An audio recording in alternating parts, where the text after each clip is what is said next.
And with that, ladies and gentlemen, we kick off another edition of Coastal South Baseball here on JockJive.com on behalf of the owner, Mr. Robert Williamson. Jason Thompson here in Bay Minette as the division-leading Coastal South Coyotes host Chatt Valley in the first two of a four-game series. Coastal South coming in 10-2 in division play, 15-13 overall. Chatt Valley at 6-6 and 10-19. Chatt Valley with their, powder blue tops and pants will send the following batting lineup to the plate against Coastal South pitcher Dexter Benoit. 6, Justin Velaz is the right fielder. Harrison Long, number 1, is in left. 5, Zach Johnpier, the DH. Cleanup batter is number 35, Josh McDonald at first. Trey Fulmer, number 13, is at third. 17, Ty Metters behind the plate. 18, Travis Stodders in center. Number 20, Noah Jones is at second. And 4 is Jack Bryson at shortstop. So that, again, is Velaz, Long, and Johnpier. McDonald, Fulmer, and Metters. Stodder, Jones, and Bryson. For the Coyotes, wearing the all grays today with the maroon numbers and letters and the gold trim across the infield from left to right, from third to first. 5 is Joseph Stevens. 13 is Derek Jellin. 6 is Quincy Walters. 33 is Seth Payne. The outfield from left to right is number 23, Aaron Threat. 4 is Bryce Speakman, and number 5 is Devin Murphy. Behind the plate, Caden Mason, number 12. 24, your pitcher is Dexter Benoit. This will be, stand by.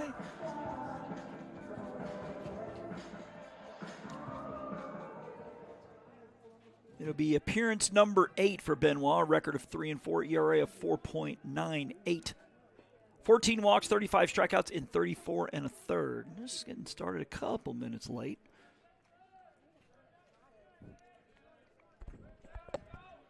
And we remind you to like us on Facebook. JockJive Sports is the address. And the first pitch at 2:05 is a strike. And I say that only because I believe Coastal North softball was supposed to play Saturday. It has since been moved up to Friday. That one is hit well to center field. Center fielder going back, still going back, and hits about 2/3 of the way up the fence. That's going to be a double to lead off the game as Velaz misses a home run by maybe 3 feet.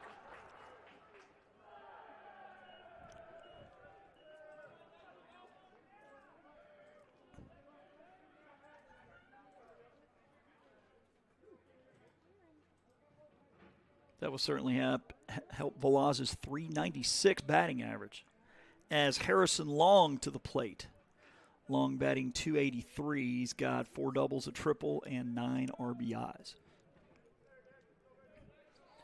Also follow JockJive on X and Instagram and also on their YouTube channel. South coming in, winning 3 of 4 against Northwest Shoals last weekend. That one's going to miss high for ball 1. They swept the 2 at Northwest Shoals and then split. Lost the last game of the 4-game series, but still won the series. Benoit's 1-0 is a chopper, high chopper. Third baseman has it. He looks, quick look back to third and a strong throw over to first. So the 5-3 put out. Stevens over to Payne for out number 1.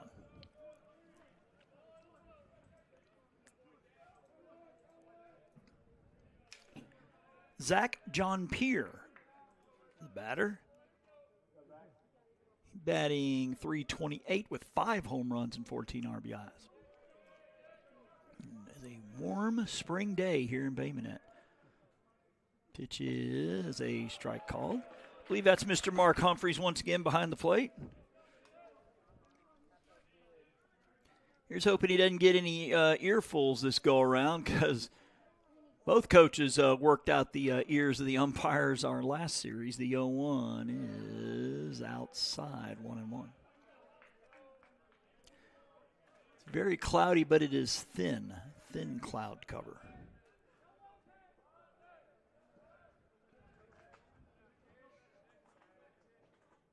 The 1-1 from Benoit is hit high on the infield. The catcher's going to give it a look, but it's going to get out of play on top of the roof.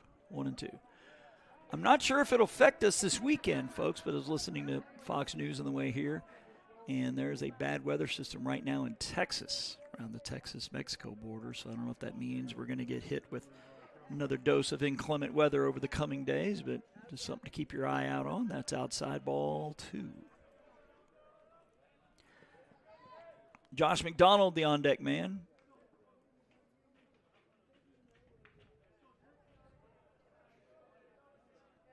Final 2 games of the series will be on Saturday. Benoit, a couple looks to second, and his 2-2 is going to miss up for ball 3.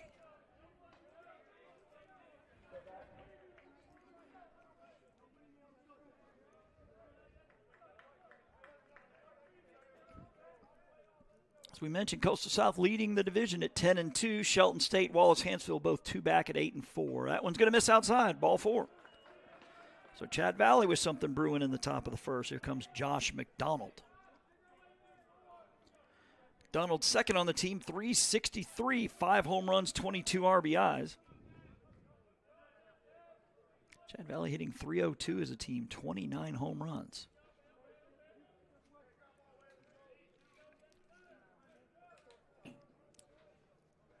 Benoit looked to second, and the pitch is a chopper. Back to the pitcher. He'll fire to second for 1. Over to first. That is a inning-ending double play going 1-4 to 3. Benoit to Walters to Payne as Chatt Valley will leave a runner on. Be back with the bottom of the first coming up next here on JockJive.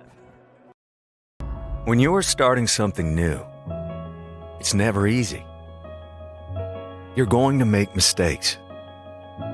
You'll doubt yourself. But you're in a place that wants you to succeed, thrive. And soon, it will just start to feel right. Suddenly, you'll get it. Your fear will turn to confidence. First-time tasks become second nature. And what seemed impossible is right in front of your eyes. Because once the light bulb goes on, there's no turning back. You may wonder how you got here, and be glad you did. That's Coastal Alabama. This is where you'll thrive.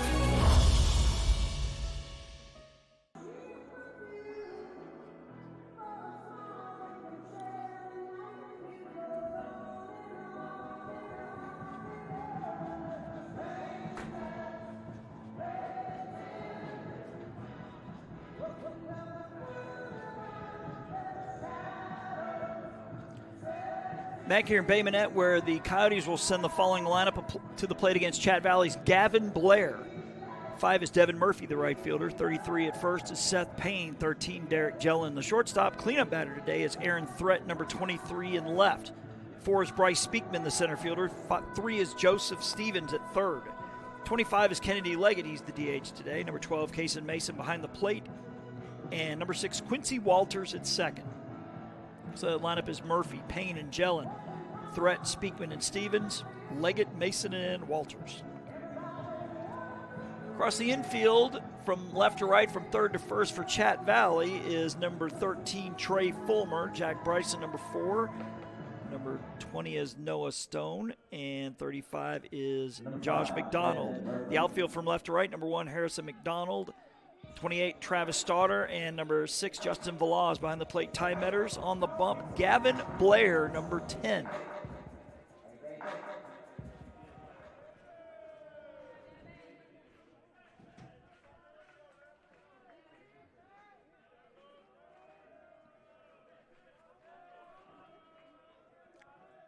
And the first pitch of the first inning is hit high to center field. Center fielder jogging over, but the right fielder camping out under it will make the catch. 1 pitch, 1 out. Devin Murphy retired.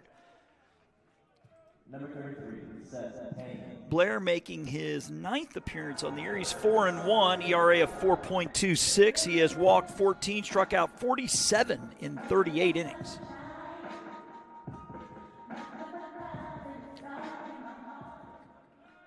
Seth Payne, batting .268, has a double, no home runs, and 7 RBIs. He bats from the right side, and the pitch is swung on, fouled off to the right. So I believe it's 1-7 and 1 9-inning game again today. Is that correct? Yes. caught me by surprise Saturday. I was thinking it was 2 sevens, but they go 9-0 going upstairs and missing that one 0-2. So 1-7 and 1-9 today here at Stanley James Field.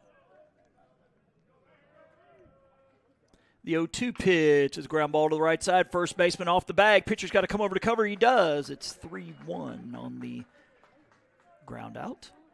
McDonald over to Blair covering. 2 down. As Derek Jellin to the plate. Batting .340 with 3 home runs and 18 RBIs.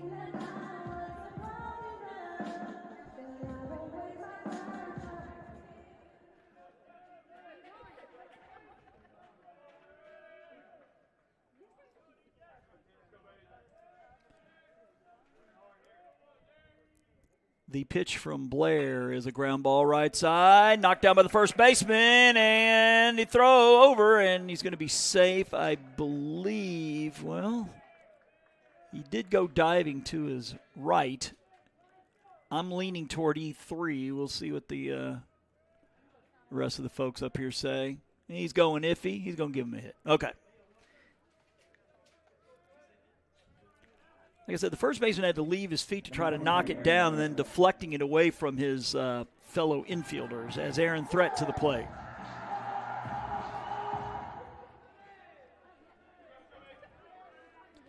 Again, it's a busy day in the ACCC today. We'll give you that schedule here. That pitch is swung on and missed by Aaron Threat, number 23. Threat batting .289 on the year with 4 RBIs. And Yotes with a 2-game lead in the division. The pitch is a ground ball to the right side. Second baseman charges. He has it. He'll go to first for the 4-3. So both teams working around a hit in the first inning. We go to the top of the second. No score here on JockJive. You've started this journey by yourself, but you won't have to go it alone. Because now you're a part of something, a community that wants you to succeed, thrive. Here, you'll discover found family, fellow travelers, coyotes. That's the pack. That's coastal Alabama.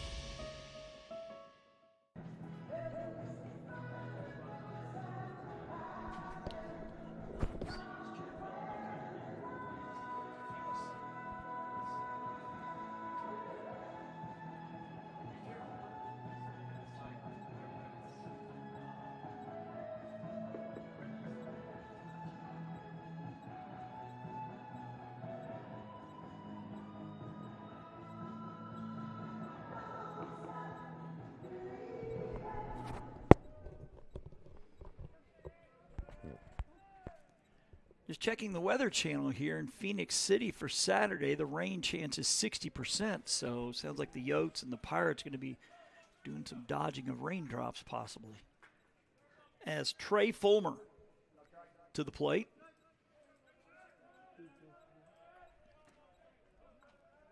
Fulmer with 8 home runs. He's batting .284. He's driven in 21, and he takes a ball inside.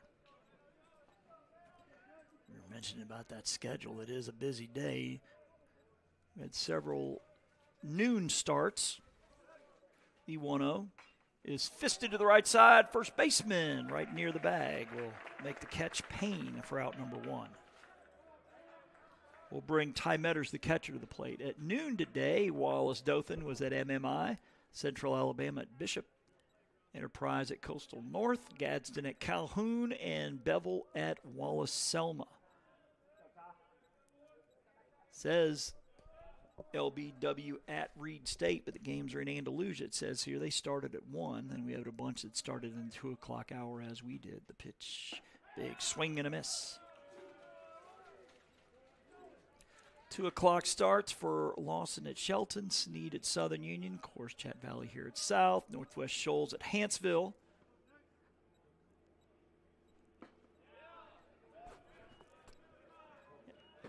Then those other game 2 of those doubleheaders at either 2:30 or 3.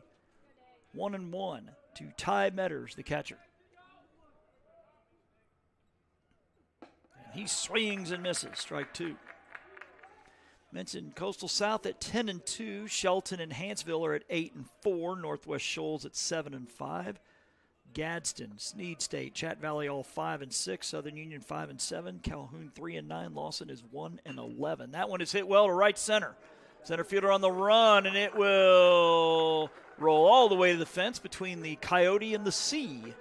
And the Coastal Alabama Coyotes signage out there. So a double, the second one of the game for Chatt Valley, as Metters is now at second. Brings Travis Stauder to the plate. Stauder batting .299. He's got 4 doubles, 4 home runs, and 19 RBIs in the year. Give a shout out to Daniel Head if he's watching. If he is, he's having a, I guess, bounce back and forth since we have games at North going on right now as well. And I believe action at LBW, all 3 schools that we're covering for the spring. The pitch swung on and fouled at a play to the right. Appreciate his support of JockJive over the years.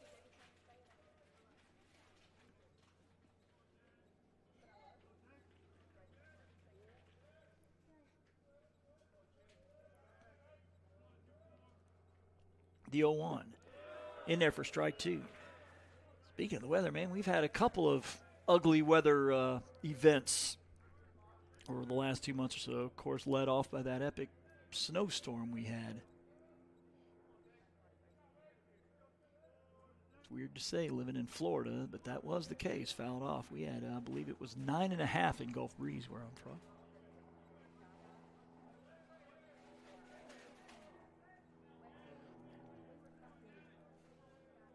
Noticing the track behind us, is down in a little bowl. That would make for some good sledding for that snow event that we had.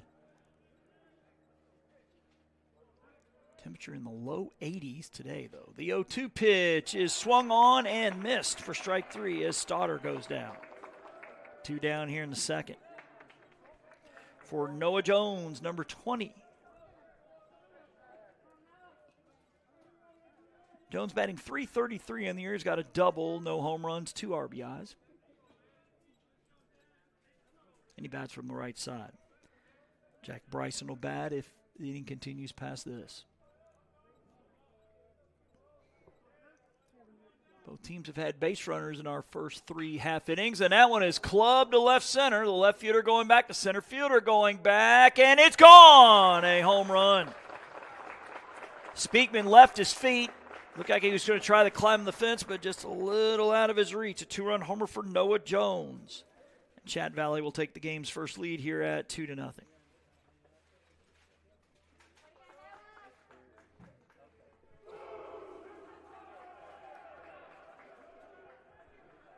As Jack Bryson, the shortstop, wears number 4. He comes to the plate batting .293, has driven in 13 on the year. Oh, and by the way, it is opening day for Major League Baseball. I can celebrate the fact my Cardinals are in first place, at least for today. We won't get any farther into that. It is a family broadcast here. It's a bare hand by the pitcher. Over to first. Close, and he got him. Throw pulled Payne into the baseline. Nearly a collision there, but a good strong throw by the pitcher, Benoit.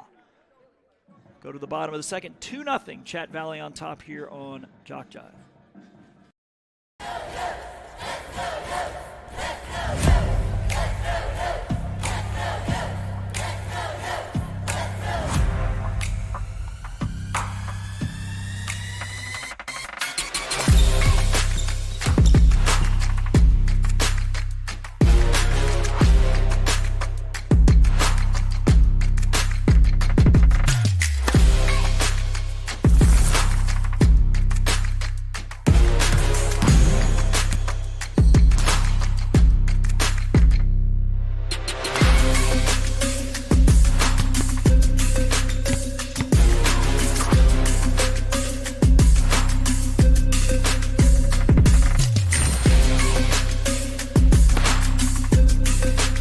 We are the Pack. We are Coyotes. We are Coastal Alabama.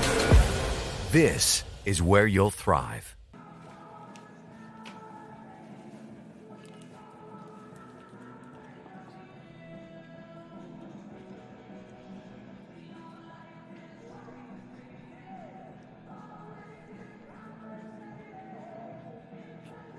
Coyotes will send the 5, 6, 7 spots in their batting lineup to the plate here in the second, and Speakman, Stevens, and Leggett.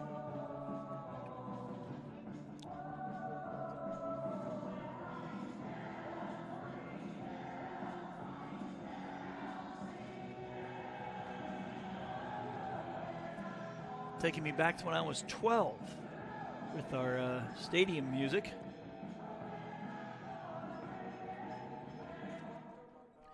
Very interesting being in 6th and 7th grade, liking this music. And then someone brings a copy of Metal Edge magazine to school, and you see what some of these guys look like. Whoa.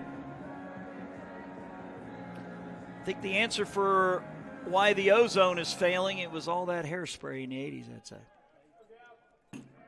Bryce Speakman is number 4. He will bat from the left side to kick off this second inning.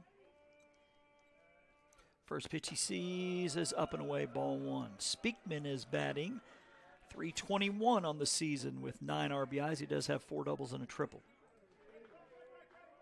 Wind blowing slightly from right to left today. The 1-0 is a strike call.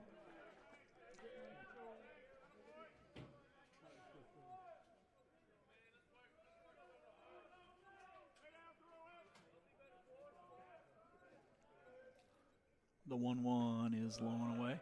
I don't know if I've ever seen these all grays. I know they have maroon tops. I think they have black tops as well. I'm not sure. Going with the all grays today.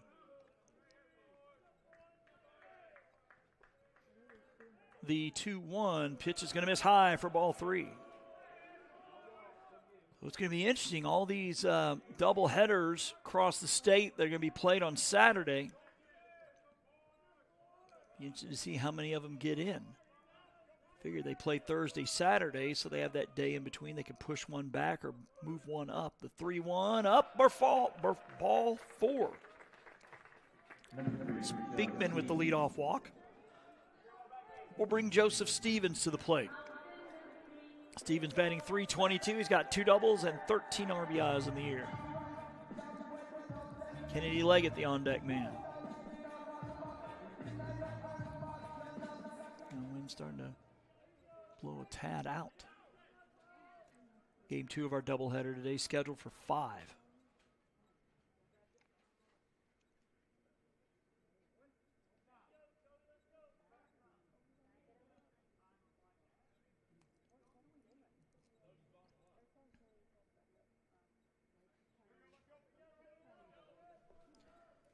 And Speakman, your runner at first, you got about a 2-step lead over there. Maybe 2.5. The pitch is a ground ball too short. He goes, well, he thought about second. He'll go to first instead and got him.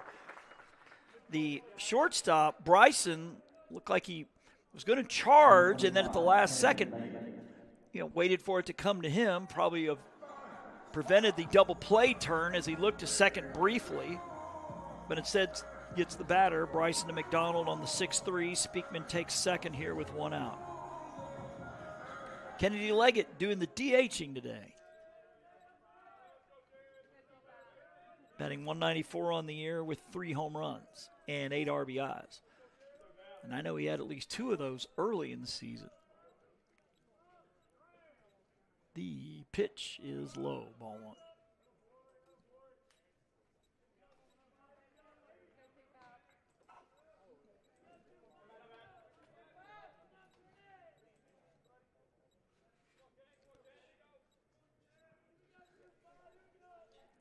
So we are doing the Reed State LBW doubleheader today, along with Enterprise at Coastal North. The pitch.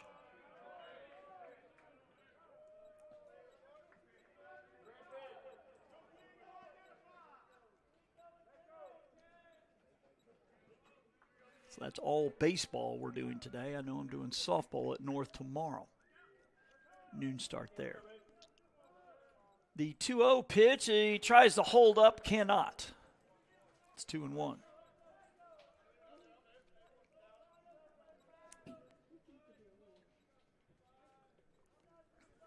On deck man Caden Mason, the catcher. Big fly from Noah Jones has the Pirates from Phoenix City up 2-0 here early. 2-1 pitch is a strike called.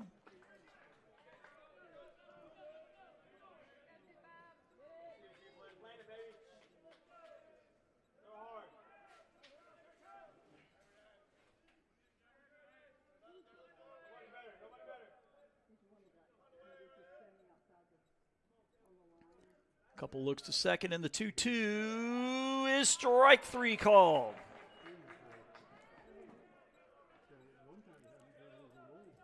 Number 12, Caden Mason.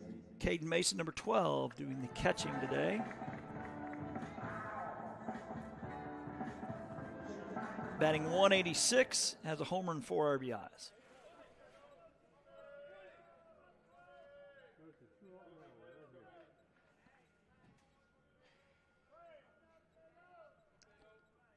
Pitch is a strike called.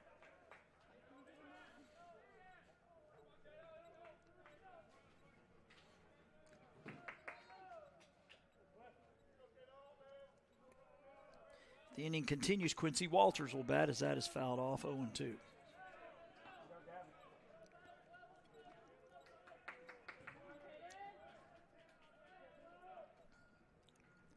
we've yet to have a 1-2-3 half inning as both teams have had base runners in the first 2 innings. The 0-2 pitch is low and away.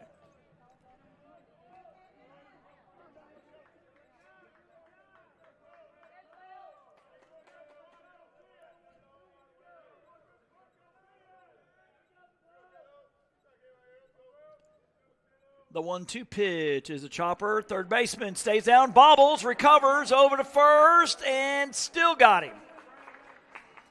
As Fulmer had trouble getting a hold of it, but was able to finish off the 5-3. 2 innings in the books. We go to the top of the third. It is 2-0 here on JockJive.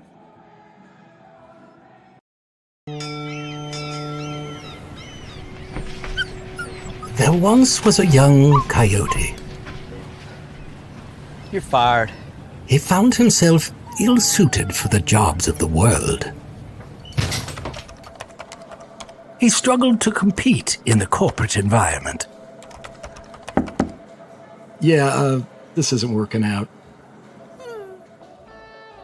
And failed at the simplest of tasks.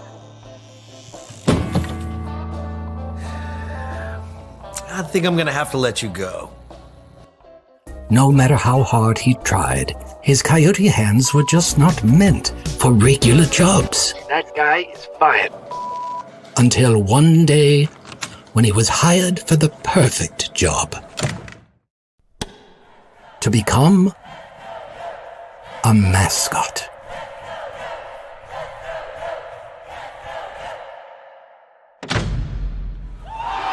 And then he found the place where he could thrive. Find the place where you thrive at Coastal Alabama Community College.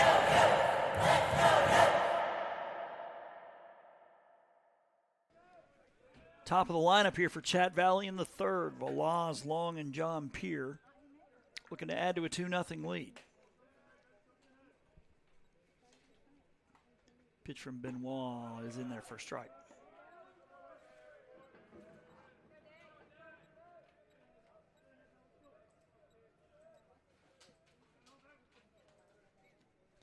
One-0 up the middle, a base hit. Laws with the wide turn will stay there on the long single. He's 2 for 2 on the day. Bring up Harrison Long, who grounded out 5-3 his first time. Looks like we already have a final. Looks like it is softball. LBW over Reed State 13-3.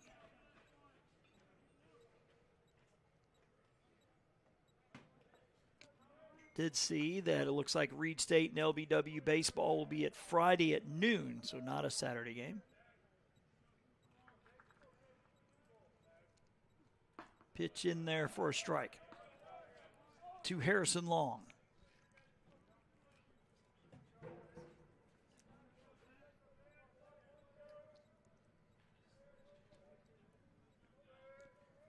Throw to first, and the runner's back.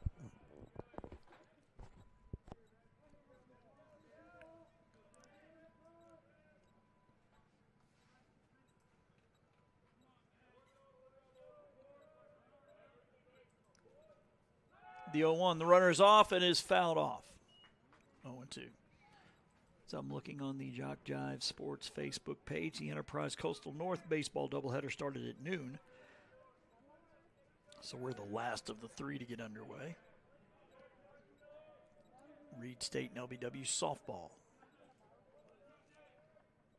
The 0-2, chop foul. And in and out of the hands of the third base coach down there.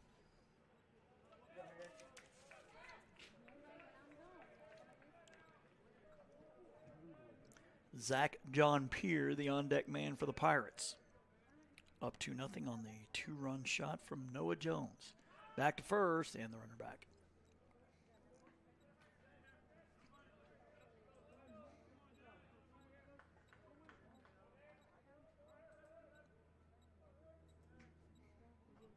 That one fouled straight back.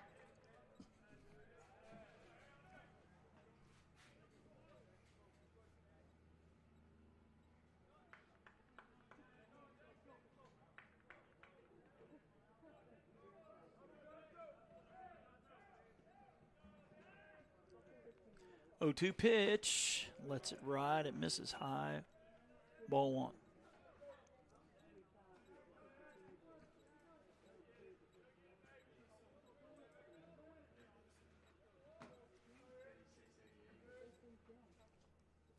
One-two pitch, poked into right center. It will fall. Velaz will turn it on and go for three. The throw will come into the shortstop.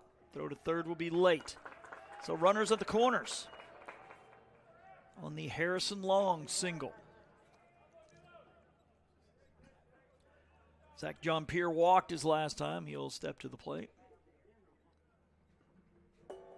as they look to add to this 2-0 lead.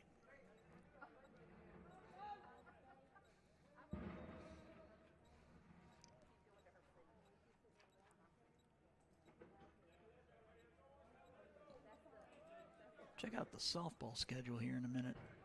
Imagine it's as busy as baseball is, too.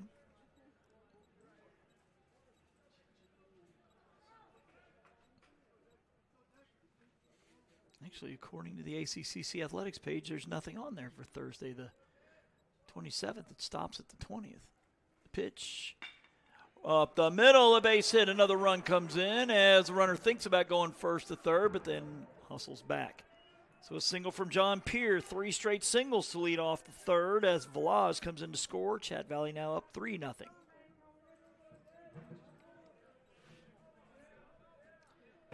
Josh McDonald hit into a double play his last time.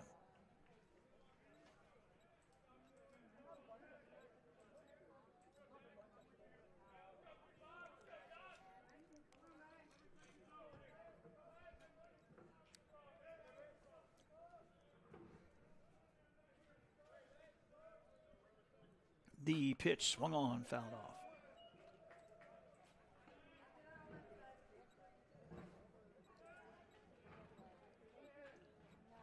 JockJive will also be doing the Showcase Series again this summer.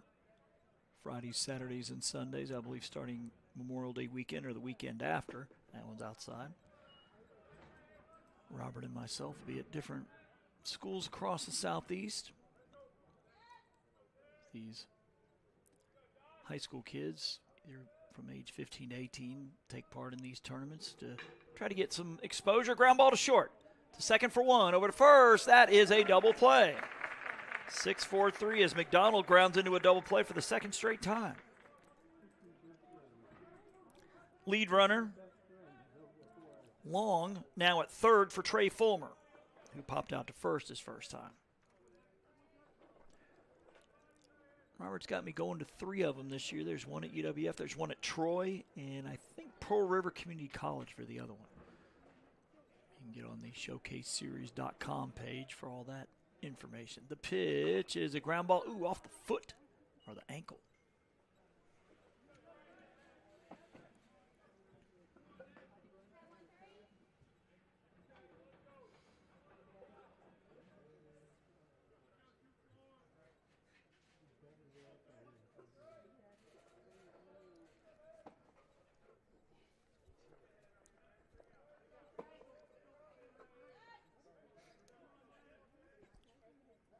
0-1 pitch in there for strike 2.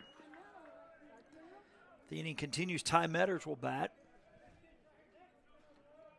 As again, both teams have had runners in every inning. We've yet to see a 1-2-3.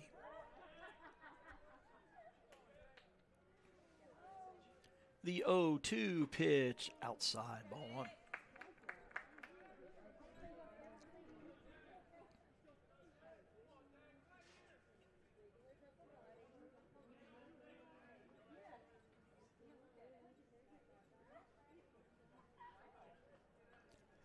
One-two pitch is hit into center and will hold up there as the center fielder Speakman will snag it for out number 3, but Chatt Valley adds another run on 3 hits, and they leave 1. 2.5 in the books. We head to the bottom of the 3rd. It is a 3-0 lead for Chatt Valley here on JockJive. When you're starting something new, it's never easy. You're going to make mistakes. You'll doubt yourself. But you're in a place that wants you to succeed, thrive. And soon, it will just start to feel right. Suddenly, you'll get it. Your fear will turn to confidence. First-time tasks become second nature. And what seemed impossible is right in front of your eyes. Because once the light bulb goes on, there's no turning back. You may wonder how you got here, and be glad you did. That's coastal Alabama. This is where you'll thrive.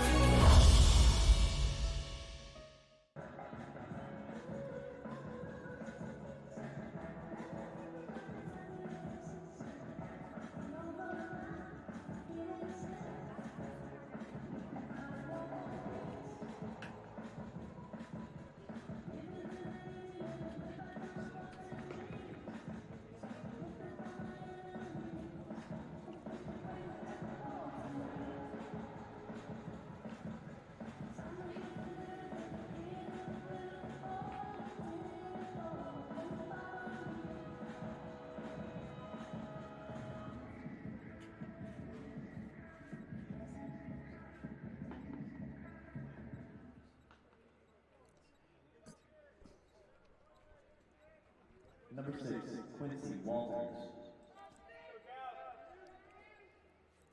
Yotes will send up 9-1-2 here in this bottom of the 3rd. Walters, Murphy, and Payne now trailing 3-0. They've been out hit 6-1 so far.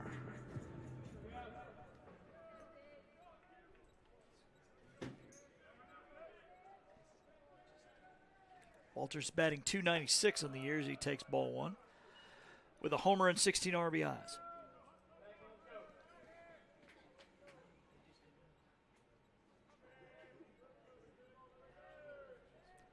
One 0 pitch. That's going to be low for ball 2.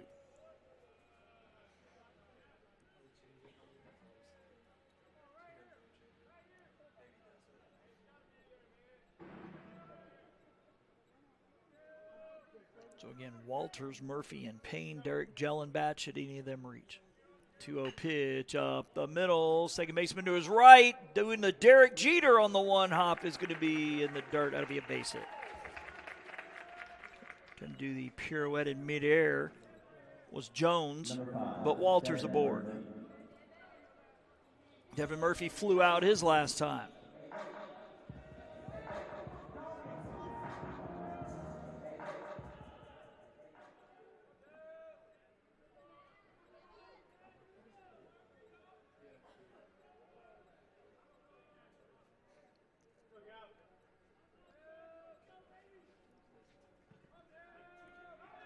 Back to first and the runner back. Getting more accustomed with geography here in Alabama. Been told Chatt Valley's in the Auburn area, so I guess they take 65 to 85 to get back home. Pitch is swung on and hit out of play.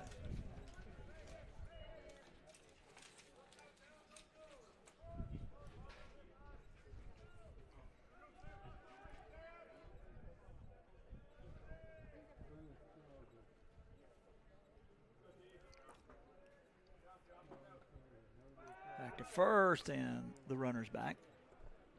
Mentioned earlier was on the JockJive Facebook page with that update on the Reed State LBW series that'll get moved to Friday. The 0-1 pitch is low. Ball and a strike. So again, normally on Saturday or either Sunday or Monday, Robert will list the entire week of games that we're doing, and then each morning that list. And then, of course, once games end, we will get them posted. Throw down to second, and he is out of there. So Walter's thrown out, I believe, 2-4 on the throw by Ty Metters. Ball 2.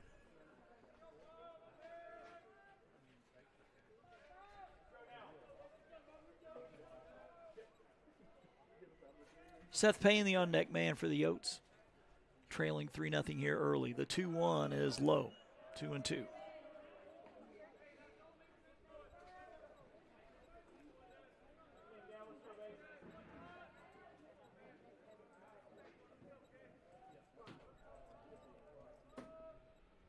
That one up the middle. Shortstop with a nice pick. Over to first. Pulls him off the bag and misses the tag. That's going to be a base hit.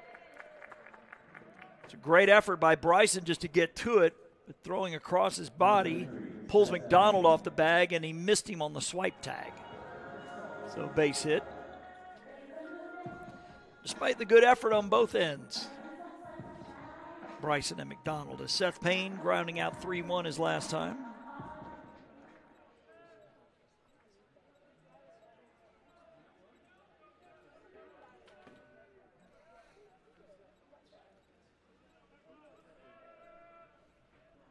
Pitch is swung on, hit high to right field. Right fielder coming in to his left. Near the line will make the catch. Velaz for out number 2.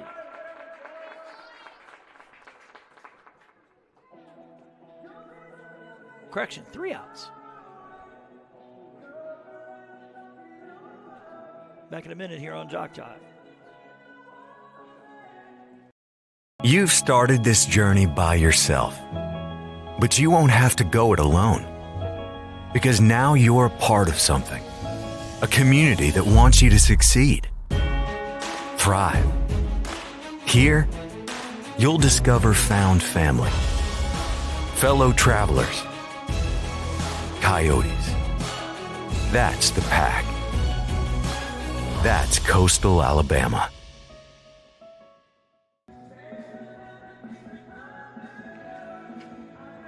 So it was an inning-ending double play there in the third as they threw behind the runner first and got him before he got back to the bag.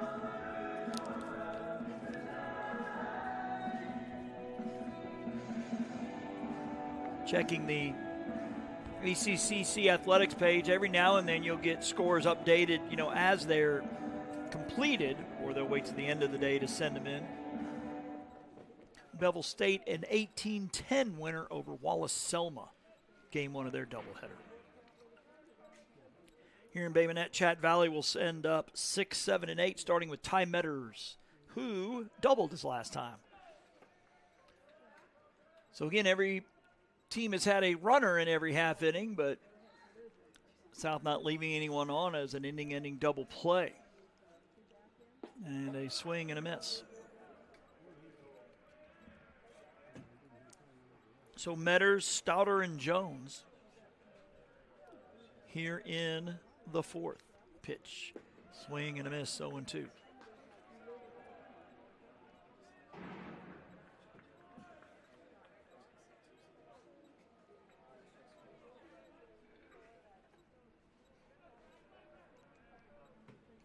Pitch from Benoit, hits him in the back. So Metters gets on the painful way. It's actually the third time in the 4 innings played that the leadoff man for Chatt Valley has reached. Travis Stouter struck out his last time.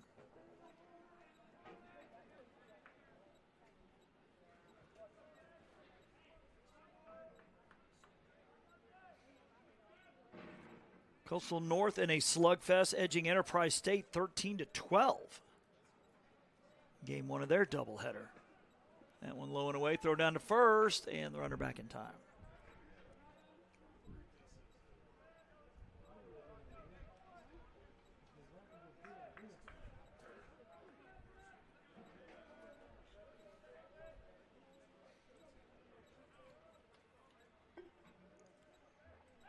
Back to first, runner back again.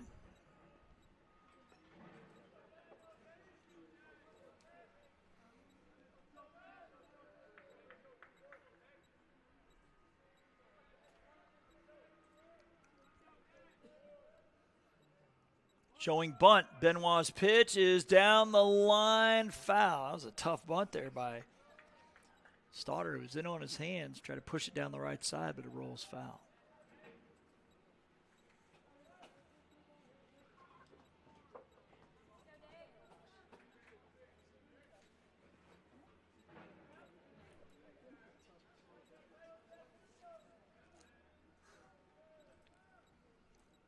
Pitch to Stoddard is going to be low and away for ball 2.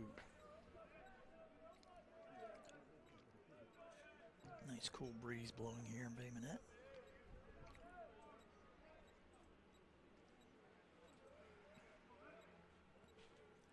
Showing bunt again, popping it up. It's going to be caught by the first baseman. Payne on the grab for out number 1.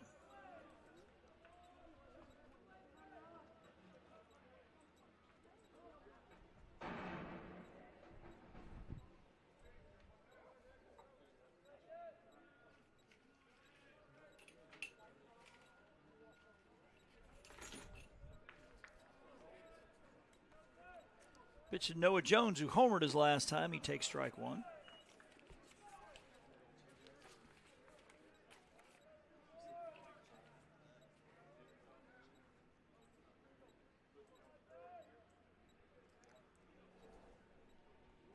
Again, Metter's your runner at first. The 0-1 outside. Now a ball and a strike.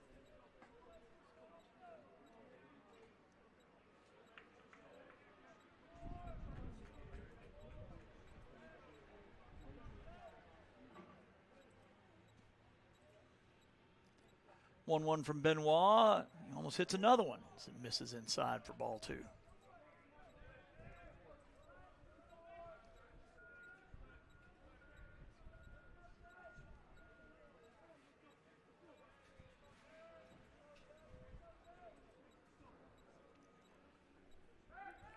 Throw to first. Runner gets back.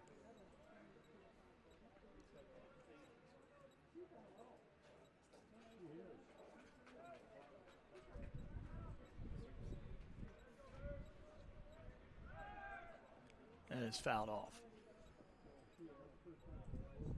2-2.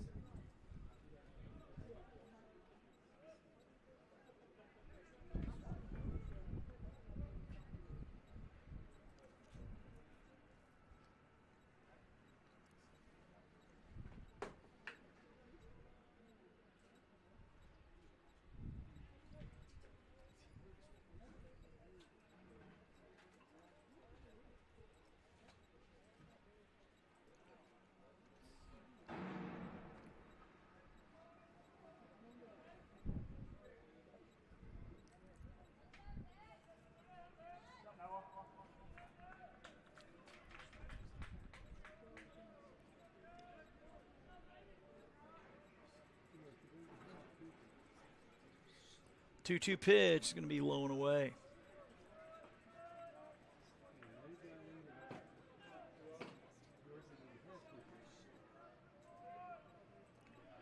Count now full. Jack Bryson waiting on deck. Payoff pitch from Benoit is swung on, hit high to right field. Right field a couple steps in, now a couple steps to his left and makes the catch. That's Murphy for out number 2. We'll bring up Jack Bryson, grounding out to the pitcher his last time.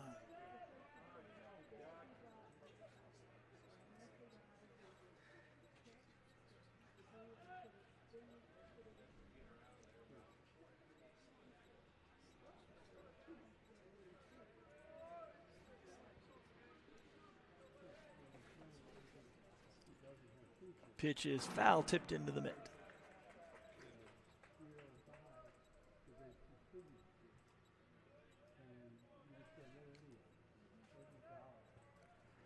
0-1 to Bryson. Velaz will bat if the inning continues.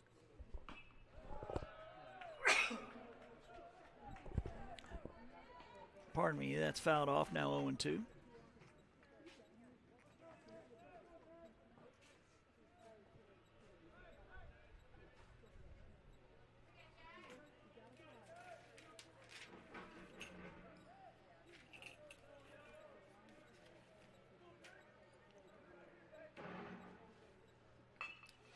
Ground ball to the right side. First baseman has it. He'll take it himself for the 3 unassisted. To end the 4th. 3.5 in the books. It's a 3-0 lead. Coastal South coming to bat here on JockJive.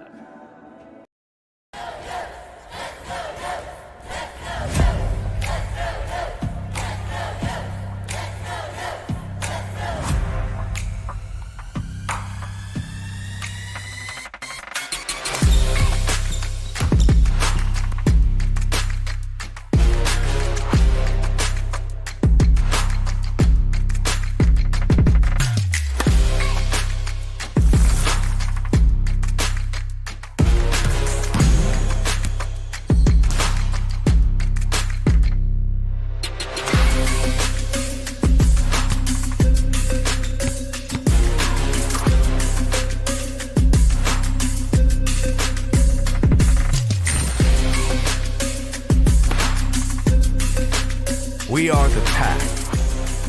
We are Coyotes. We are Coastal Alabama. This is where you'll thrive.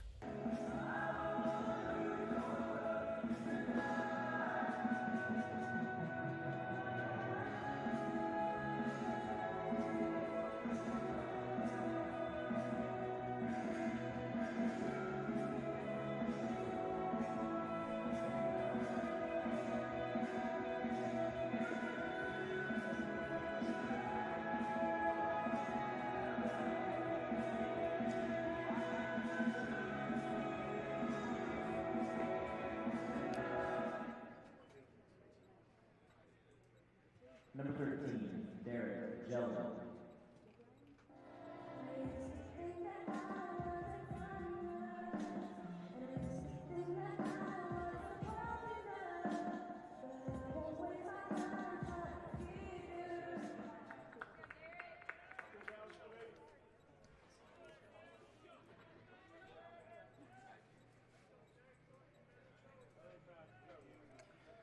Derek Jellin will lead off the bottom of the 4th.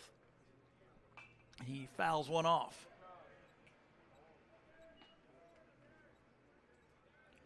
It'll be Jellin, Threat, and Speakman. Joseph Stevens will bat you. Any of them reach.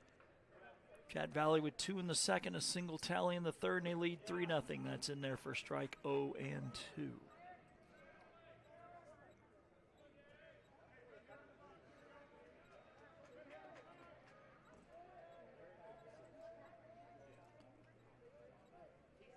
Pitches a high chopper, second base into the outfield grass, and he's going to have to put that one in his pocket. It's going to be an infield hit. Number 23, Aaron. Long run for Jones, but really impossible play. Carried him into the outfield away from the bag.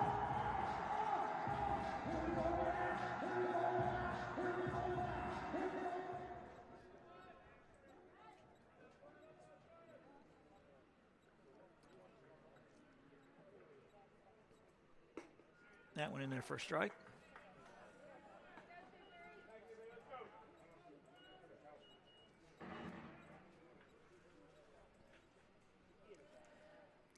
Threat grounding out to second his last time. Back to first and the runner back.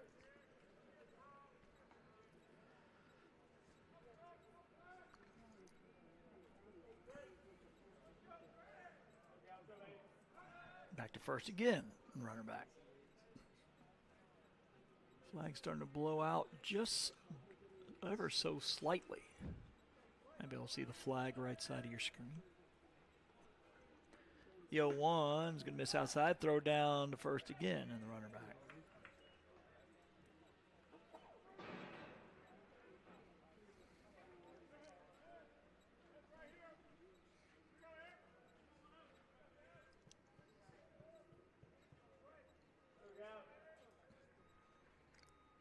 Pitch hit high to the right side of the infield. First baseman will make the catch. McDonald for out number 1. Number 4, Bryce Speakman.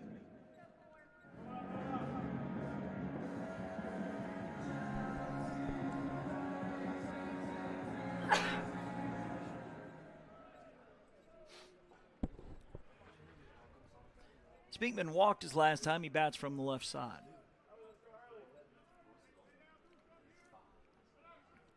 Pitch is low.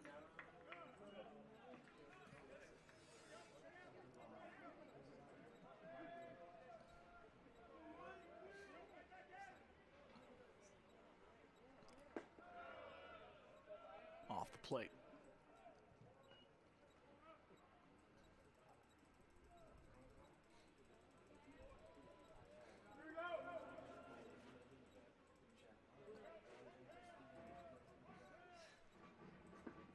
That one in there for strike. Count now 2-1. To the center fielder, Bryce Speakman.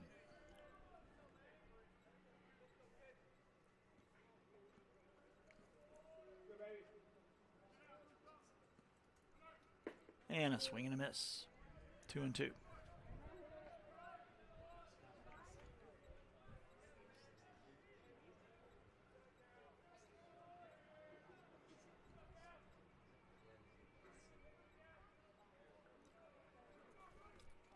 Pitch swung on, fouled off.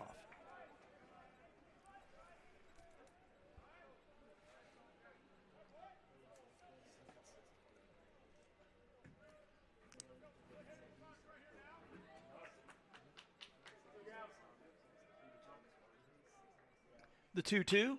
Ripped into right field. That's a base hit. They will send the runner from first to third as the right fielder just getting up with it, throwing it into second. So Speakman with a single, moving Jellin all the way over to third. Joseph Stevens with a ground out short his last time.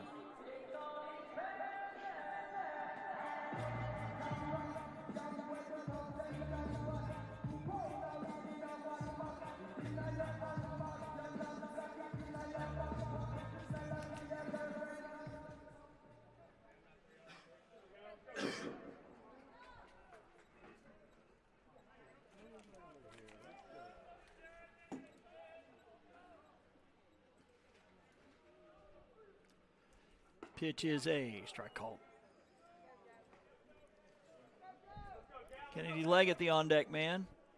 The Yotes look to rally. They trailed 3-0 halfway through game 1. Back to first and the runner back.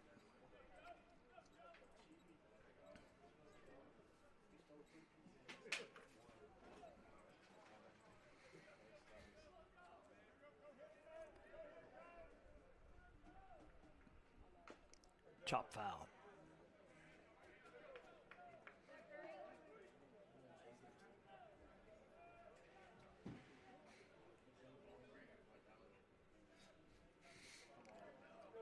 Corner infielders in about even with their bag. Middle infielders looking to turn 2 to get out of it. The 0-2 is fouled off.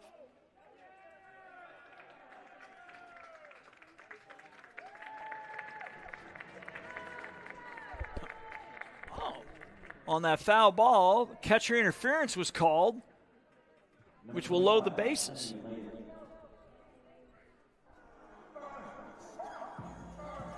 So apparently Mark Humphrey's hearing the double click of bat hitting glove and then bat hitting ball.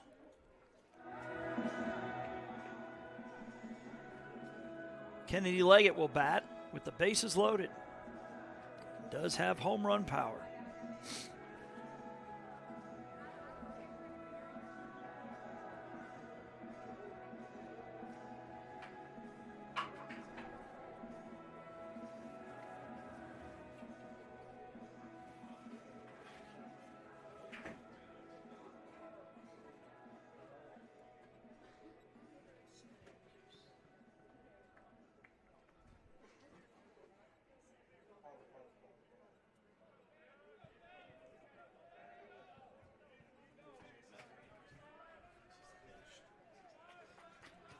So again, your base runners, Jellin with an infield hit is at third. Speakman with a singles at second. Stevens reaching on a catcher's interference is at first.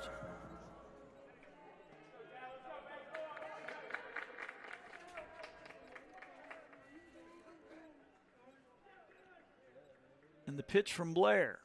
Swing and a miss as Leggett tried to climb the ladder to get that one 0-1.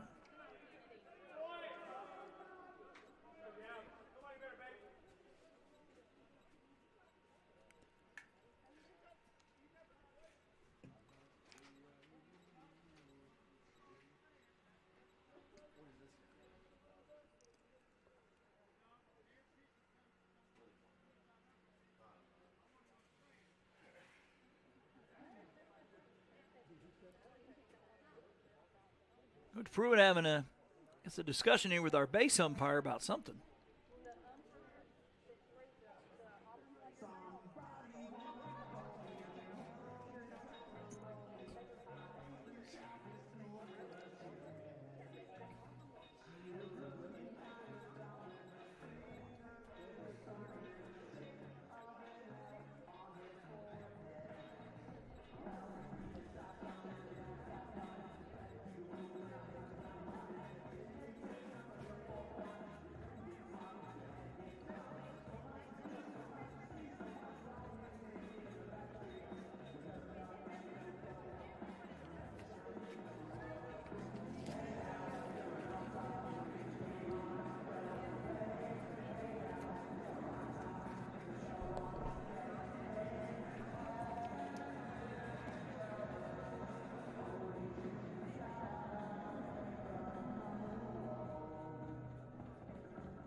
I believe on the previous pitch, Coach Pruitt was lobbying for a balk that he didn't get.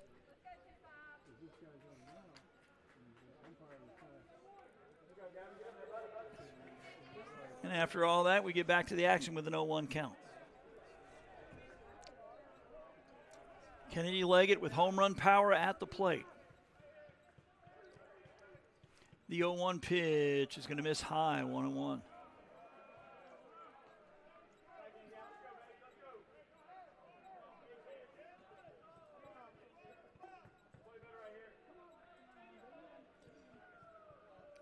One pitch. Hit high to right center. Center fielder going back, right fielder going back, and they're going to watch it fly on out of here. Right over the Coyote logo in right center field. Leggett's going to touch them all. It is a grand slam.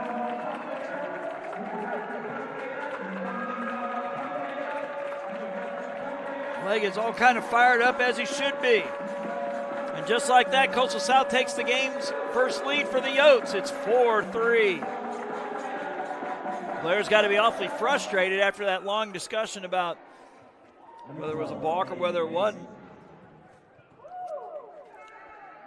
Lifting one to right center, right over the Coyote head out there in right center. It's Caden Mason to the plate.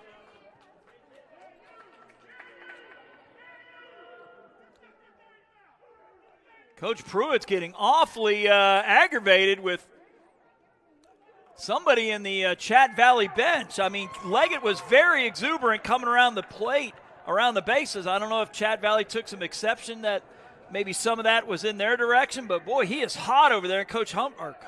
Mike Humphreys is trying to calm him down a little bit.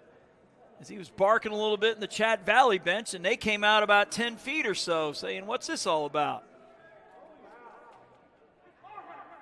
And Mark trying to tell Coach Pruitt, that's where your area is over there by third base. Go back there. And we get underway. A whole lot of excitement here in this bottom of the fourth.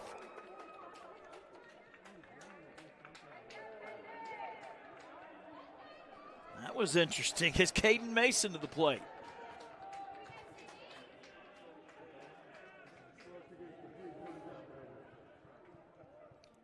Pitch is up and in, ball one.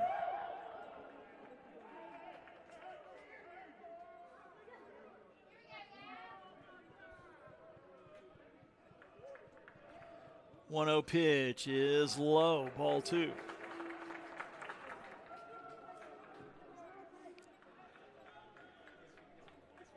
I did notice we have some school security here. They might hopefully not get into any more action themselves. So that's going to be ball three.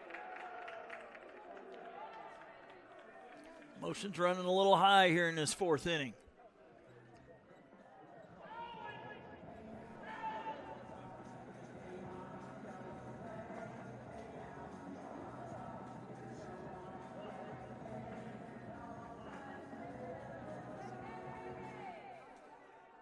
Like I said, I noticed, Leggett was jumping around all fired up, yelling toward his dugout. Like I said, I didn't see if he turned his body the other way.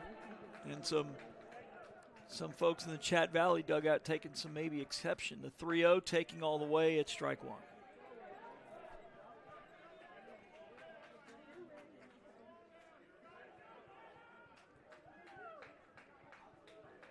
The 3-1 fouled straight back.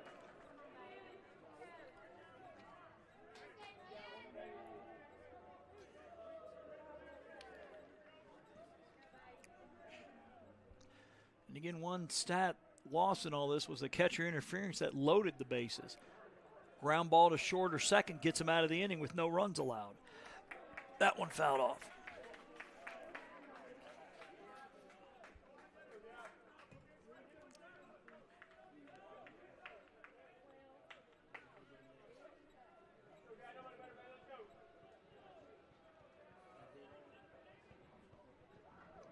The payoff pitch is hit high on the infield. Shortstop underneath it. Second base coming over, but the shortstop will make the play. Bryson for out number two. Number 6, Quincy Walters. Walters singled his last time.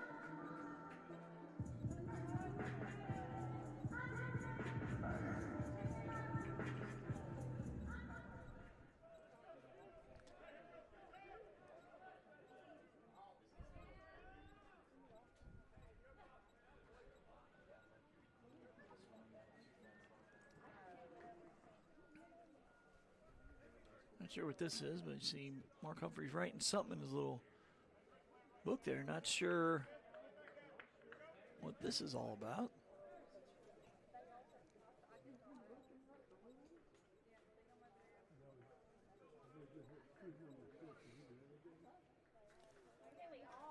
In Walters with a single in the third.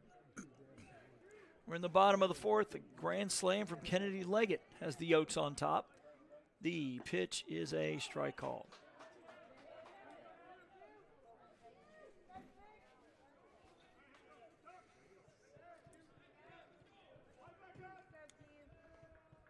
The 0-1, swing and a miss, strike two. The inning continues. Devin Murphy will bat for the third time today.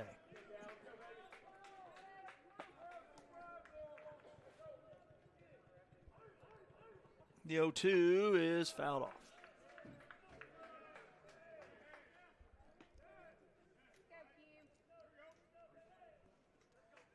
Said wind blowing slightly out. Leggett taking advantage of that moments ago.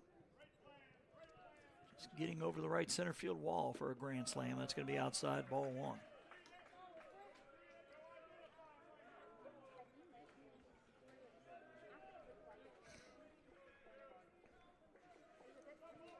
Seventh batter of the inning. The 1-2 is going to miss high. 2-2.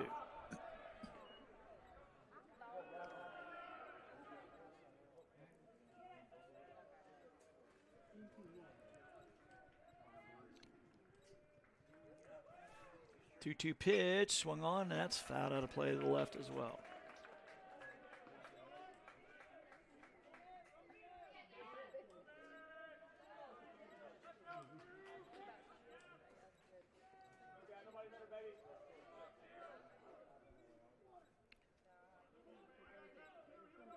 Blair's 2-2 pitch is a ground ball to the second baseman.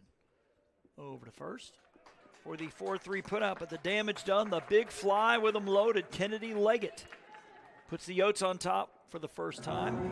4-3 here on JockJive.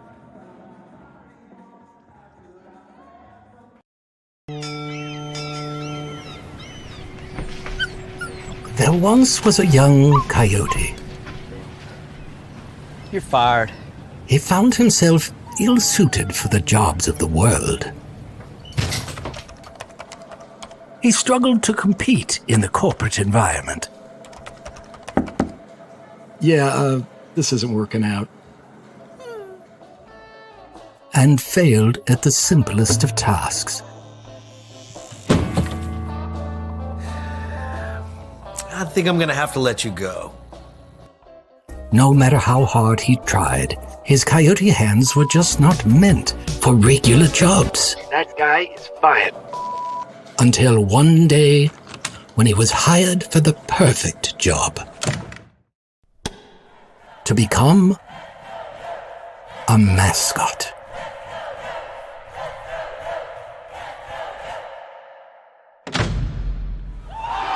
And then he found the place where he could thrive. Find the place where you thrive at Coastal Alabama Community College.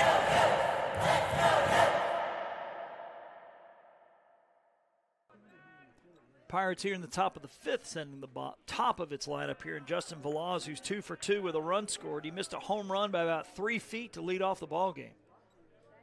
Velaz, Long, and John Peer. Josh McDonald bats if any of them reach, and that's a swing and a miss. 0-2. So let's hope we don't have any more carryover from all the excitement we had in that bottom of the fourth. The 0-2 is a chopper. Pitcher falls down, but the shortstop has it in time for the out. 6-3. Just looked like Benoit kind of lost his footing. Got a spike caught in the mound, and he almost stabbed it out of the air on the way down. He's got a smile on his face saying, I'm good. Probably more embarrassed than anything else. Harrison Long 1 for 2. He singled his last time. That one fouled out of play. See a player or two in the Coastal South dugout. Looked like a little stretching, but that's about it. The 0-1 outside, 1-1.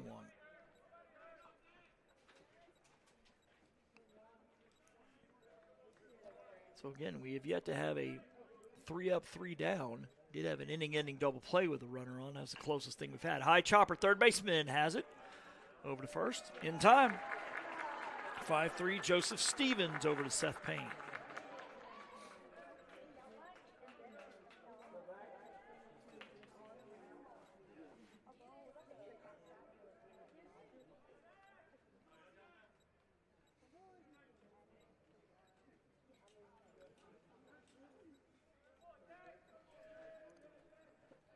Left-handed hitting Zach John Peer to the plate, and he takes ball one inside. John Peer with a walk and an RBI single his last time.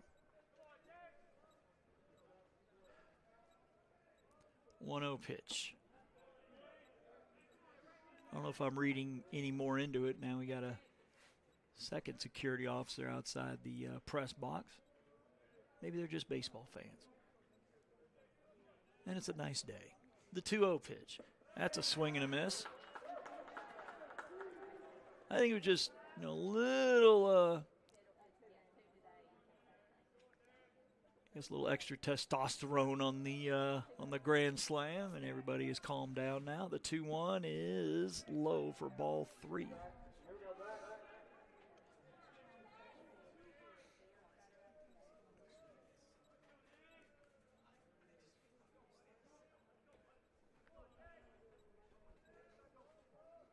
The 3-1. Up and away, ball 4. As John Pierre reaches base for the 3rd time, his 2nd walk as Josh McDonald to the plate. Well, one thing's for sure, McDonald cannot hit into a double play this inning with 2 outs. He's done it twice already. 1-4-3 and a 6-4-3.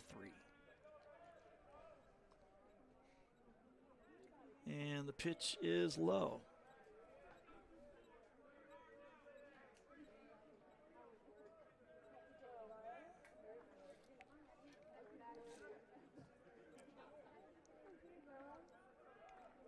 Benoit's pitch is ripped through the 5-6 hole, a base hit.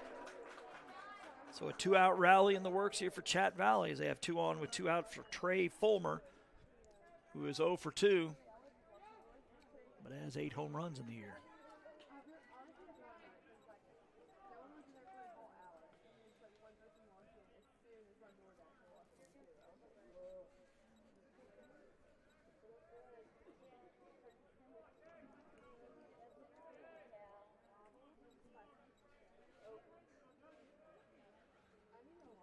Pitch swung on, hit well to right field. Right fielder going back near the fence, and it's gone. A 3-run shot just to the right of the right Coyote in right field. Now we'll see how this excitement takes place here. It's now 6-4.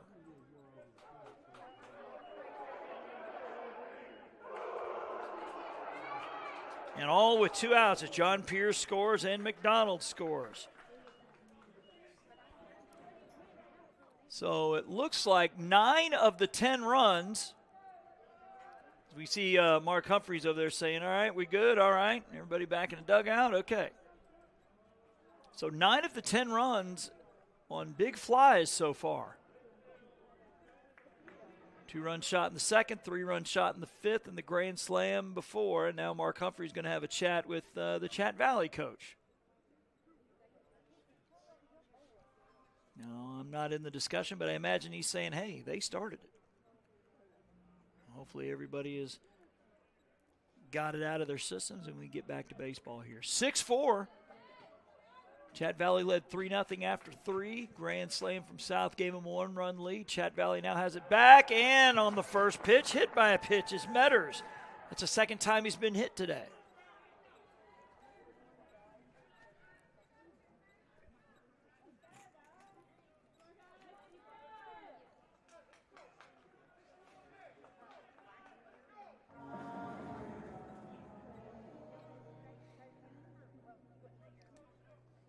Still no throwing in the Coastal South dugout.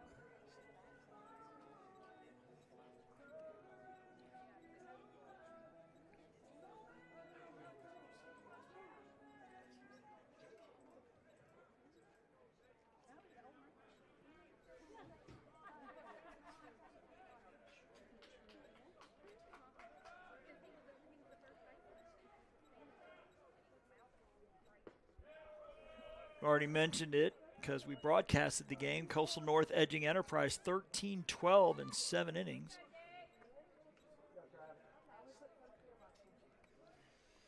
Ball 1 here and that's fouled off. 1-1 now to Travis Stauder, who struck out and popped out. See, cloud cover getting a little thicker over our heads. I think we'll be fine today and tomorrow. Saturday could be interesting.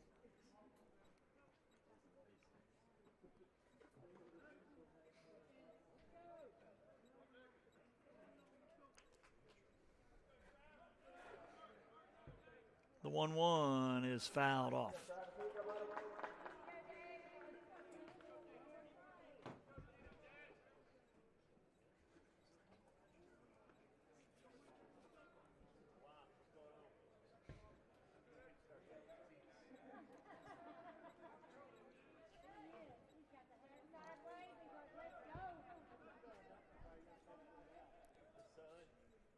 And the 1-2 pitch is swung on and missed for strike 3.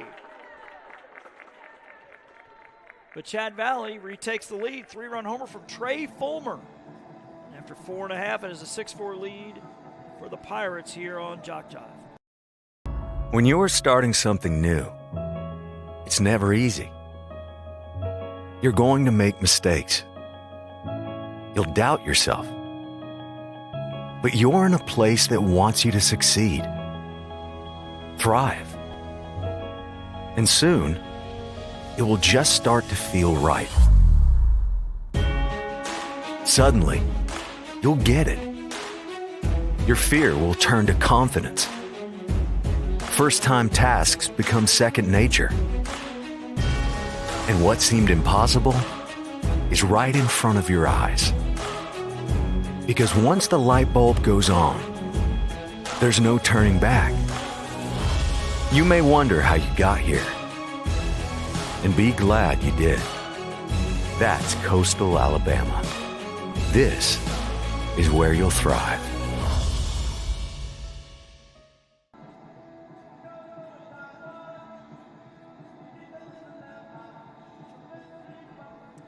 Back to the top of the lineup here for Coastal South.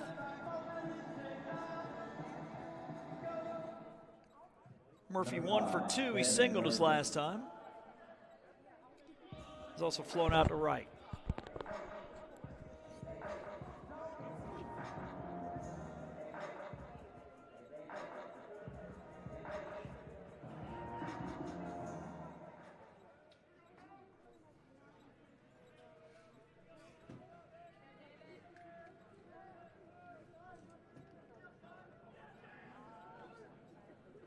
That one low, ball one.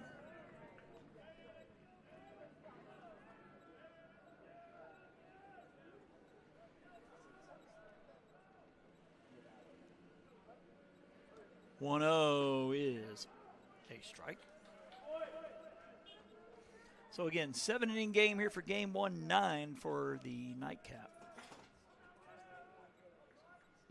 1-1 pitch is low, ball two.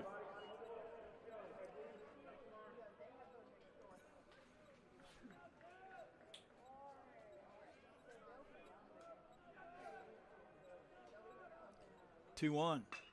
Hit high to center field. Center fielder drifting back a few steps. A couple steps to his left. Makes the catch. Number 33, Starter with the grab. One down here in the fifth. Ping with a ground out 3-1 and a fly out to right.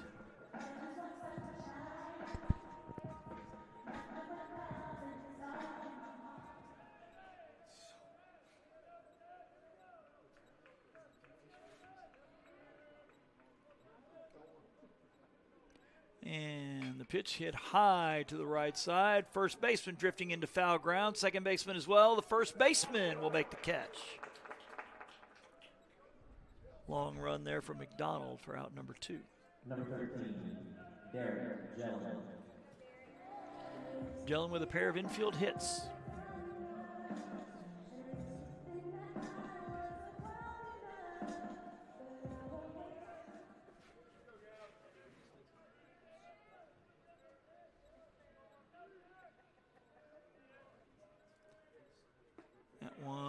Up for ball one.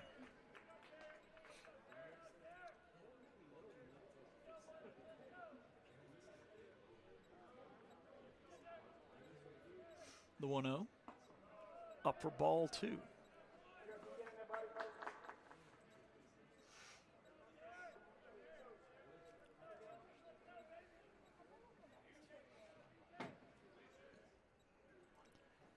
Pitch is hit high to right field. Right field with a long run to his left. Just near the line makes the catch. Round number 3 in our first true 3-up, 3-down inning. It took 10 half innings, but we finally got one. To the 6th, it is a 6-4 lead for Chatt Valley here on JockJive. You've started this journey by yourself, but you won't have to go it alone.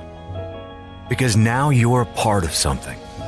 A community that wants you to succeed. Thrive. Here, you'll discover found family, fellow travelers, coyotes. That's the pack. That's coastal Alabama.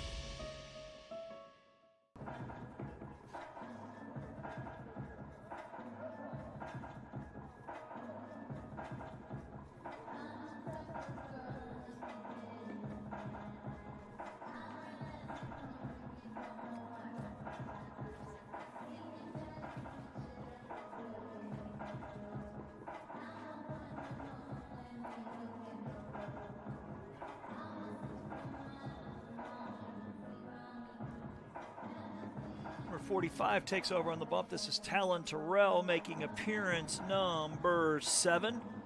Record of 1-0 with an ERA of 2.45. He has walked 5, struck out 10 in 11 innings, taking over for Benoit. 5 innings, 8 hits, 6 runs, a walk, 2 strikeouts, and 2 hit by pitches.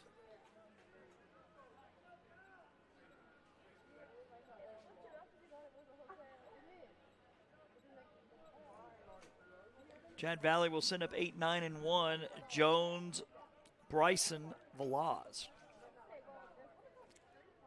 It's gotten a little darker. Pitch is a strike call. And I think we're going to stay dry today, but just not much blue sky above us right now. Mentioned that weather system that is heading our way, the 0-1. I don't think it'll affect us till Saturday, but it does look like about a 60% chance of rain up in Phoenix City for Saturday. So has me wondering maybe if they move these 2 games up to tomorrow. I've not heard yet. The 1-1. Swing and a miss, 1 and 2.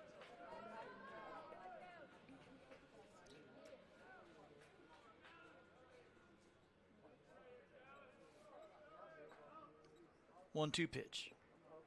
Low and inside, 2 and 2.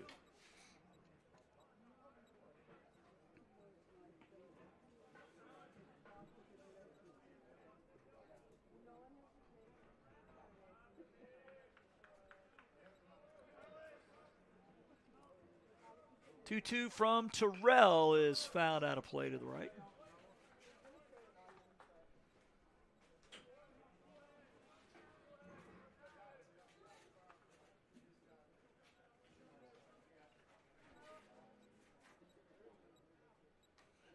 That one outside, count now full.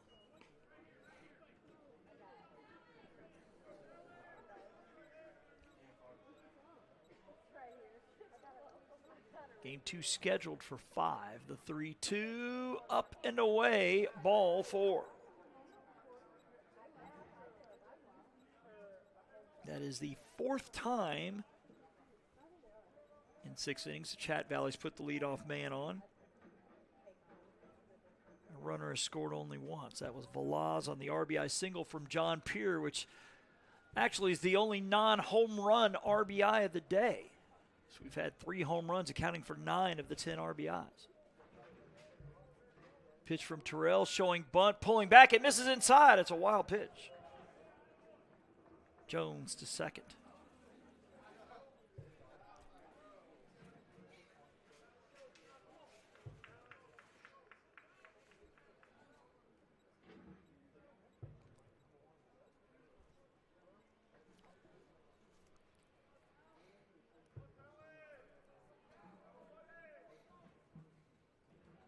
Pitch, showing bunt, pulling back. It's a strike.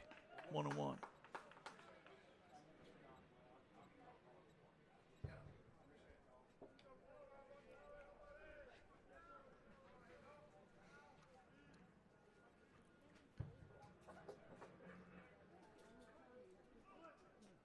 Pitch from Terrell is a bunt, and a first baseman will throw to second covering. It'll go 3-4. On the sacrifice, as Bryson will move Jones over to third.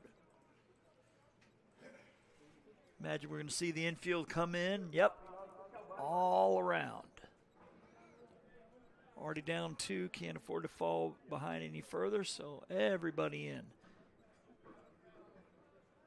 Stevens at third, Jellin at short, Walters at second, Payne at first, all either on the grass or within a half step. Popped up. Third baseman going out. Shortstop going out. Shortstop about 2 steps into the outfield grass. Makes the play. On Velaz. 2 down. So imagine everybody going back to regular depth for number 1, Harrison Long, who's 1 for 3. Singled his second at bat. That was in the third, a single.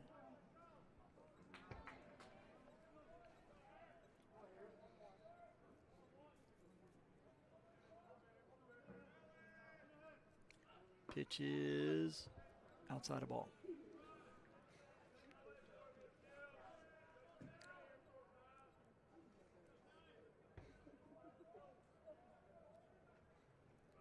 Want to know outside ball 2.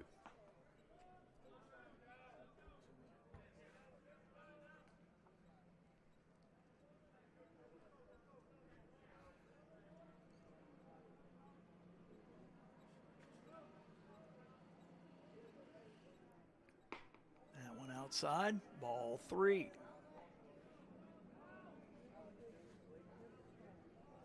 Zach John Pierre will bat if the inning continues past this.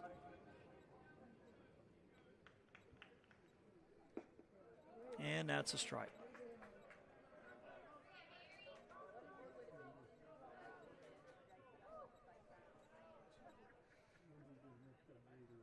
The 3-1 is strike 2 called, clipping the outside corner. Long thought he had drawn ball 4.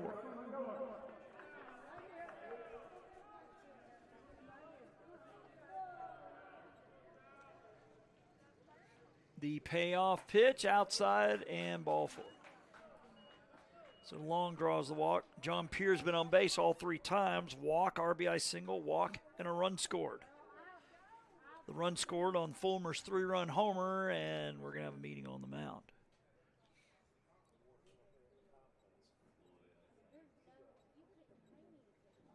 Looks like Chris Floyd, number 14, starting to warm up. I'm about to say he should be pretty warmed up already. We've seen him chasing down a lot of foul balls already in this game, so he's got the blood flow going in the legs, that's for sure, as he's warming up out down the left field line.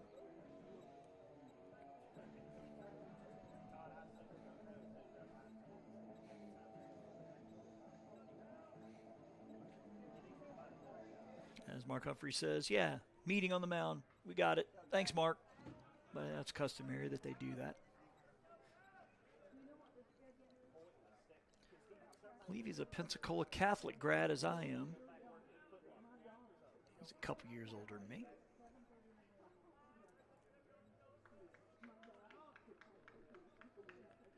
Pitch to John Pierre is a ball.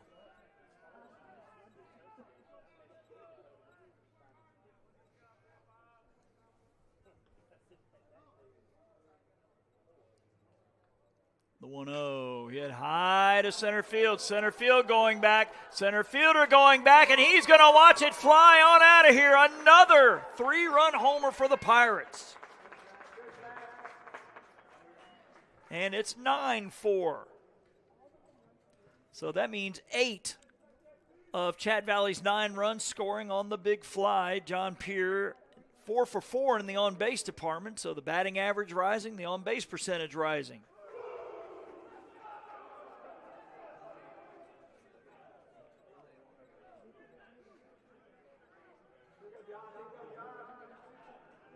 So that is the 4th home run combined, and I think 3 of the 4 have gone to the right side. As Josh McDonald to the plate, and he hits one out of play, foul to the right.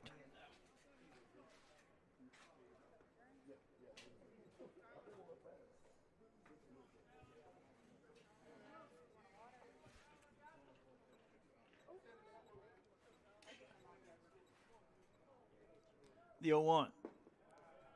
Low, 1-1.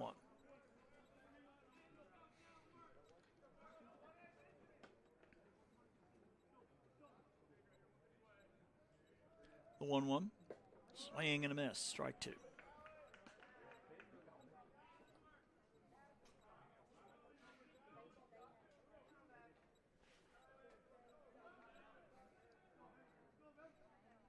One-two pitch. Ground ball, shortstop, few steps to his left. He's got it over to first in time. 6-3, but more damage done for the Pirates. A big fly, 3-run homer by Zach John Pierre. Quick scan of my scorebook. All 3 home runs for Chatt Valley with 2 outs as we go to the bottom of the 6th. 9-4 here on JockJive.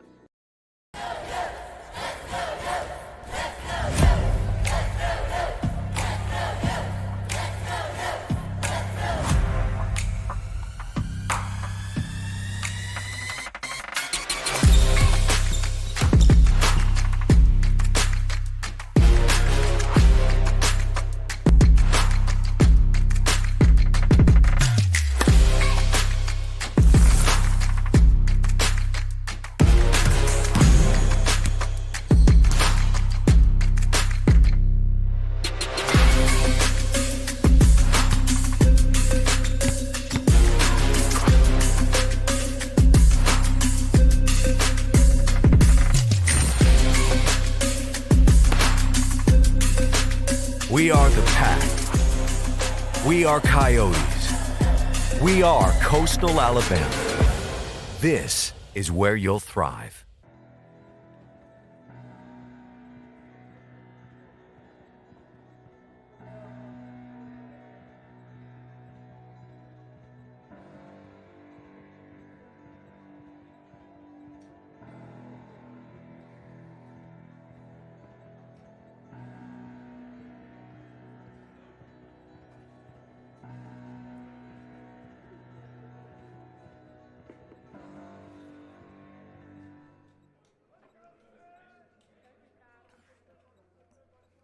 Number 23, Aaron Brett. Yotes sending up their 4, 5, and 6 spots in the lineup here in the bottom of the 6th. Aaron Threat, Bryce Speakman, Joseph Stevens. Threat 0 for 2 on the day.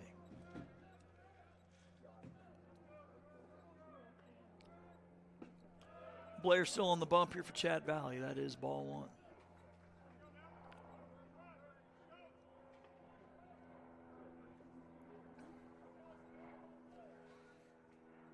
1-0 pitch is low for ball 2.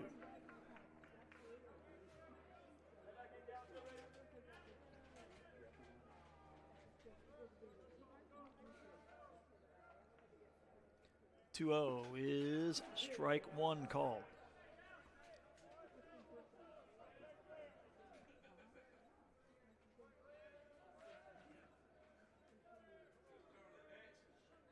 The 2-1. Swing and a miss, strike 2.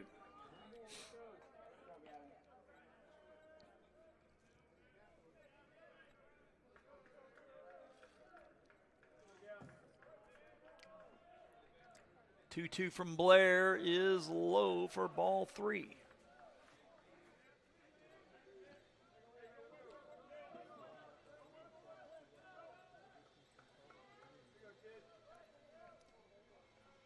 Blair's payoff pitch is swung on and hit high to the right side. First baseman underneath it will make the catch. That's McDonald for out number 1. Number 4, Bryce Speakman.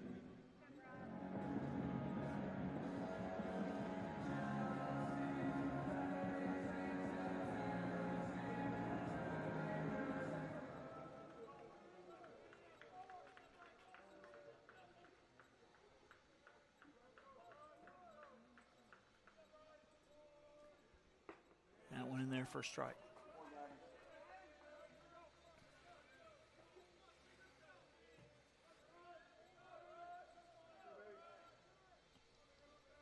The 0-1. Low 1-1. It's mentioning how overcast it has gotten. Weather Channel says it's going to be dry the next 6 hours, so good news for all of us. The 1-1 is hit high down the left side, foul. Bleed into the Coastal South bullpen. 1-2 the count.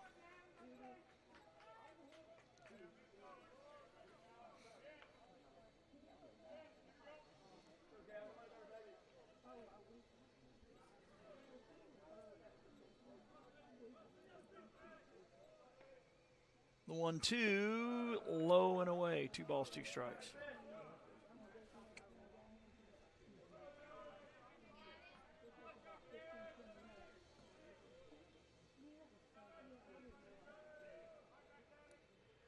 The 2-2, up and away, ball 3.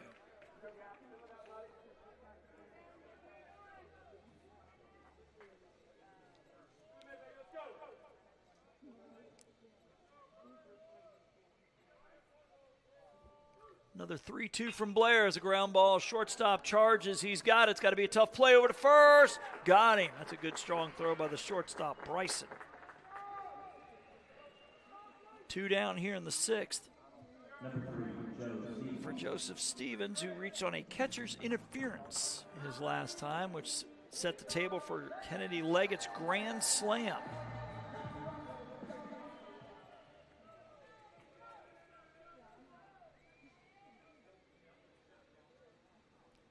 Pitch, a swing and a miss.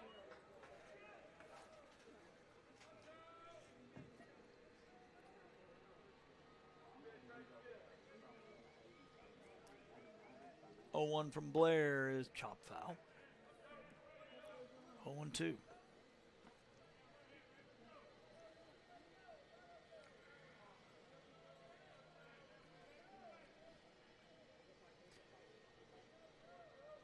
Oh-2 pitch from Blair is a chopper up the middle. Shortstop has it over to first, and nice glove work again by Bryson. And all of a sudden, As a young coyote, You're fired. he found himself ill-suited for the jobs of the world. He struggled to compete in the corporate environment. Yeah, this isn't working out. And failed at the simplest of tasks. I think I'm gonna have to let you go. No matter how hard he tried, his coyote hands were just not meant for regular jobs. That guy is fired. Until one day, when he was hired for the perfect job. To become a mascot.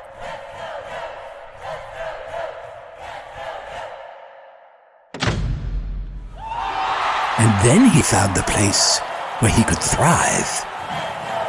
Find the place where you thrive at Coastal Alabama Community College.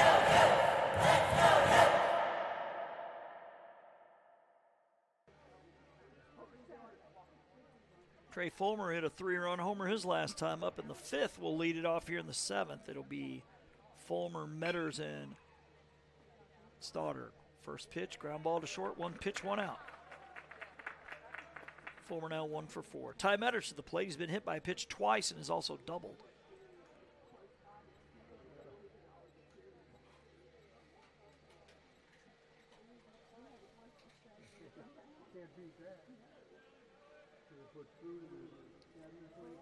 Pitch is a cue ball shot, just foul. Look out, almost took out the first baseman and the base umpire. Ball bounce, hit the base, and caromed up, almost got a piece of both of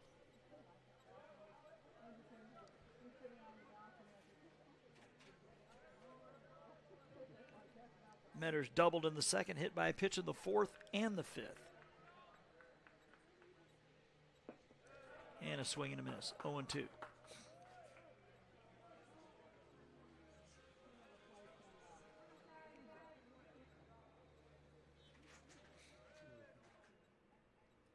The 0-2. Outside, 1-2.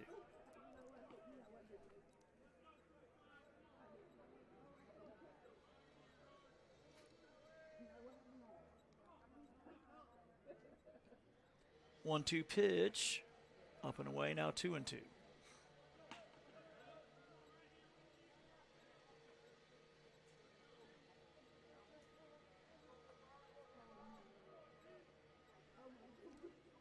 Two-two pitch, up and away, ball 3.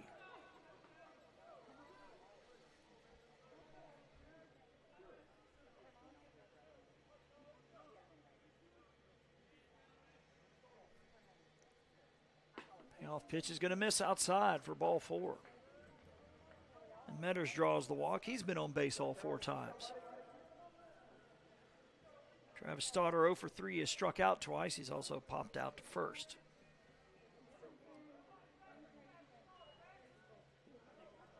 That's Floyd still throwing down in the Coastal South bullpen. Pitch is hit high to right field. Right fielder going up against the fence, and he's going to watch this one fly out of here.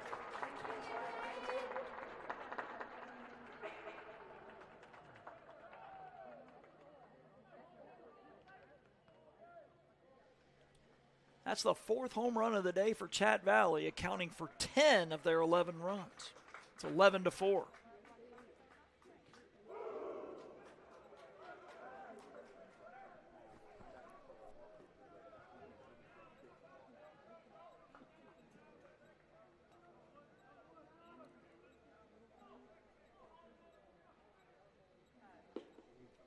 That one a strike call.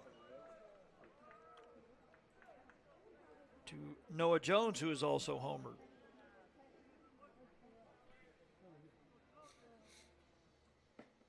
Pitch up and away, 1-1. So the 3-spot, 5-spot, 7-spot, and 8 spots have all gone deep for the Pirates in this one.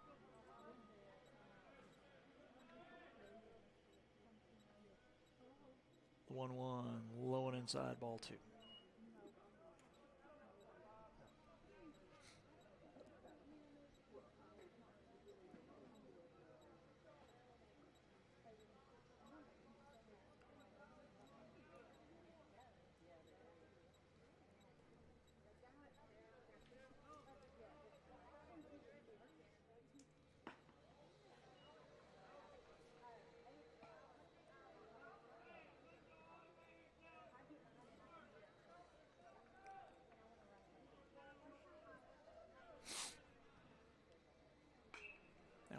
Hit out of play to the left.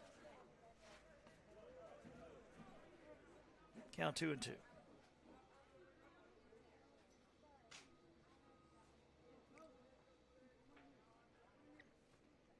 Payoff pitch is swung on, fouled out of play to the right.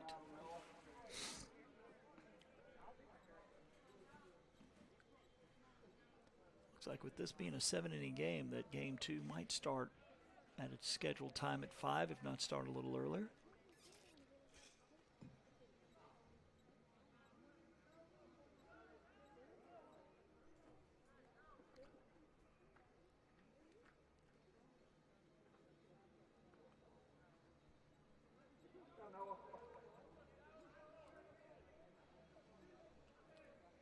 Two-run homer in the 2nd, 3-run homer in the 5th, 6th, and 2-run homer in the 7th. Counting for 10 of Chatt Valley's 11 runs. We have 2 outs now here in the 7th. Noah Jones has one of those home runs. He has also walked and flown out to right. Pitch up and in, ball 1.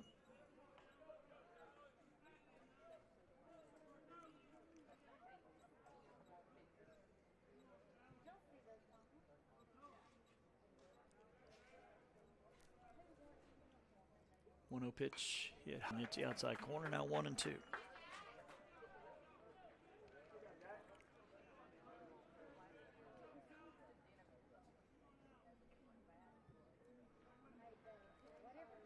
That one's going to be low and away. Count even now, 2-2.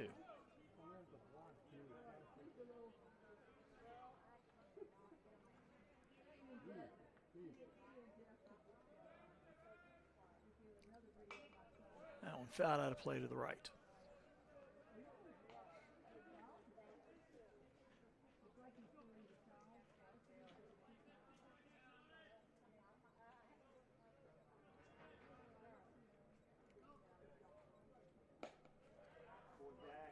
Ball 3.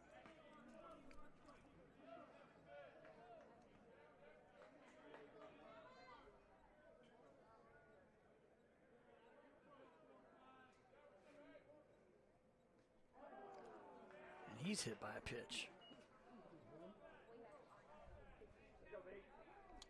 As Jones trots down to first here for Jack Bryson, who's 0 for 2 with a sacrifice.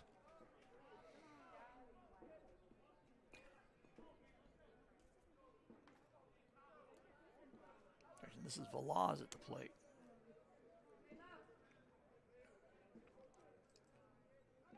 Runner is off. It's low and inside. The throw down, and they're going to get him on the stolen base. So that'll do it for the top of the 2nd. We head to the bottom half. 11-4. Chatt Valley on top here on JockJive.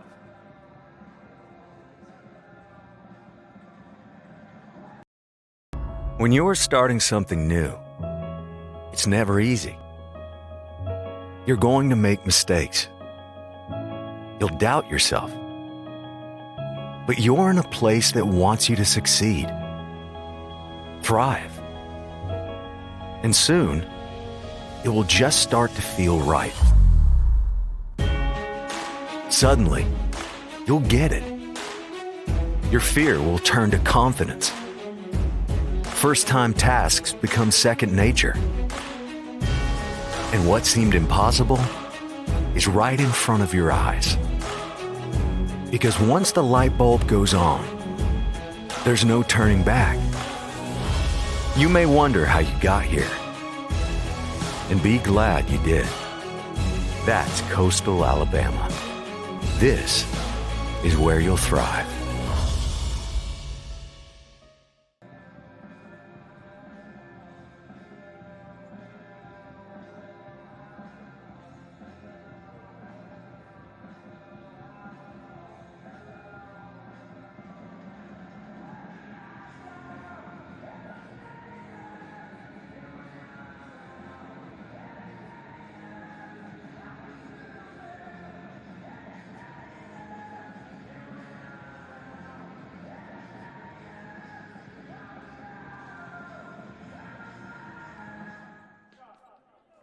So Blair looking to go the distance here for Chatt Valley. He will face the bottom third of the Coyote lineup here in Kennedy, Leggett, Caden Mason, Quincy Walters.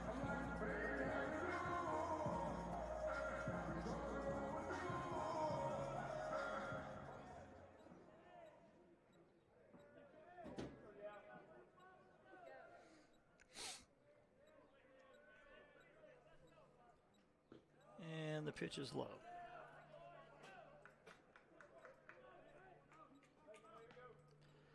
Leggett with a strikeout in the second, a grand slam in the fourth. They gave Coastal South a brief 4-3 lead. Chatt Valley's outscored them 8-0 since the 1-0 is a strike call.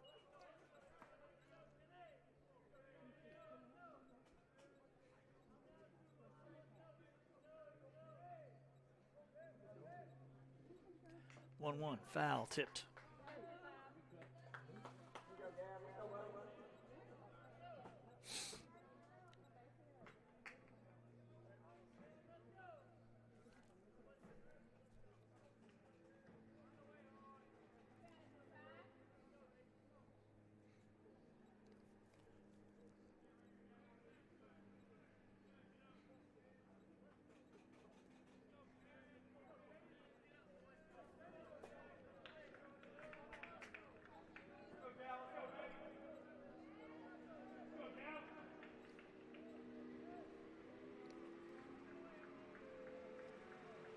The 1-2 from Blair is going to miss off the plate. Ball 2.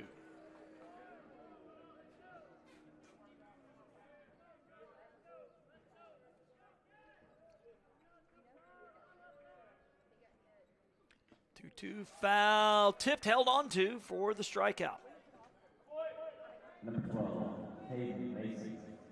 It's only the second strikeout for Blair, and they're both on Leggett, one down.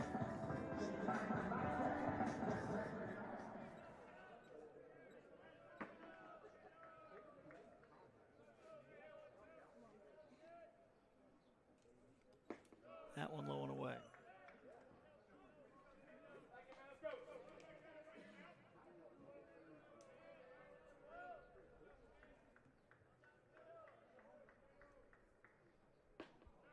That one a strike.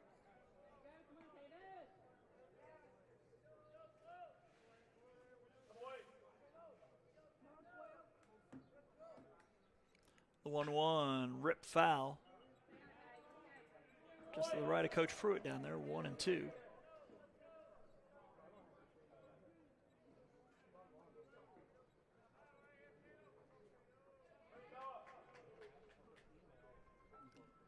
Pitch, he checks his swing, but he goes around for strike 3. Coastal South down to its final out. It'll be up to Quincy Walters.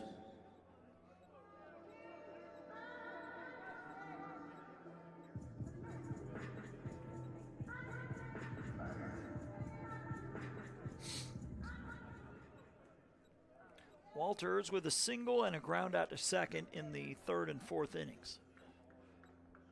And he hits a chopper. First baseman has it. He'll take it himself, 3 unassisted, and Blair and the Chatt Valley Pirates retire the last 11 of the game and win this one going away. Your final score, 11-4. So we should be back here about 20, 25 minutes or so here on JockJive.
Back here for the start of game 2.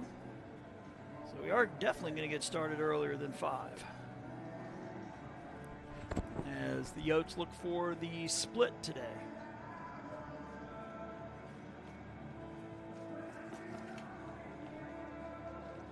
The first 5 in the lineup for Chatt Valley stay the same, and Justin Velaz, the right fielder, then Harrison Long, the left fielder, Zach John Peer, the DH, Josh McDonald, the first baseman, Trey Fulmer at third.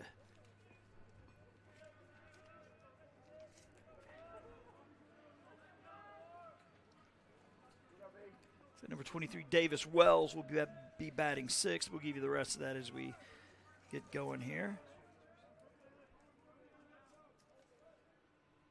As Bryson Mormon throws the first pitch here at 4:36.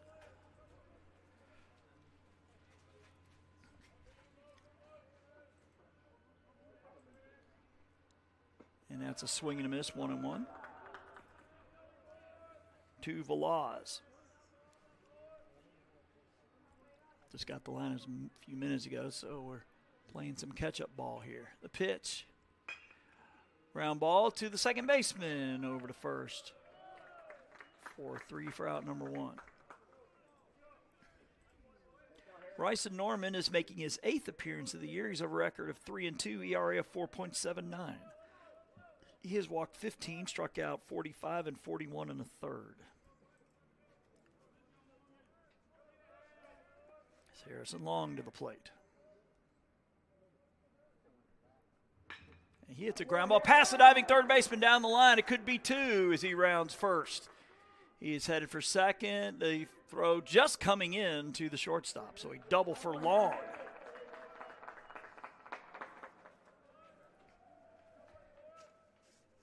Number 5, Zach John Peer to the plate.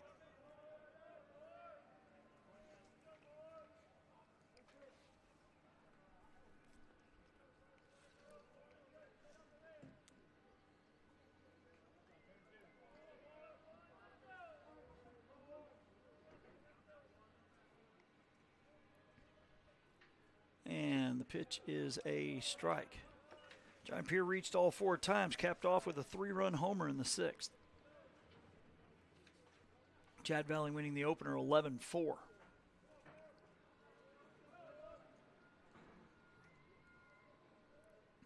Oh, 1 pitch, a swing and a miss, 0-2.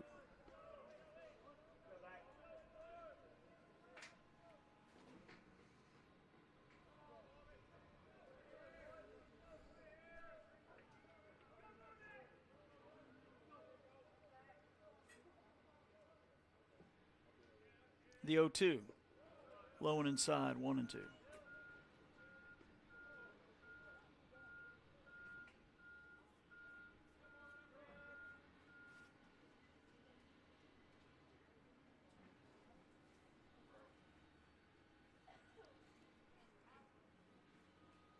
I guess we got a issue with the count.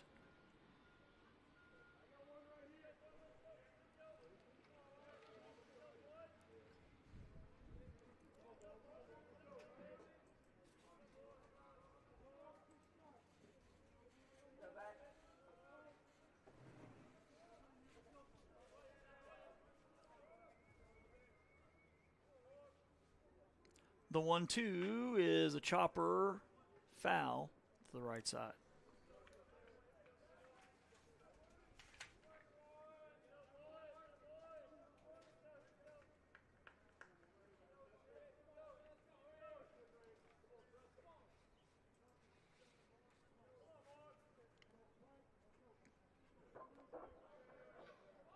A busy day on the JockJive Network on this Thursday. The pitch is low and inside as we had action at all 3 schools we're doing work for this spring, Coastal North and South and LBW.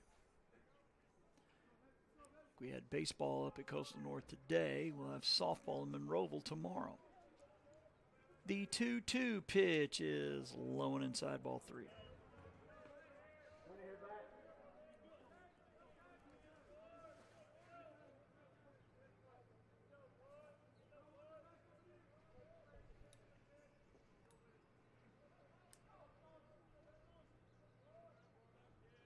Payoff pitch from Norman is a swing and a miss for strike 3. 2 down now for Josh McDonald, who had a single and a run scored in game 1.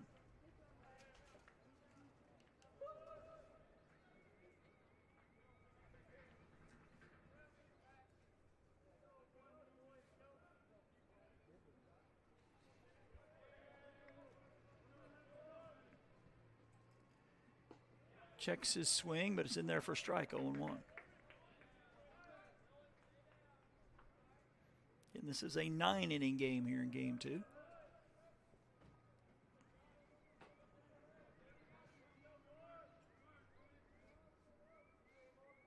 The 0-1.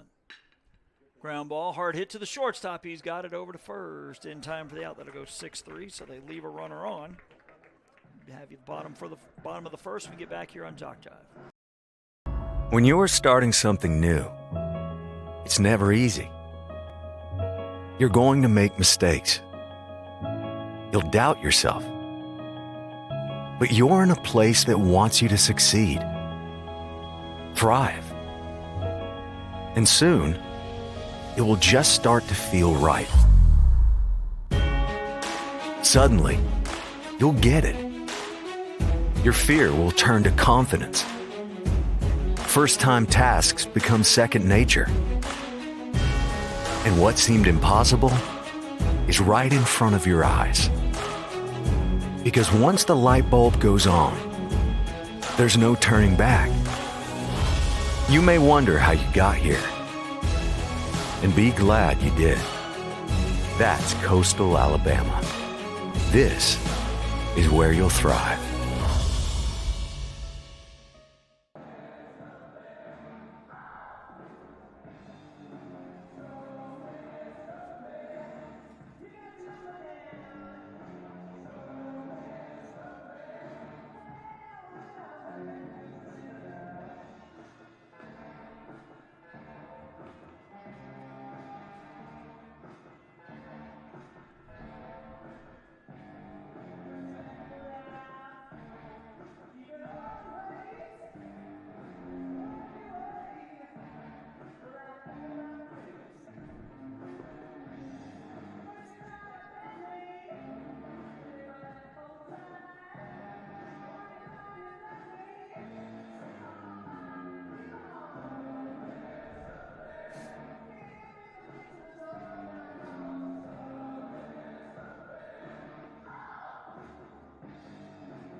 Couple changes for South here in game 2. Devin Murphy still leading off. Number 5, the right fielder. Derek Jellin moves up to the 2 spot. Silas Cunningham, number 6, will be DHing. Bryce Speakman moves up from 5 to 4. He's the left fielder. Kennedy Leggett moves up from the 7 to the 5 spot. Joseph Stevens will bat 6th.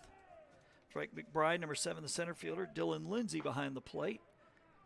And Quincy Walters at second. That is strike 1 to Devin Murphy, who was 1 for 3 in game 1. The 0-1 is low, 1-1.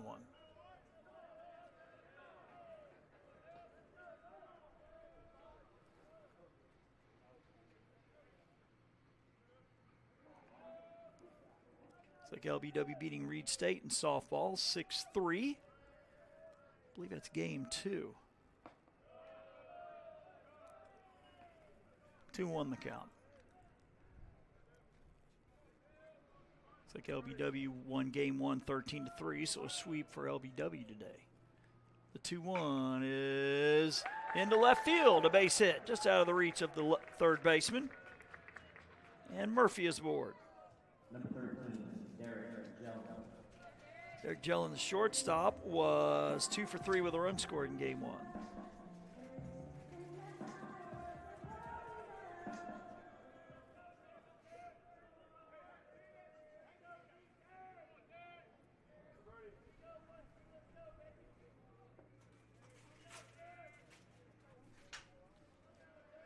Pitch to Jellin is a ball. This is Brody Dixon pitching for Chatt Valley here in game 2. his 11th appearance. He's 2-5 with a record of 6.66. That's a swing and a miss.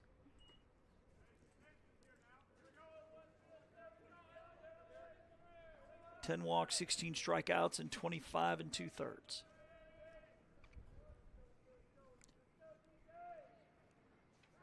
Throw to first and the runner back.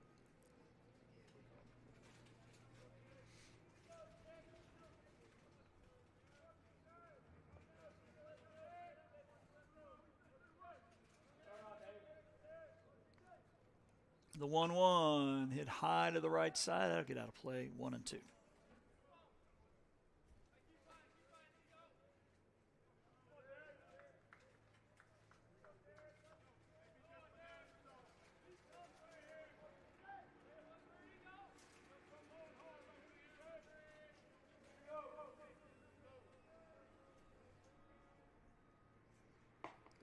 That one missing for a ball.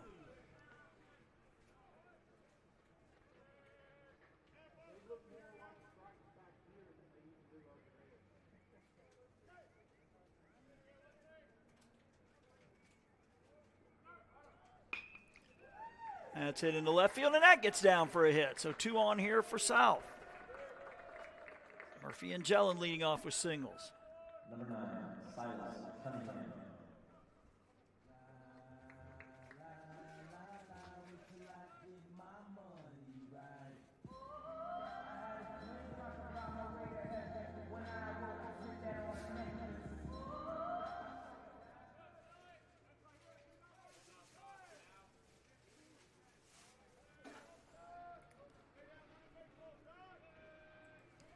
Silas Cunningham batting from the left side. First baseman in, anticipating some sort of bunt.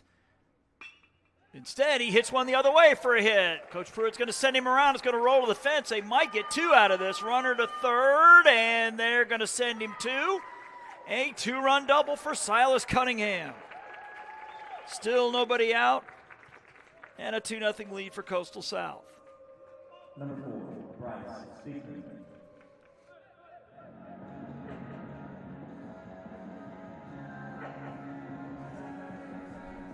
Bryce Speakman to the plate, number 4.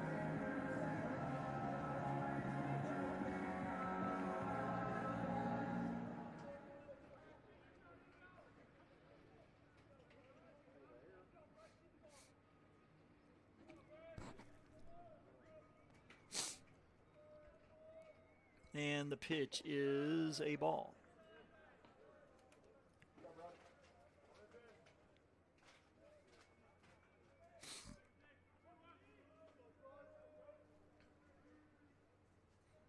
The 1-0, the bunt is down. It is a foul ball, 1-1.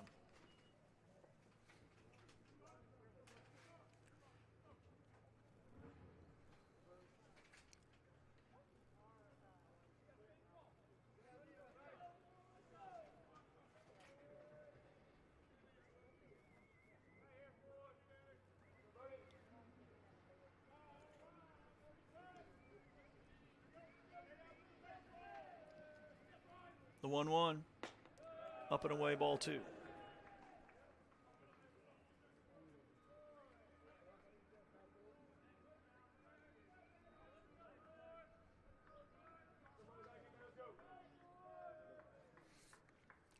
The 2-1 in there for strike 2. Again, this one's a 9-inning game, so we'll see the lights come on before this one's over.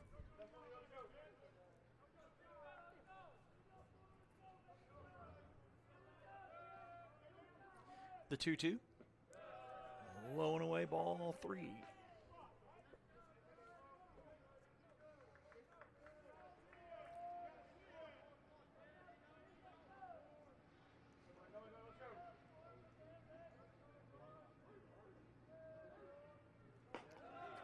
Outside, ball 4. So the first 4 have reached here in the first for Kennedy Leggett. Leggett had that grand slam in game 1.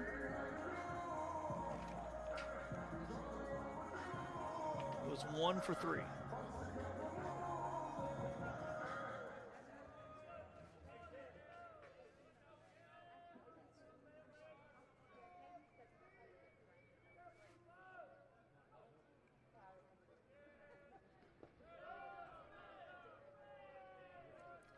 ball one.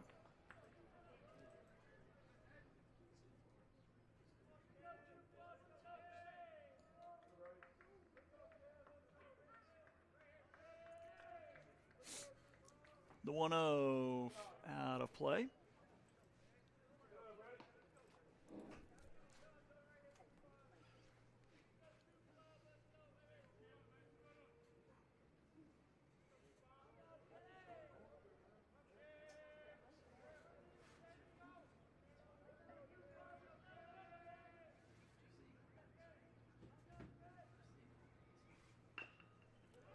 High chopper, shortstop deep in the hole. He's not going to be able to make it, and runner's going to try to score. The throw from the left fielder will be late. Throw going to third, and he will be out. I believe I'm leaning toward infield hit on that one for Leggett, as Silas Cunningham scores, but Speakman is thrown out 2-5 for out number one. It's now 3-0. Runner at first here for Joseph Stevens, who was 0 for 3 in game one.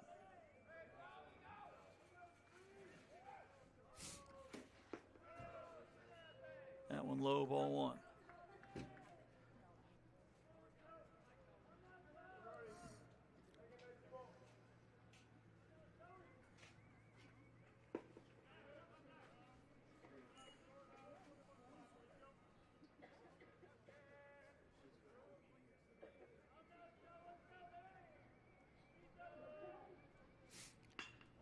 That one hit through the hole, a base hit. Leggett will stop at second. So 2 on with 1 out. Number 7, Drake McBride. Don't see anybody warming up yet, but I do see a catcher down there in Chatt Valley's dugout, which means there should be some throwing here soon. As Drake McBride to the plate. McBride did not play in game one, but he is batting .221 on the year. He's got 3 homers and 8 RBIs.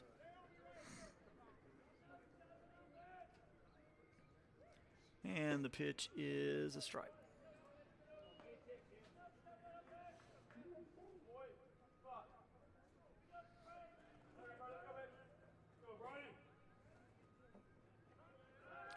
Back to second, close play, and they got him. They picked him off at second. So Leggett thrown out 1-6 for out number 2.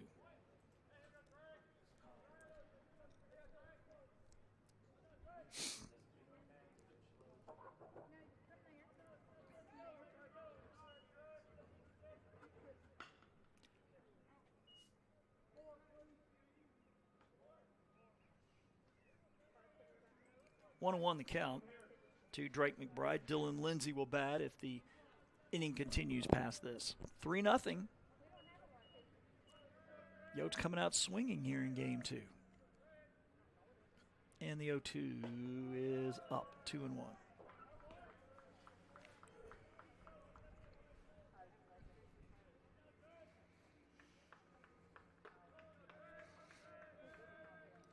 The 1-2. Strike 3 called. So that'll do it for the first, but not before the Yotes plate 3. To the top of the second, we go 3-0 South on JockJive. You've started this journey by yourself, but you won't have to go it alone, because now you're a part of something, a community that wants you to succeed, thrive. Here, you'll discover found family, fellow travelers, coyotes. That's the pack. That's coastal Alabama.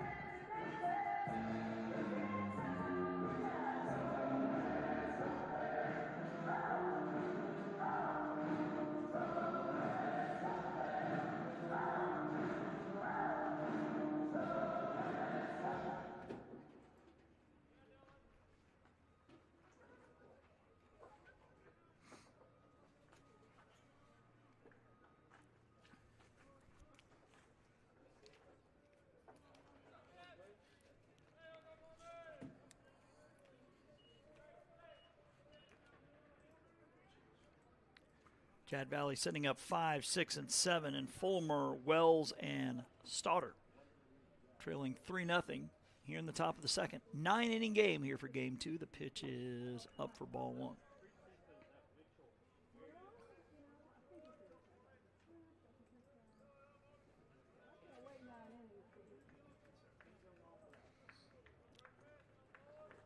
The 1-0 pitch is hit high and out of play to the left.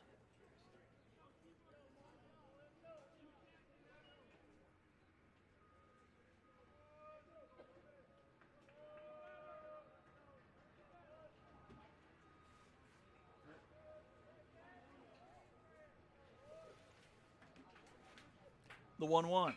And when hit well to center field, center fielder going back into the shadows out there and makes the catch for out number 1. McBride out there in center field as the shadows from the tree line start to make their way onto the outfield grass. 1 down here in the second. Davis Wells batting for the first time. Did not play in game 1. Batting 133, he has a homer and 2 RBIs.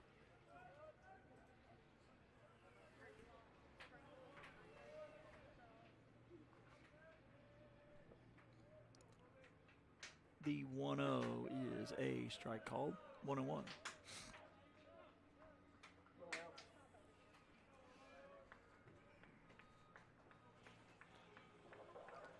That one up and away, 2-1.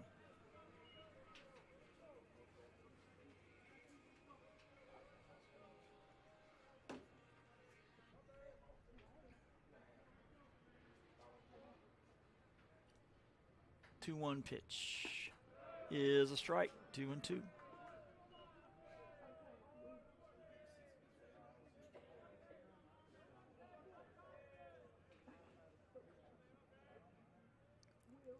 Two to Wells is roped into right field, a base hit. So 1-out single for Wells. Brings up Travis Stoddard, who in game 1 was 1 for 4 with a 2-run homer.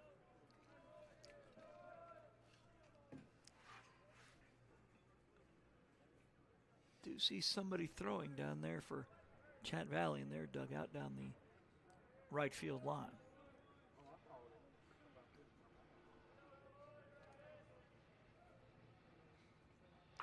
Pitch is a ground ball foul.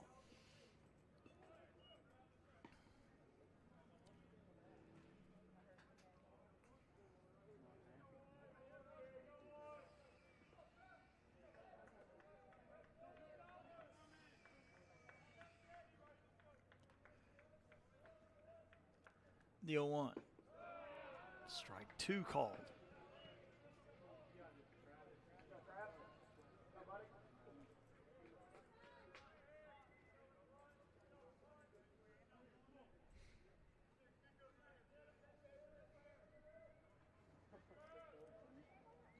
The 0-2. It's going to miss high.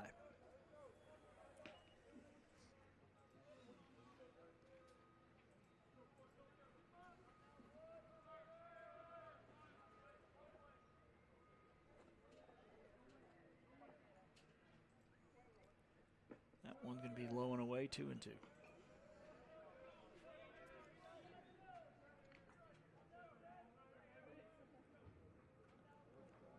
First 7 batters reached base for South in that first inning as they played at 3. Mormon's 2-2 pitch drops in there for strike 3 called. Second strikeout of the day for him is Noah Jones at the plate. Jones reached 3 times, including a 2-run homer in the second.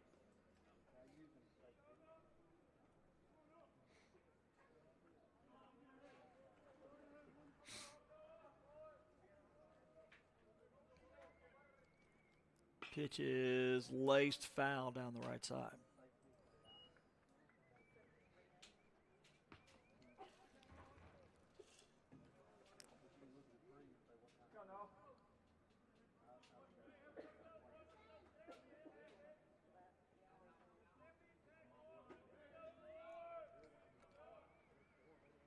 The 0-1 is outside, ball one.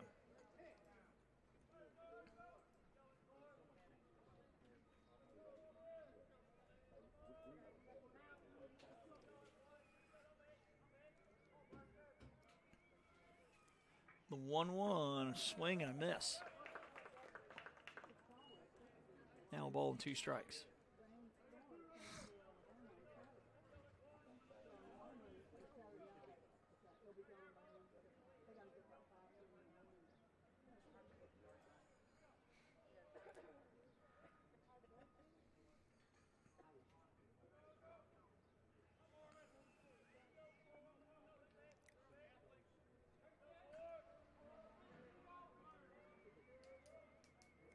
The 1-2 pitch is hit high to right field. Right fielder started back, coming in a few steps. He'll make the play. That's Murphy out there in right. So Chatt Valley will leave a runner on after a hit. Inning and a half of the books, 3-0. Coastal South on top here on JockJive.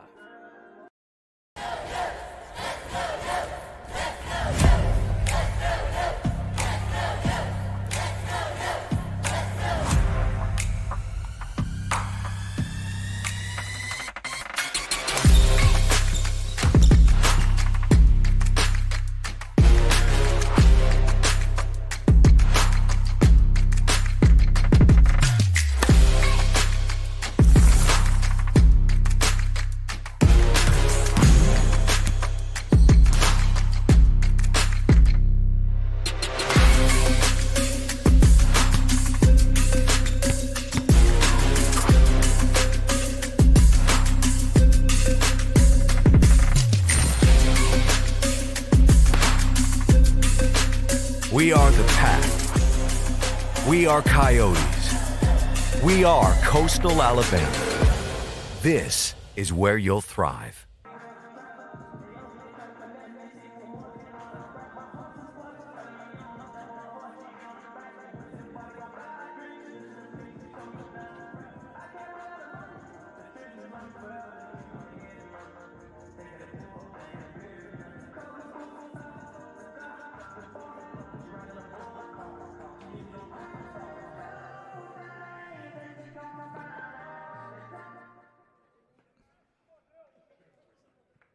Number 27,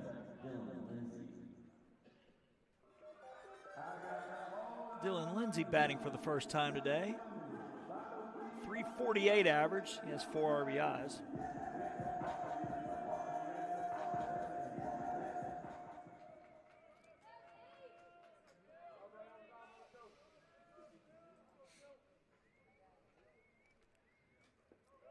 Pitch low for ball one. Did mention it is opening day. Across Major League Baseball, Yankees up 4-1 on Milwaukee after 8. Baltimore all over the Blue Jays, 12-2 in the top of the 8th.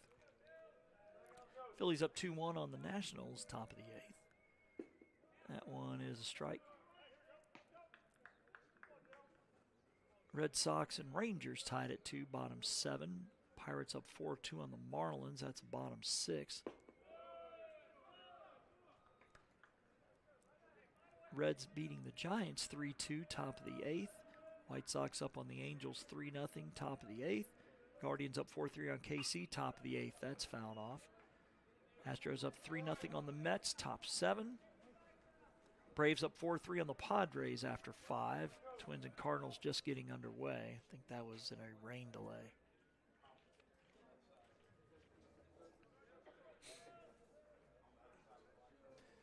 Pitch is outside, 2-2.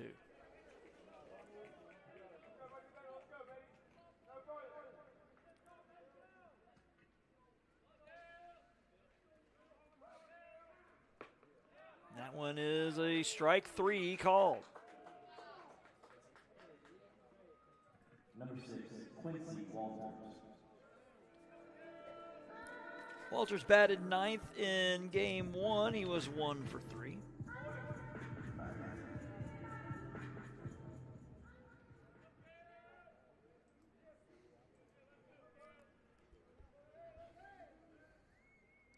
Pitch, a swing and a miss. 0-1.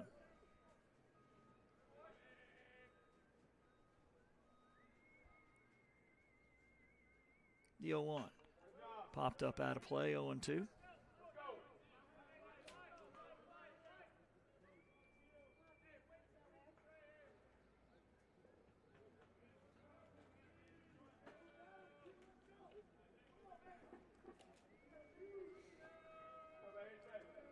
The 0-2 pitch swung on, fouled out of play to the left again.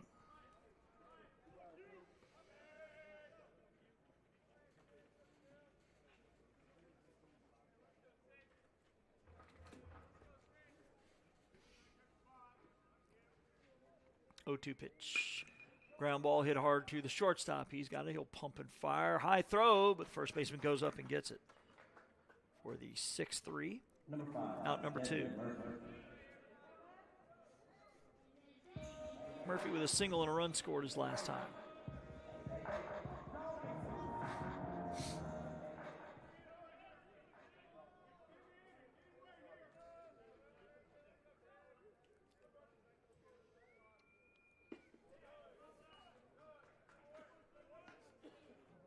On the count.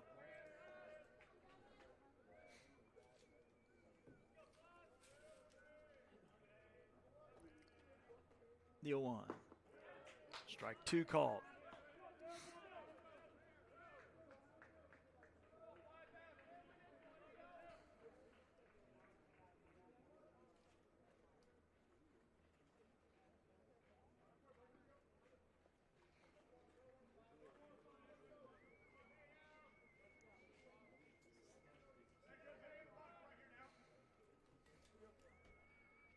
Pitch outside, 1-2.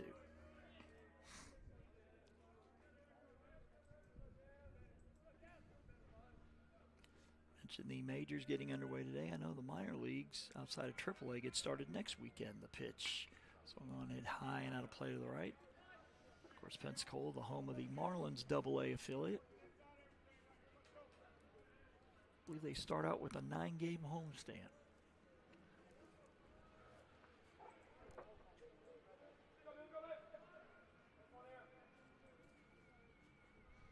The 1-2, foul back.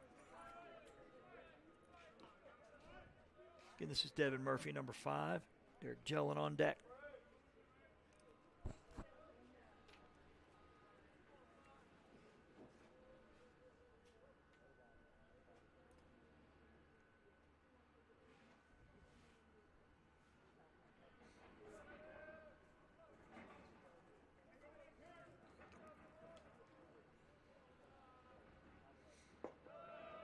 Low, ball 2.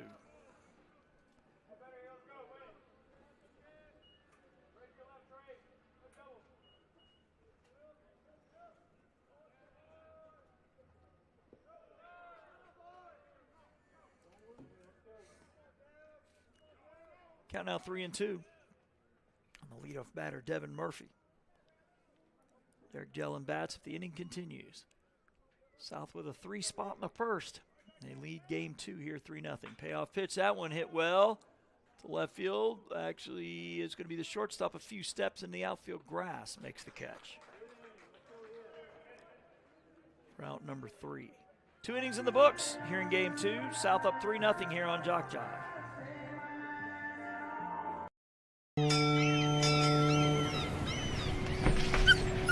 There once was a young coyote. You're fired. He found himself ill-suited for the jobs of the world. He struggled to compete in the corporate environment. Yeah, this isn't working out. And failed at the simplest of tasks. I think I'm gonna have to let you go. No matter how hard he tried, his coyote hands were just not meant for regular jobs. That guy is fired. Until one day, when he was hired for the perfect job. To become a mascot.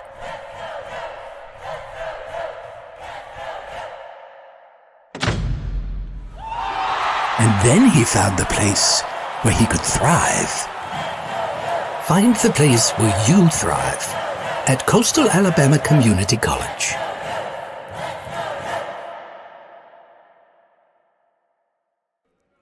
Chatt Valley here in the third will send up 9-1 and 2, and Bryson, Velez, and Long, as that is ball one. Bryson in game one was 1 for 3. And he fouls one back.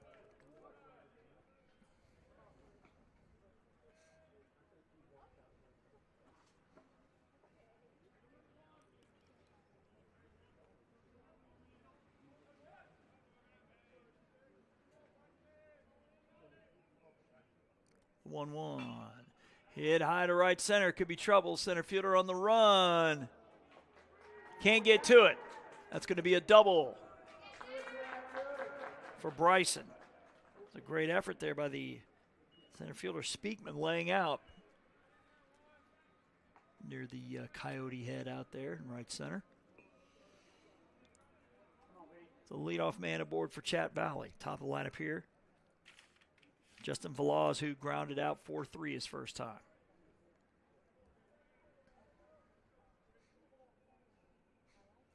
Pitch is a high chopper. Second baseman has it. He'll go to first for the out. Runner to third and Bryson.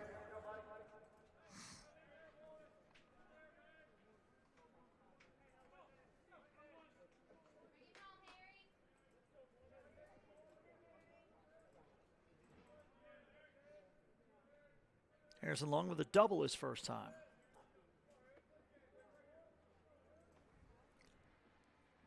And he tries to hold up. He goes around. It's 0-1.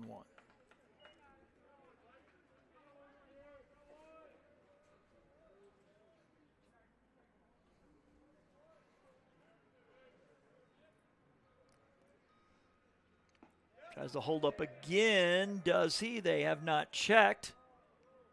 They do now, and they said he did not. Count now 1-1.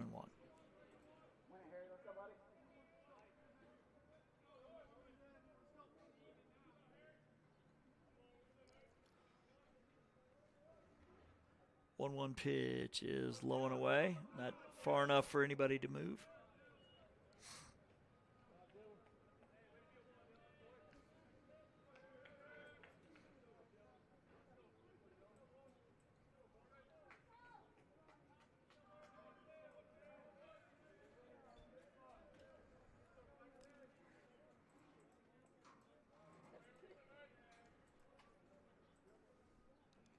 One pitch, tries to check his swing. Looks like he did. They're not going to check. Looks like it's 3-1. Now they are going to check. Nope. It's kind of interesting. Our base umpire, he puts both hands out like, did he or did he? Instead of just pointing to the ump. Out there on the bases, Mark Humphreys. 3-1 pitch from Norman is a hard hit ball. Second baseman is there, though, over to first for the out. They do get a run. Long driving in Bryson. It's 3-1. Zach John Pierce struck out his first time. Only time today he hadn't reached base. Reached base all 4 times in game one, including 2 walks and a 3-run homer.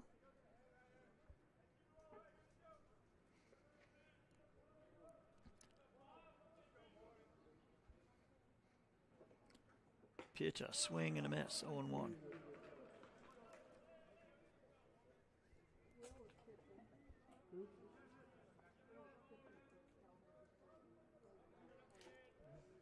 The 0-1, up high, 1 ball, 1 strike.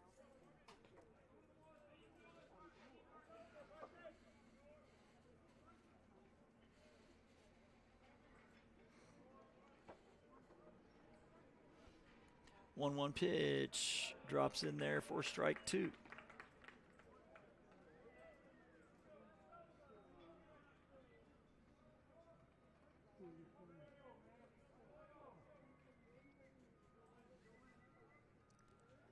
Now missing high. 2-2.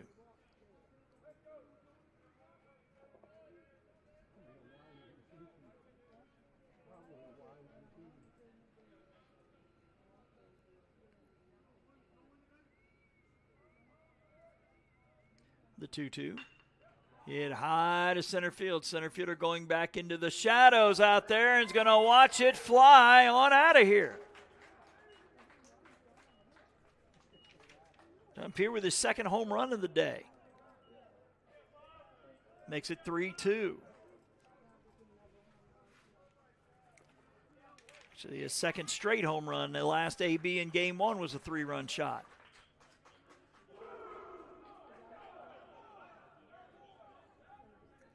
Josh McDonald grounding out to the shortstop his last time.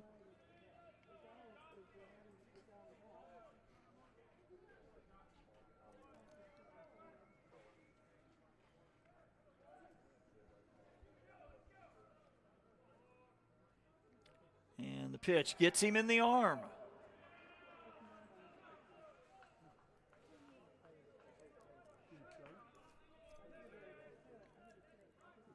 Trey Fulmer flew out to center his last time.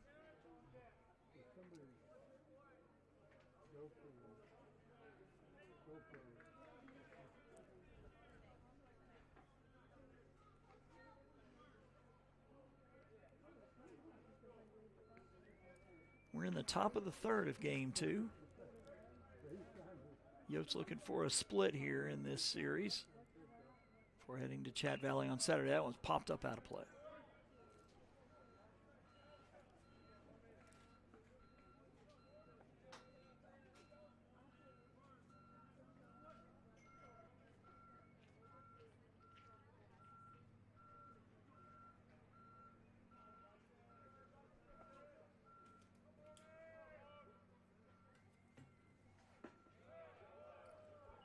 Outside, ball one.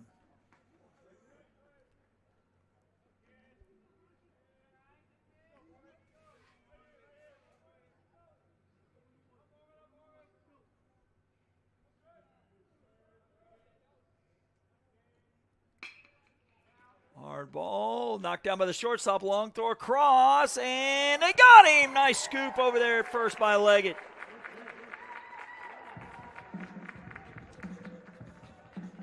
Play by Jellin over at short, knocking it down. And Leggett scooping it out on the back end. 2.5 in the books. It's a 3-2 lead for South here on JockJive. When you're starting something new, it's never easy. You're going to make mistakes. You'll doubt yourself. But you're in a place that wants you to succeed, thrive. And soon, it will just start to feel right. Suddenly, you'll get it. Your fear will turn to confidence. First-time tasks become second nature. And what seemed impossible is right in front of your eyes. Because once the light bulb goes on, there's no turning back.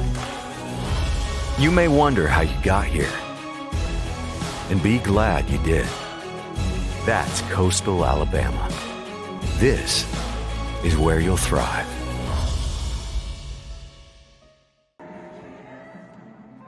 Update from Bruton.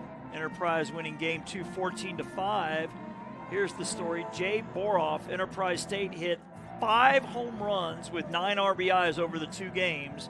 He had 10 and 33 coming into today. Well, I think we know who the player of the week's going to be this week. Goodness.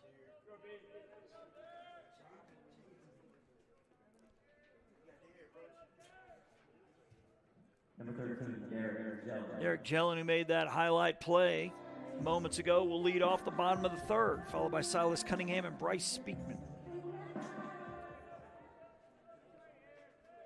It's interesting, the configuration of the field here at Stanley James Field. The pitch is a strike. The sun setting off to the left side. It's starting to peek into the press box, make it a little hard to see. So if I'm a little late on a call or two, that'll explain it, the 0-1. That one is fouled out of play. 0-2.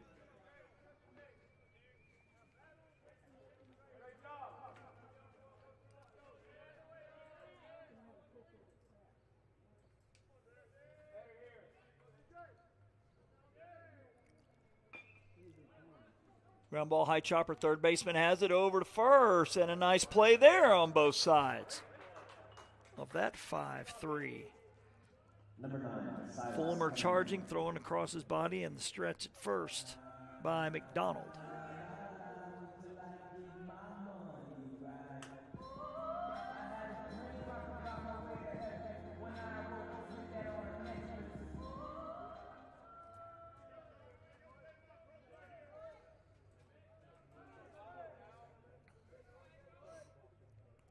Pitch is a strike call.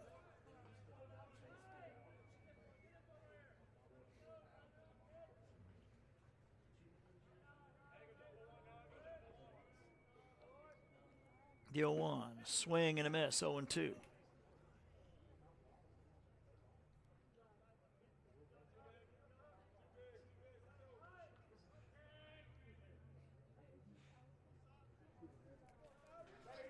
We have this group text where we keep each other updated on these scores. Robert Williamson just made an interesting observation. I was thinking that name sounds a little familiar. He says, yeah, he played in the Showcase Series, so we've seen him for about 5 years now. That does ring a bell.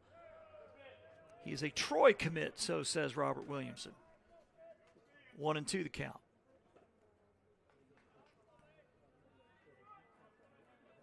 Five home runs and a doubleheader. That's pretty impressive. Might be in the running for National Player of the Week with those numbers. That's a ground ball, shortstop, a long way to run. He's got it and to throw to first, and that's going to be offline. And it goes into the dugout. So that's got to be an E6 after the ball ends up in the dugout. Cunningham safe at second. Speakman with a walk his last time.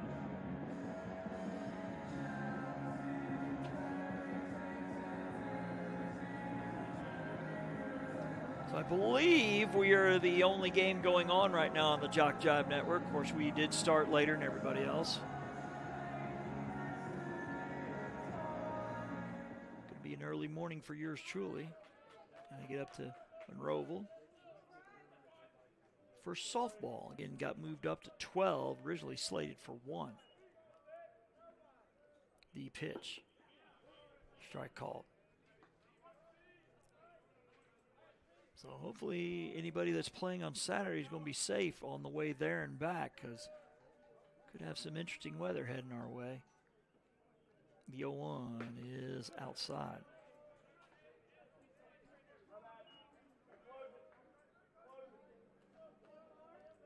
Again, the guys up here in the press box told me that doubleheader is Saturday, but it would not surprise me if that gets moved up. That is a smash.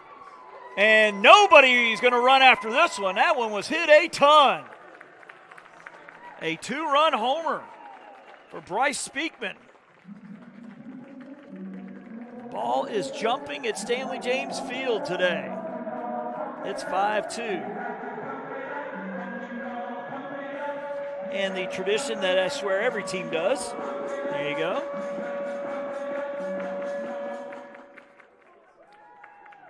For Speakman, that is his first home run of the year.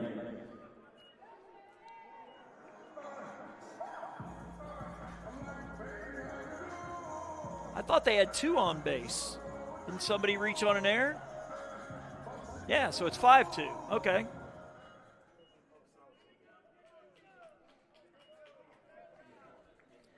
Kennedy Leggett hit a grand slam in game 1. The pitch is chop foul.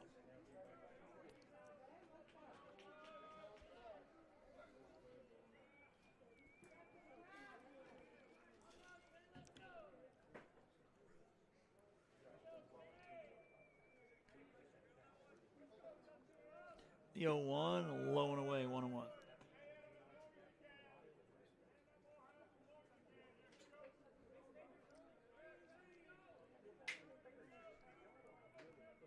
The 1-1 pitch is low, ball 2.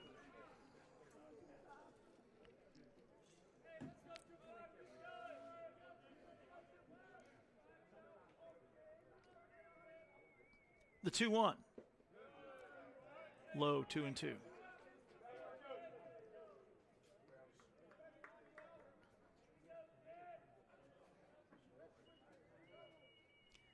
Pitch low and away, and a walk to Leggett. Joseph Stevens will bat. Joe Stevens.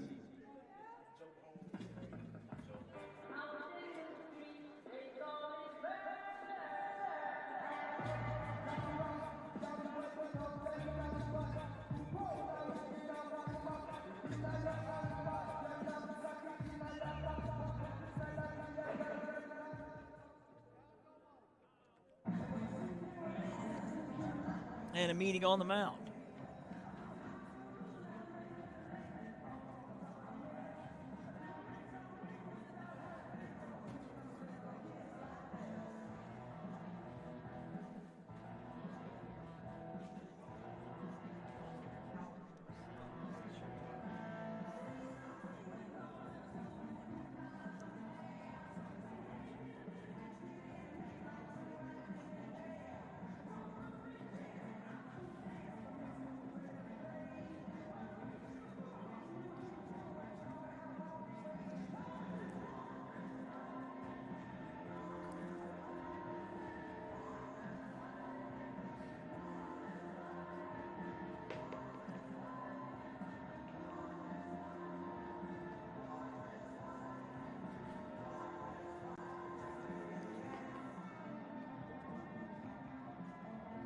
Only final today so far is the Yankees beating Milwaukee 4-2.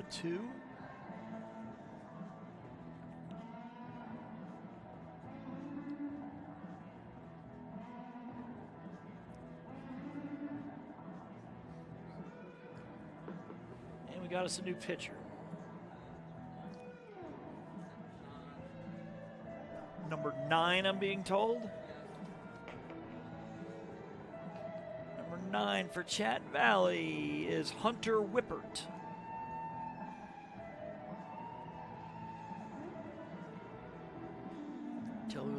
Tell you a little bit more about Hunter. He is 1-1. It's his 11th appearance. So he's tied with his teammate Brody Dixon, who just made appearance number 11. Whippert's ERA 9.41. He has only one start. He has walked 9, struck out 9 in 22 innings. I was just about to say before that change there. Hopefully the Cleveland Guardians can hold on in the bottom of the 9th. The only reason I say that, kid's name is Ben Lively. He's been around. He's a Gulf Breeze High graduate, so I saw him grow up, played college ball at UCF. Drafted by the Reds, I believe, has bounced around, spent 3 years in Korea. He's 3 outs from getting, and just as I say it, they tied it at 4. Dadgummit. Could have had the win if they held on. Sorry, Ben, I cursed you. 5 innings, 4 hits, no walks, 3 strikeouts. Did give up a home run. Would have gotten the win, but they just gave up the lead in the 9th. Doggone it.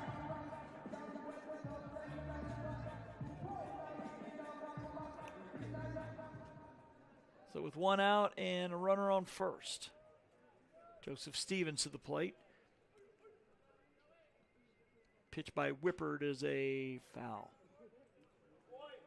So Dixon will go 2 1/3. He gives up 7 hits.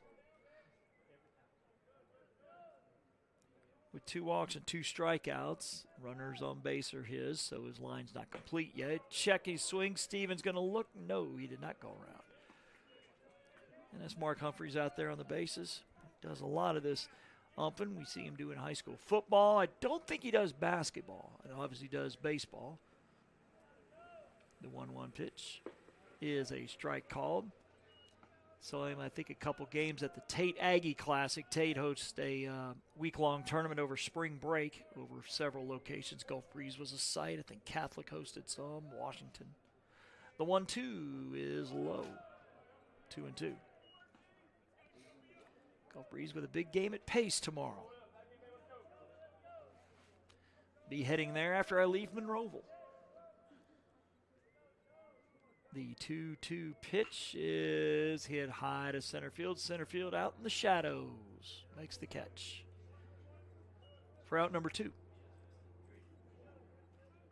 Number 7, Drake Fry. I think I mentioned on a couple of the Coastal South softball broadcasts, I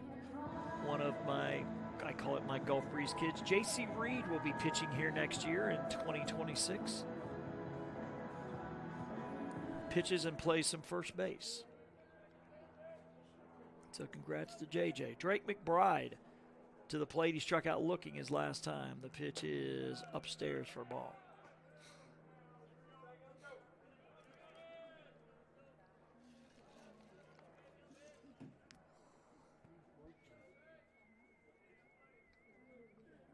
One 0 pitch is strike one called.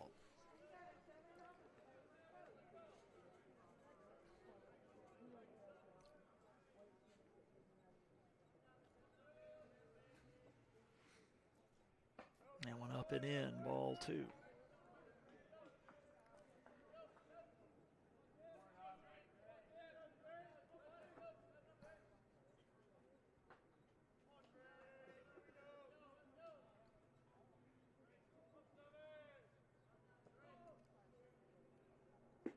That one is low. 3-1 the count.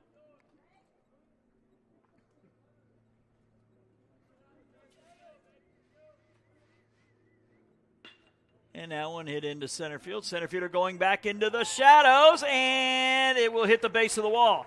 They will send the runner around. The throw coming into second. Oh, and he slips running around third. Oh, goodness. That's Kennedy Leggett. He's had an adventure out there on the base pass today. Double by McBride. He was picked off earlier. Number 27, Dylan Lindsay. Dylan Lindsay struck out looking his first time.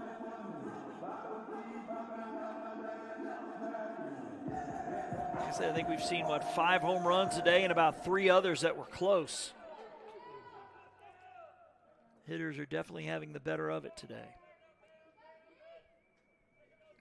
Pitch to Lindsay is up and away for a ball, so we'll see if the unfortunate slip by Leggett at third could cost South a run here with 2 outs. Kennedy's like, please bail me out. A 1-0 pitch is low, ball 2.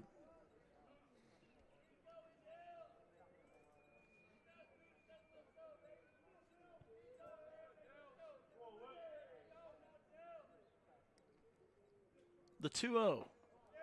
Up and in, ball 3.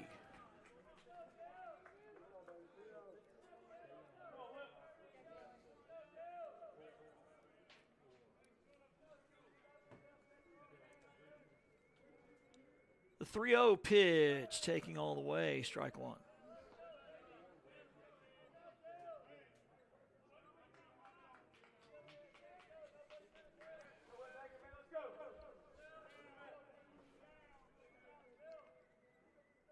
The 3-1 is low, ball 4, and they're loaded. Quincy Walters will bat with the bases loaded.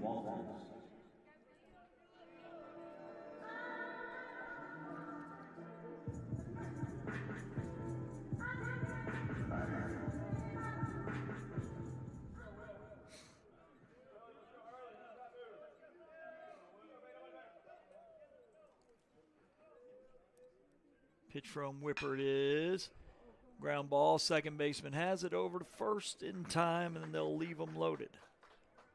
Now before they get 2 more, we're a third of the way home here in game 2. It's a 5-2 lead for South here on JockJive. You've started this journey by yourself, but you won't have to go it alone, because now you're a part of something, a community that wants you to succeed, thrive. Here, you'll discover found family, fellow travelers, coyotes. That's the pack. That's coastal Alabama.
That one popped up. Third baseman drifting over into foul ground. Looks like he will have room and makes the catch.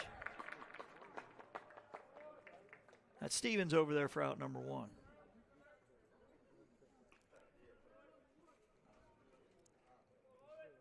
Travis Stauder struck out looking his last time.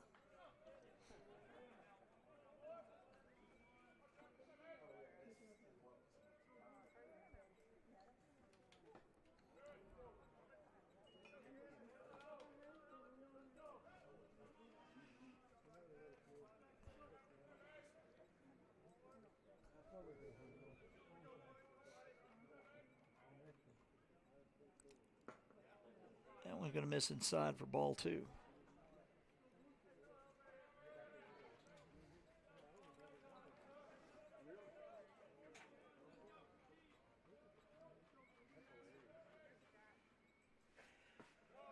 That went in there for strike 1. 2-1 the count.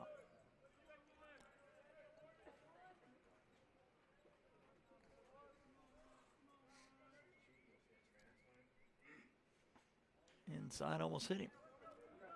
Like I said, checking again the weather here for Phoenix City tomorrow. No chance of rain on Friday, but again on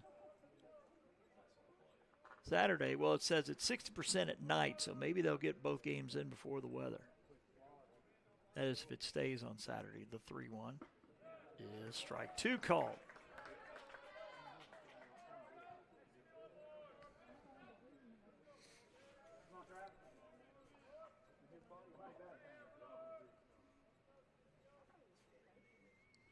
The 3-2 swung on, popped up. Catcher rips off the mask, but he is going to run out of room.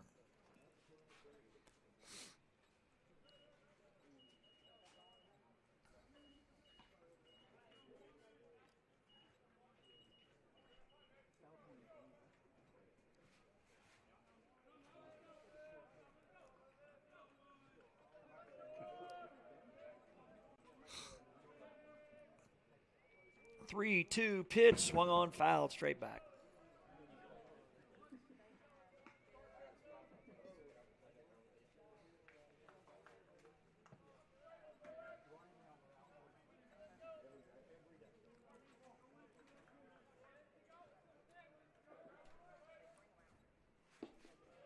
And that misses for ball 4.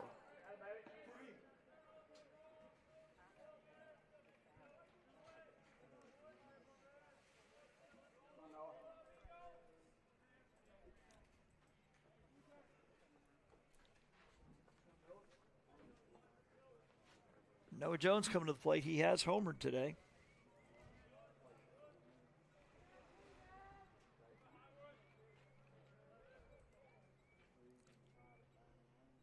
And a swing and a miss.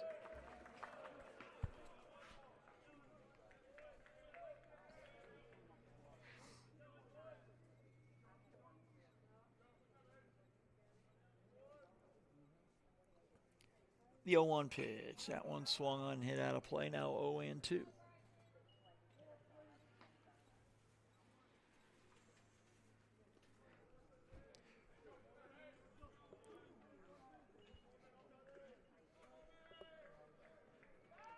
Back to first and the runner back.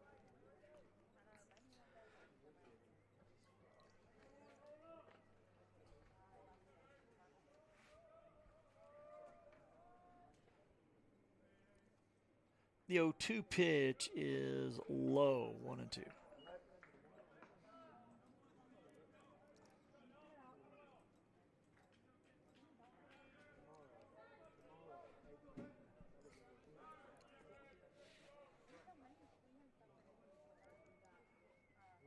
The 1-2, that's going to miss outside.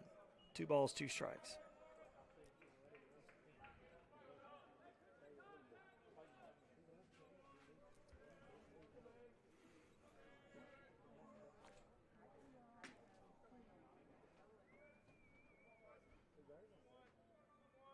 Long pause and a 2-2 is hit high to center field. Center fielder's jogging in, and it's going to fall in front of him. I guess McBride just misjudged it out there. He took a step back and then just couldn't recover. So it falls in front of him for a hit. It's So 2 on here for Jack Bryson, who doubled his last time.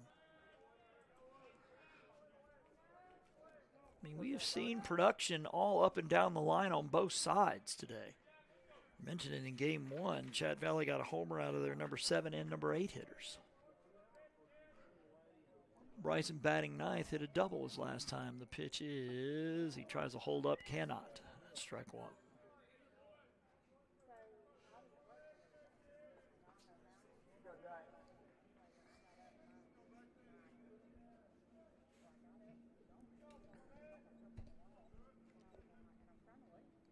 Pitch, a swing and a miss, now 0-2.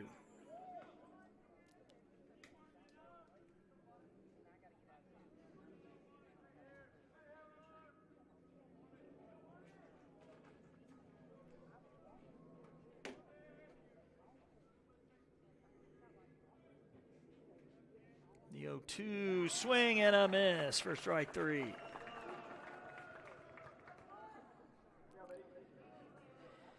Strikeout number 3 for Norman. Back to the top here. Justin Velaz, who is grounded out to second twice.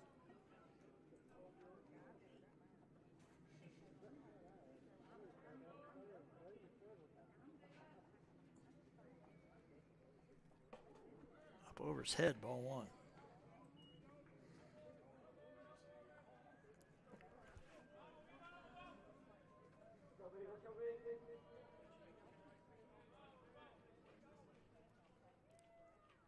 Pitch is hit, ground ball. First baseman has it. He'll toss over to the pitcher, covering 3-1. Round number 3 is Chatt Valley will leave 2. They've left a runner on in every half inning. Total of 5 so far. To the bottom of the 4th, 5-2 South here on JockJive.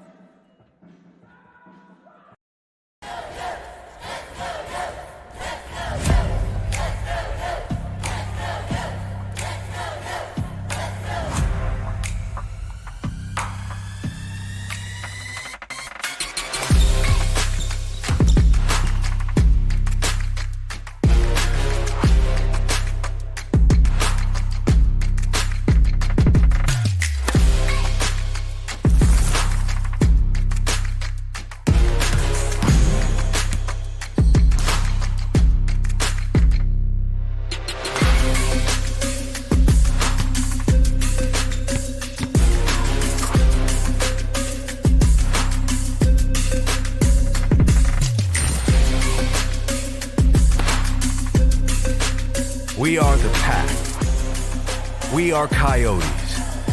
We are Coastal Alabama. This is where you'll thrive.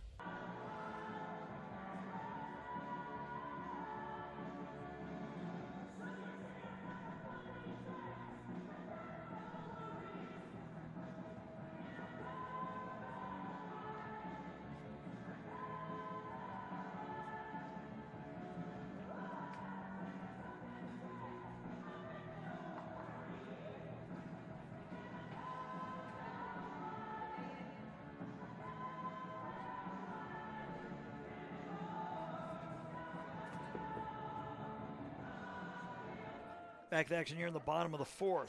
South will have the top of its lineup with Devin Murphy. Murphy with a single and a run scored and a pop out to short.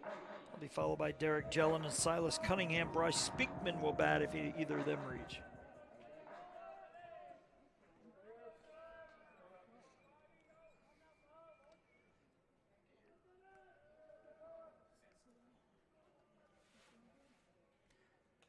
Pitch is up and away, ball 1. And this one's scheduled for 9.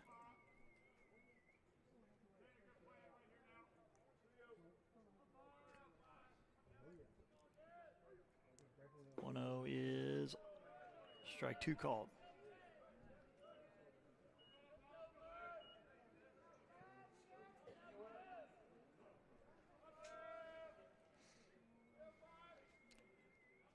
The 0-2 is strike. Is that strike 3 called? Nope. Guess that's just strike 2. 1-2 the count.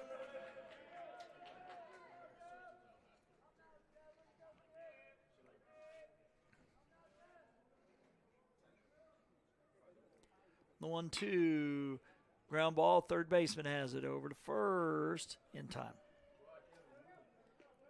One out here in the fourth. Number 13, Derek Gentleman.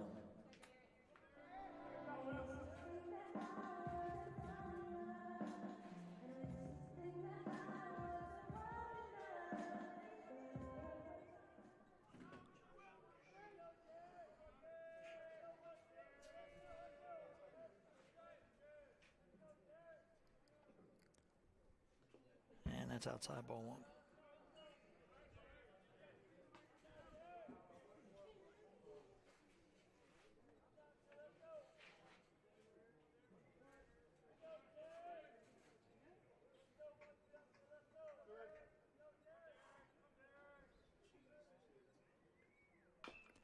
That is a chopper to the left side. That'll drop foul for a ball and a strike.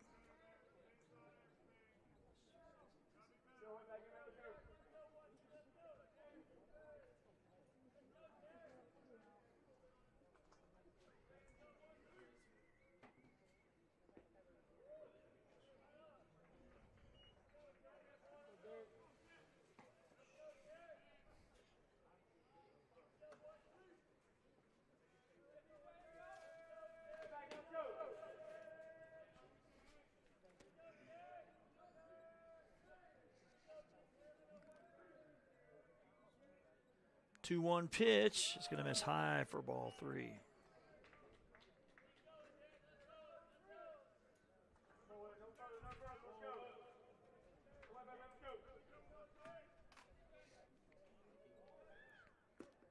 That one's going to be low for a ball, a walk.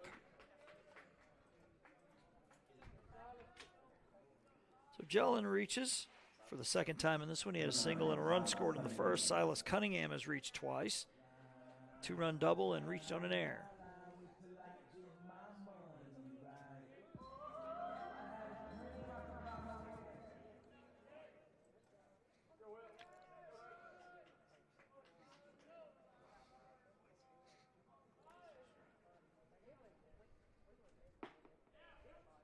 That one a strike.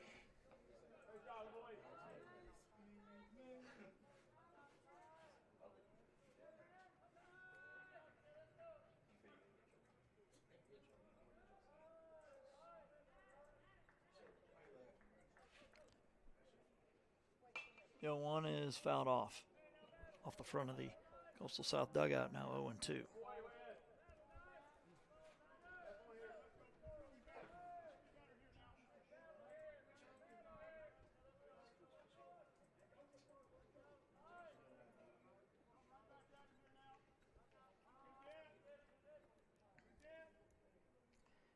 This is Hunter Whippert in relief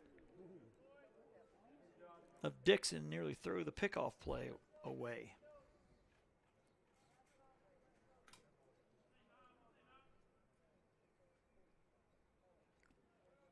Plate umpire having a chat with the batter over something. Something with the bat, I guess.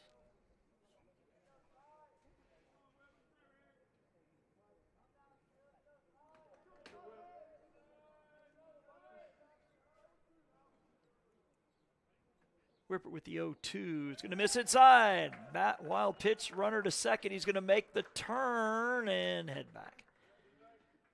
He had thoughts of going first to third. Magellan will stay at second.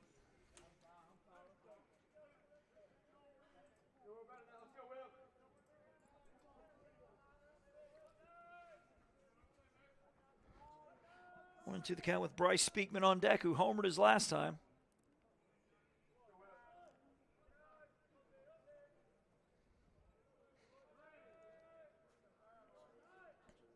The 1-2. Hard hit ball past the first baseman into right field. That should score another run. Throw's going to come all the way in late. So the RBI single makes it 6-2. McDonald did all he could to keep it on the infield. Tried to stab the backhand, but unsuccessful, as Bryce Speakman, two-run homers last time. He's also walked.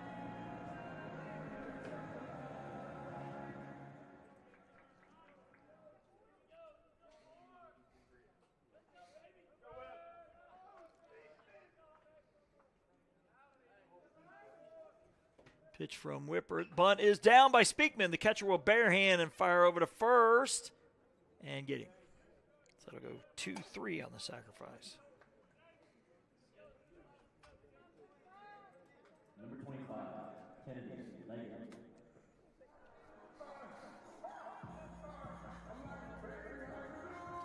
Kenny Leggett walked his last time.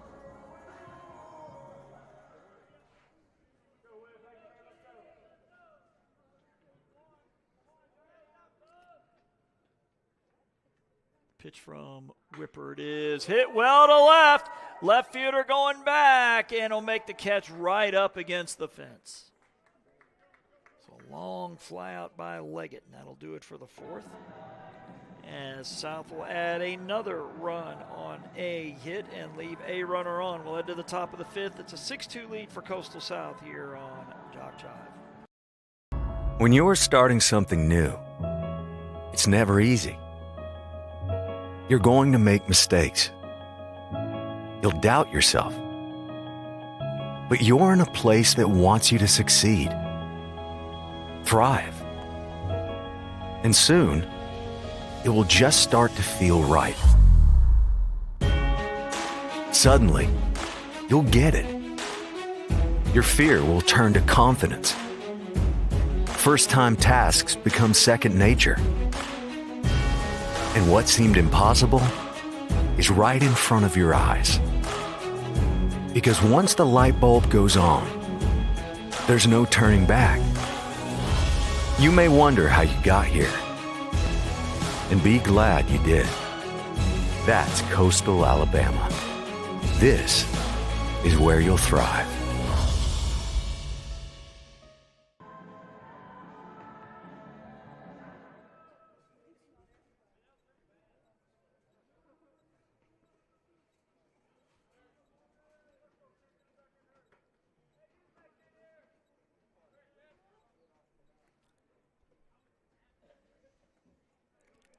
Head to the top of the fifth. It'll be the 2, 3, and 4 spots. Long, John Peer, and McDonald.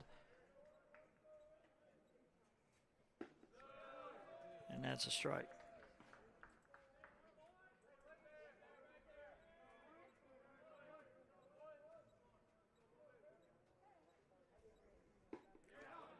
That's a strike. 0-2.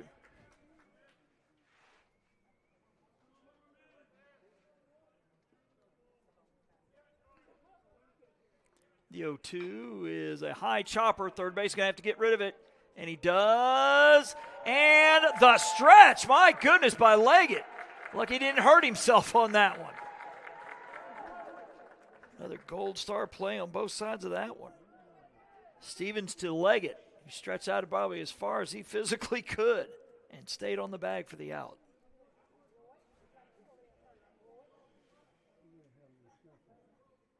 And I think Chatt Valley is wondering, did he stretch a little too far, as in off the bag? Not sure how the home plate umpire can overturn it all the way from home plate, but they're going to do their due diligence, and the out is called. Lights are on here at Stanley James Field.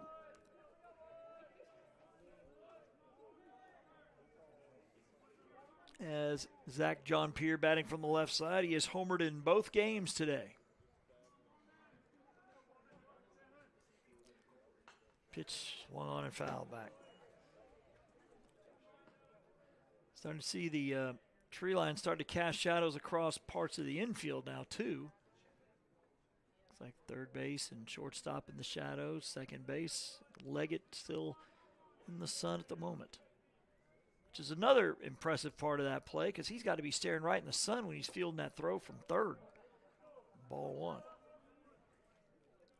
Saw a couple times, I can't remember which, it might have been here, where the sun was high in the sky and a couple balls dropped in that fielders couldn't find. The pitch is a strike called.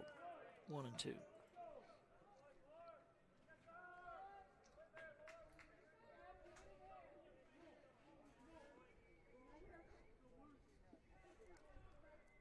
The 1-2 ground ball, second baseman, a couple steps to his left for the out. So 2 up, 2 down here in the 5th. Be Josh McDonald. He grounded out and was hit by a pitch.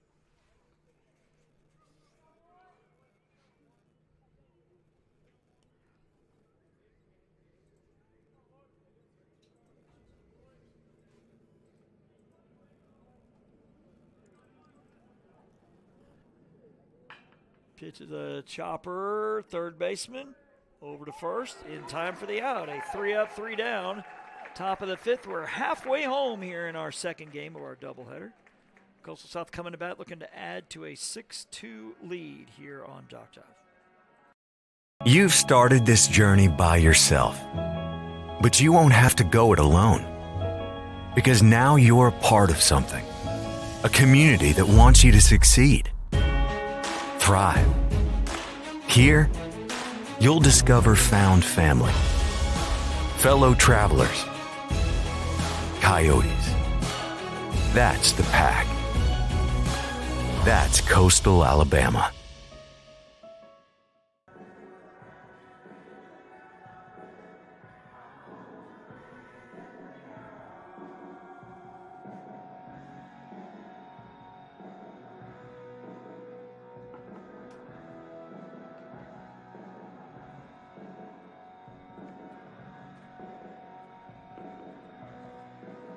Back here at Bay Minette, where we do have a good number of scores that have already been posted on the ACCC site. It looks like Wallace, Dothan, and MMI have split. Dothan winning the opener 5-0. MMI winning in 8 innings 5-4 in game 2. Looks like Central Alabama and Bishop have split today. Central Alabama winning the opener in Mobile 10-2. Bishop the nightcap 5-0. Of course, we broadcasted these games. Enterprise and Coastal North splitting. North winning 13-12 in game 1. And then Enterprise all over Coastal North, 14-0 in game 2. Looks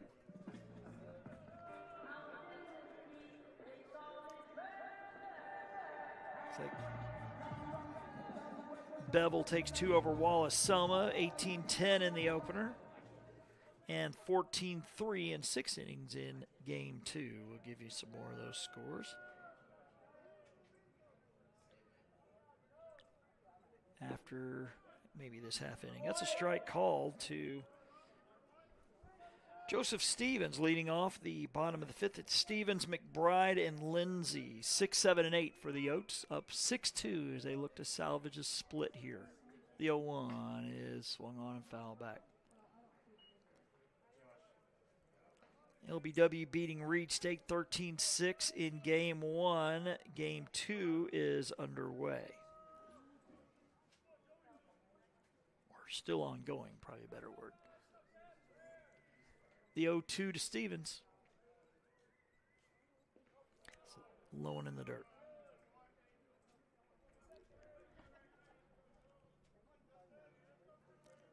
Like Lawson and Shelton. Shelton winning the opener 4-0. Game 2 is underway.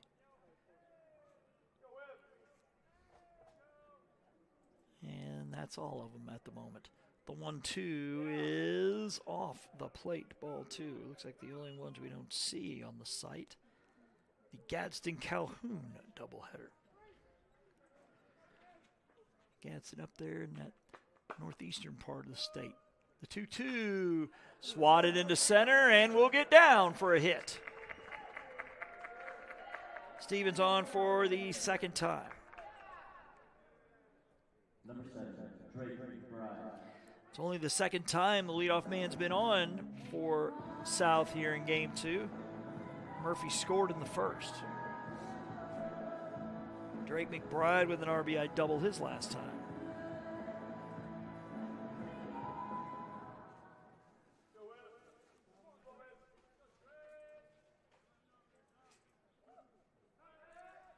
Throw to first and then runner back.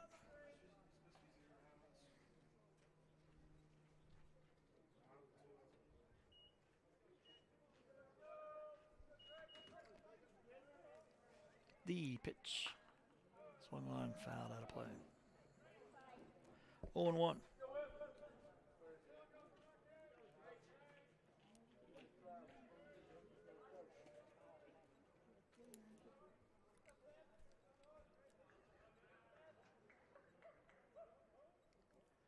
Oh, 1. In there for a strike.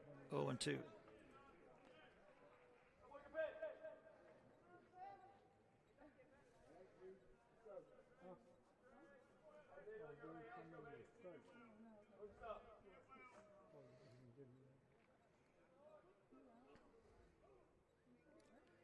The 0-2 pitch. Popped up. Second base coming over, but the shortstop will make the catch. McBride retired. Here comes Dylan Lindsay, who has struck out and walked.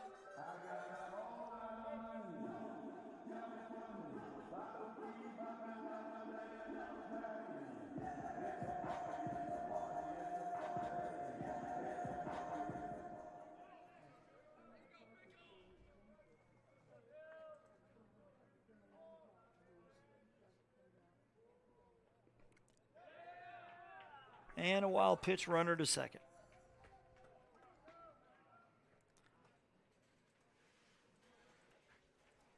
Looks like the Sweet 16 starting in a little bit. Actually, in a few moments, Alabama and BYU will be the first one. 30 minutes later, my Gators taking on Maryland. Then at 8:39, my Duke Blue Devils against Arizona. So I got a chance for a Florida-Duke national championship game. Be buying a championship shirt no matter what.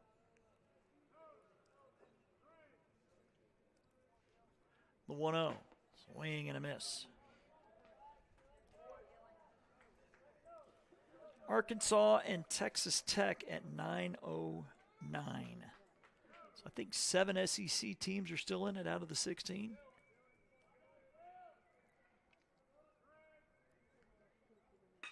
That one popped up. Center fielder went back and now sprints in, and he'll make the catch for out number 2. Number 6, Quincy Walters. That's Stauder out there making the grab. This is Quincy Walters with a pair of ground outs to short and to second. Batting from the left side.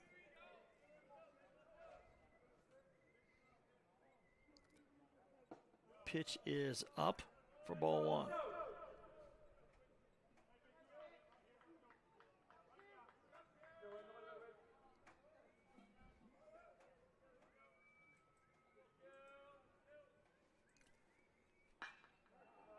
That one popped up.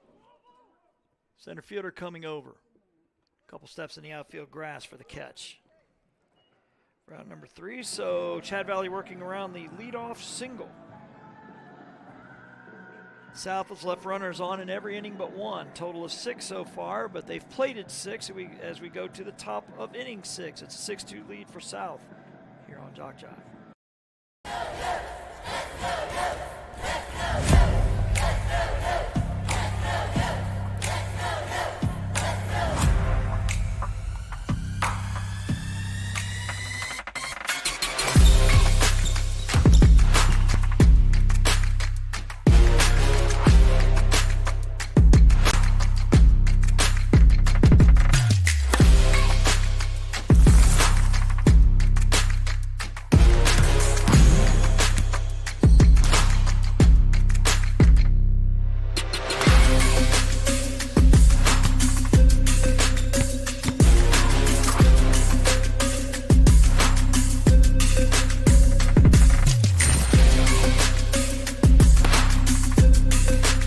We are the Pack. We are Coyotes. We are Coastal Alabama. This is where you'll thrive.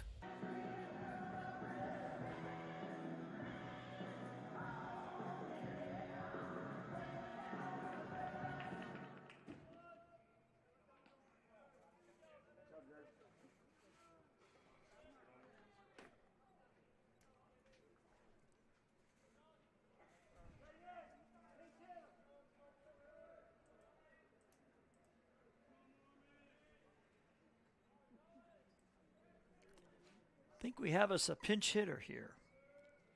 So number 12 is Drew Jolly, batting 182 on the year with 2 doubles, 2 homers, and 10 RBIs.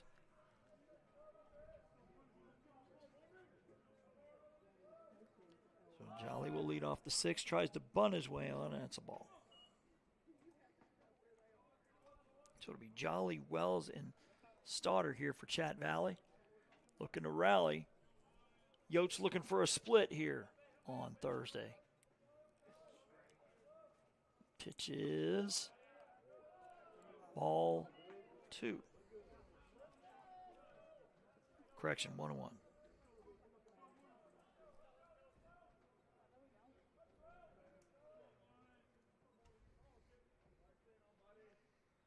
The 1-1. Tries to check his swing. He cannot. It's strike 2.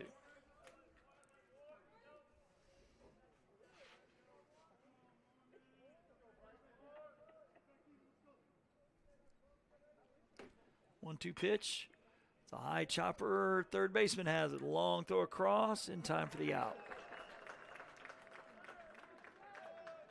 5-3 for out number 1.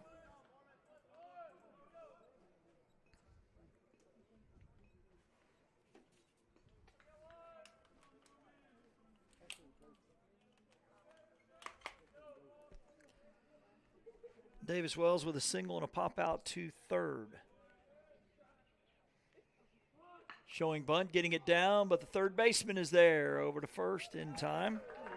So another 5-3 for out number 2.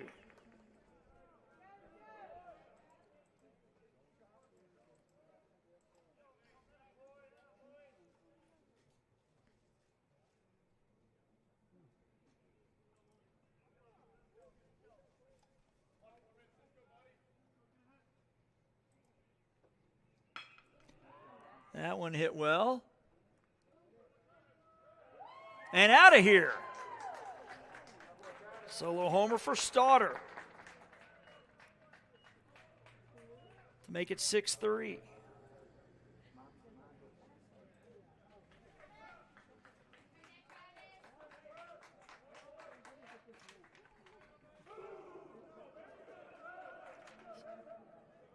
That is the 6th home run for Chatt Valley in the doubleheader.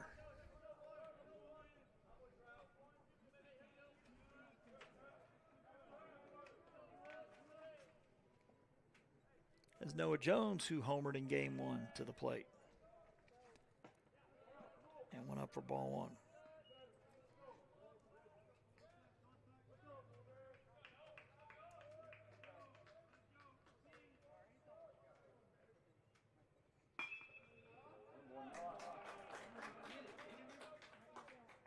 That one hit it for the right for a base hit.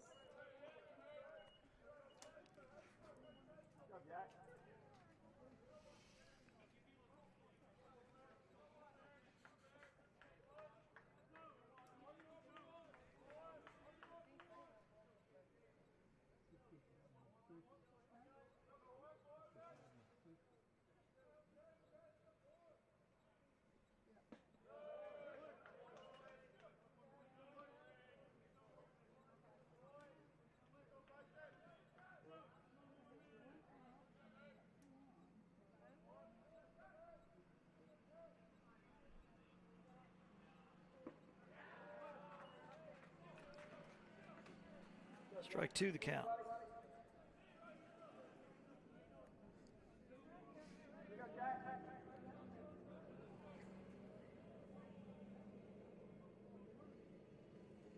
The 0-2 swing and a miss.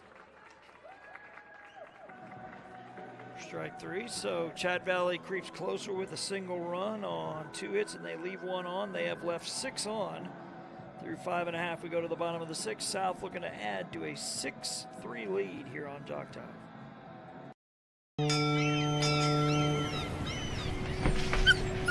There once was a young coyote. You're fired. He found himself ill-suited for the jobs of the world. He struggled to compete in the corporate environment. Yeah, this isn't working out. and failed at the simplest of tasks. I think I'm gonna have to let you go. No matter how hard he tried, his coyote hands were just not meant for regular jobs. That guy is fired. Until one day, when he was hired for the perfect job. To become a mascot.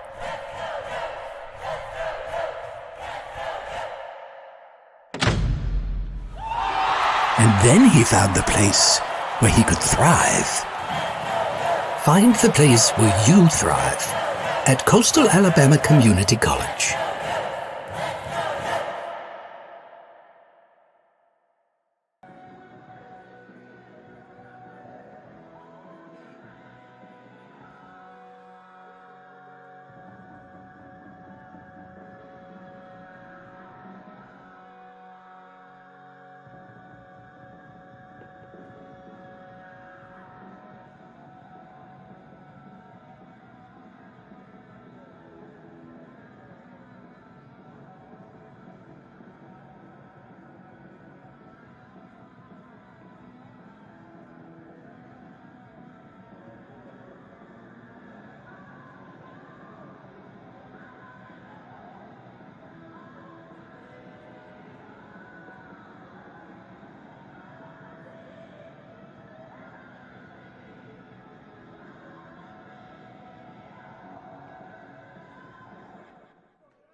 Number 5, Devin Murphy.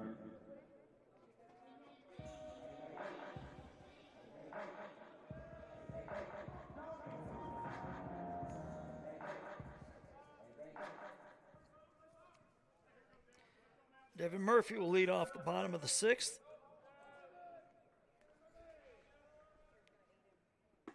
Pitch up and away, ball 1.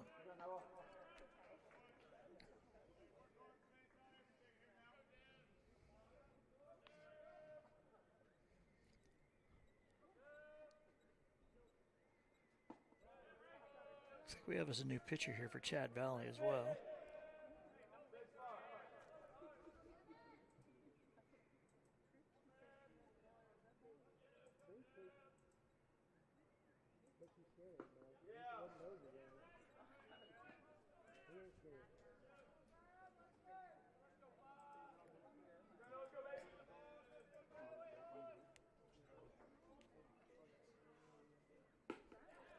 And a swing and a miss.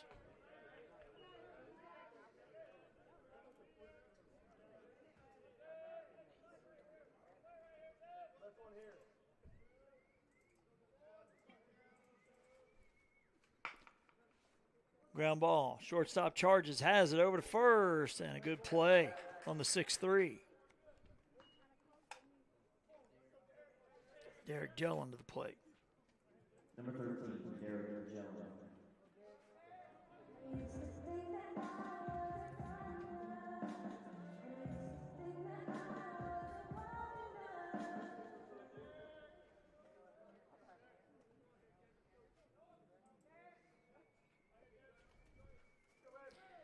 Derek Gellin with a single and a walk, and that is fisted to the right side. Second baseman has it over in time for the out.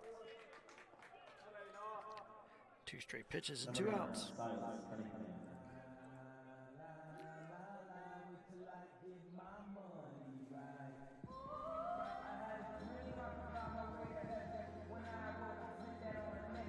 It's number 34 on the mound, but according to the ACCC website, there is no 34. So mystery man on the mound here for the Pirates. Side armor, he throws strike 1.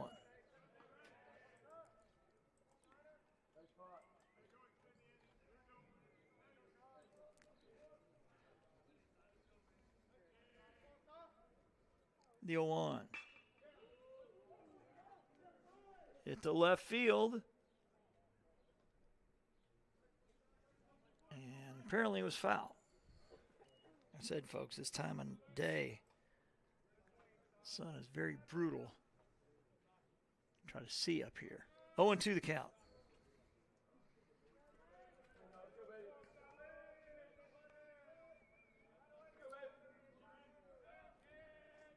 The 0-2.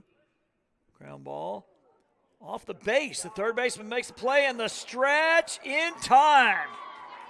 Great stretch on both sides. McDonald doing what Leggett did a couple innings ago. So 6 in the books. Go to the top of the 7th, 2/3 of the way home. It's a 6-3 lead for South here on JockJive. When you're starting something new, it's never easy. You're going to make mistakes. You'll doubt yourself. But you're in a place that wants you to succeed, thrive. And soon, it will just start to feel right. Suddenly, you'll get it. Your fear will turn to confidence. First-time tasks become second nature. And what seemed impossible is right in front of your eyes. Because once the light bulb goes on, there's no turning back. You may wonder how you got here. And be glad you did. That's coastal Alabama. This is where you'll thrive.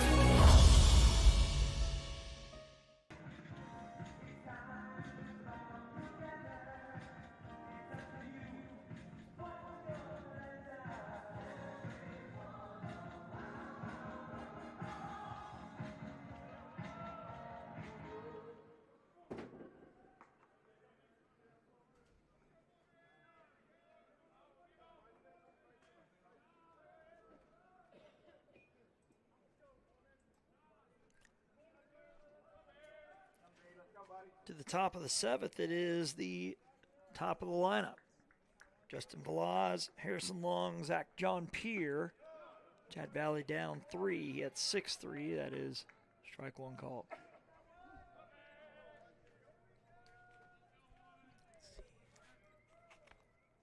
Pitch is a ball. I believe it's still Mormon on the mound, number 11, I believe. Hard to see through the glare. The 1-1. And I think it got him in the elbow pad.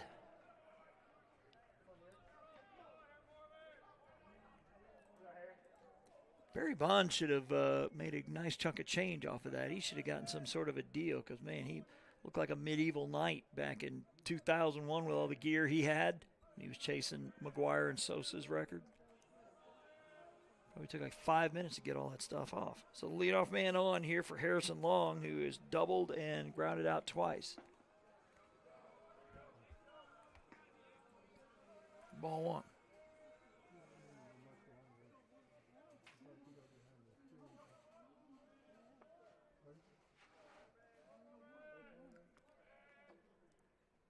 The 1-0. Strike one called.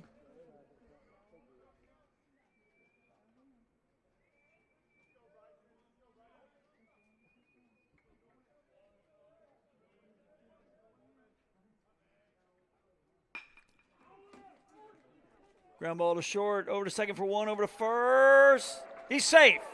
So the fielder's choice will go 6-4.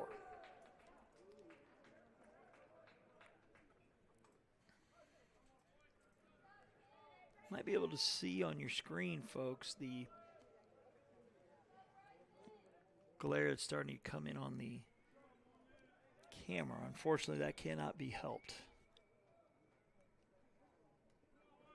Thinking maybe in another inning, maybe by the end of the 7th, that sun will be down behind the trees and be a whole lot easier to see.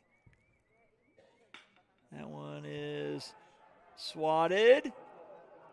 And that one is out of here. John Pierre is homered for the second time in this game and the third time in this series. One for Boroff from Enterprise State. He'd be making a run for Player of the Week. We mentioned it earlier. Kid from Enterprise hit 5 bombs in their series today. And he's gotten Chatt Valley within 6-5. That is 7 RBIs in the series for John Pierre. Like I said, could not tell where the ball was. Had to wait for the reaction. Pitch outside, ball one.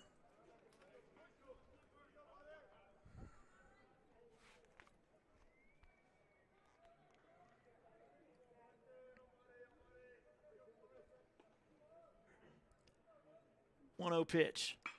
That one hit into right field, and that's going to get down for a hit. Single for McDonald, tying run on.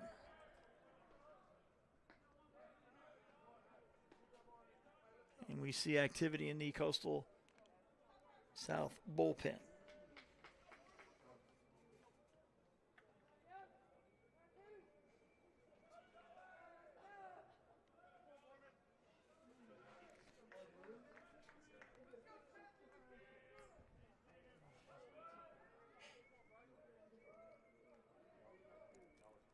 Pitch is a ball.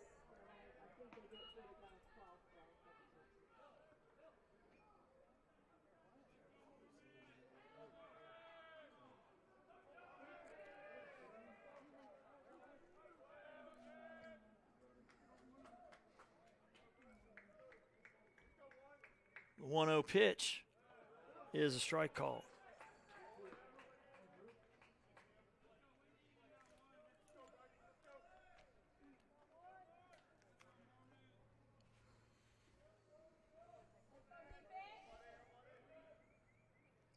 The 1-1 in there for strike two.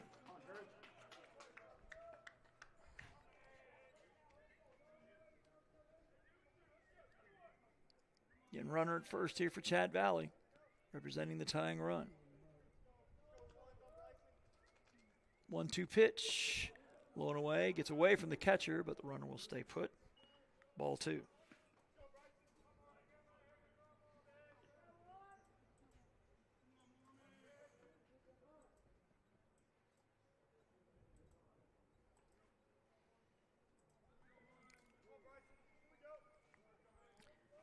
He continues. Wells will bat. The 2-2 swung on and missed, held on to for the strikeout. So Jolly strikes out.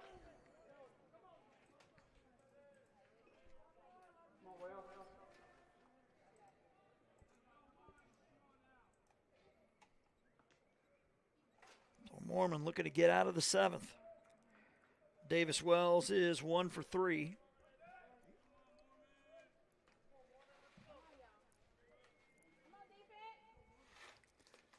And the pitch, low and inside.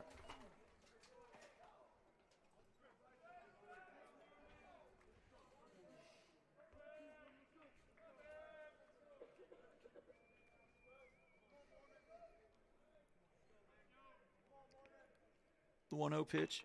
Chopper, right side. Got to get over there, pitcher. He does, and does he get to the base? He got him. Pulled Leggett off the base just enough that Mormon had to sprint over, and he gets the out. But Chatt Valley gets 2 more and leaves a runner on. We head to the bottom of the 7th. 6-5 lead for South here on JockJive. You've started this journey by yourself, but you won't have to go it alone, because now you're a part of something, a community that wants you to succeed. Thrive. Here, you'll discover found family, fellow travelers, coyotes. That's the pack. That's Coastal Alabama.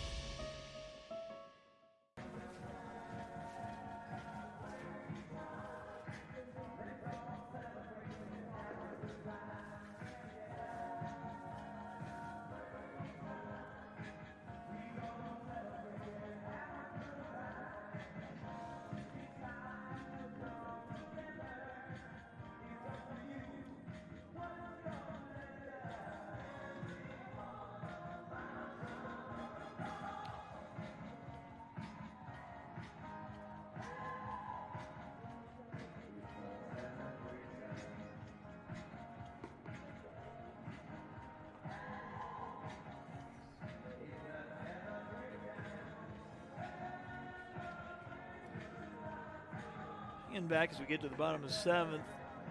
Got considerably darker now that the sun, well, it's not behind the trees yet, but some clouds are helping us out. Make it a little easier to see up here.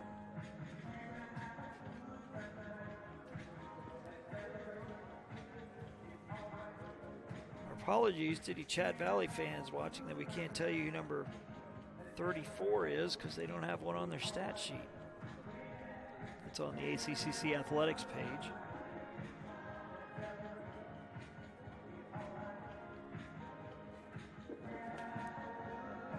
Chatt Valley looking to avoid their 20th loss of the season. At the moment, they are 11-19. As Speakman, Leggett, and Stevens will bat. Speakman and Leggett have both homered today.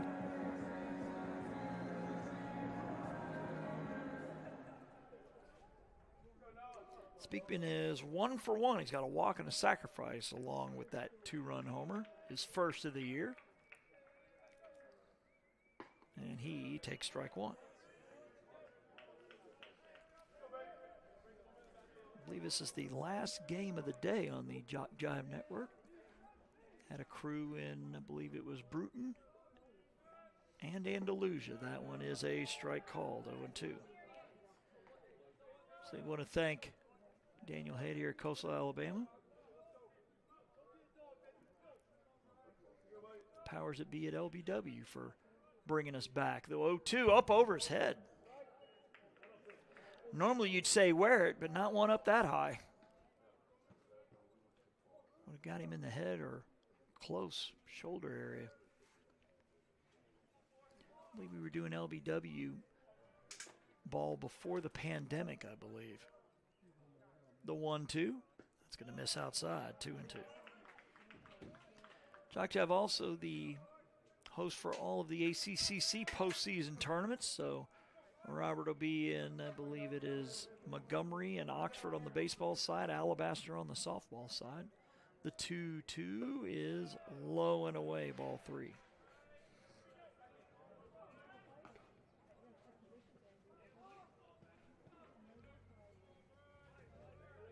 Yeah, again, a little easier to see up here, folks.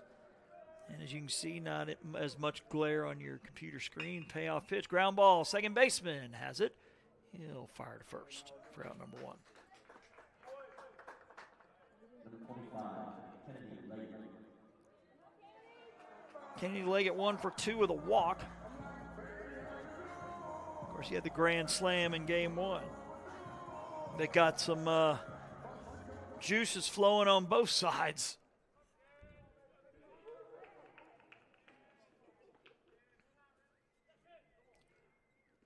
Pitch, and it gets him in the leg. So Leggett on base for the 3rd time in this one. Joseph Stevens has 2 hits and a fly out to center.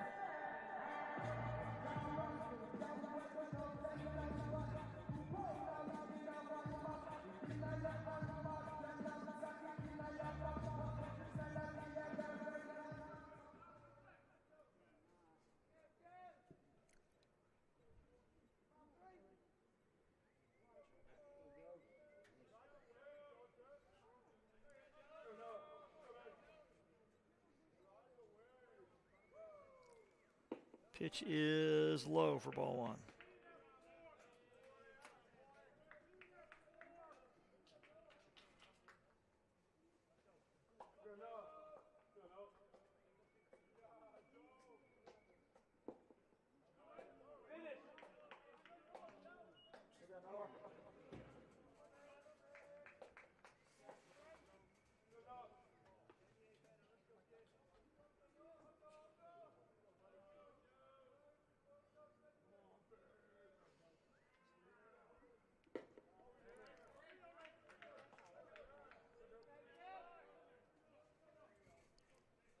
Three 3-0 the count. To Joseph Stevens, single in the first, fly out to center in the 3rd, singled in the 5th. And 3-0 taking all the way in there for strike 1.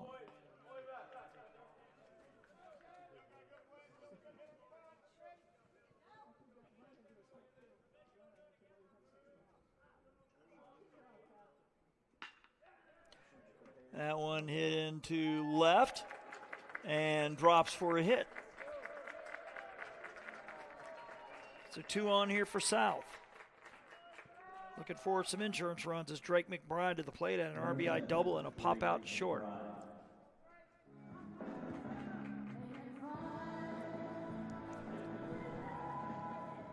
And we're going to have a meeting on the mound.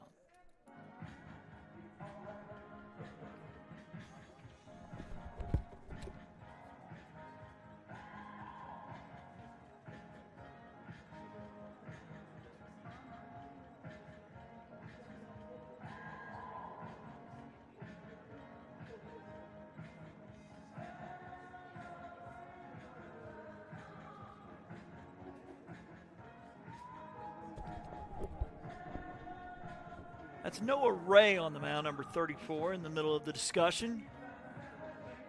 We'll see if he stays in after this. There is somebody warming up in the Chatt Valley pen, but we don't see that pitcher coming in, so Ray will stay in.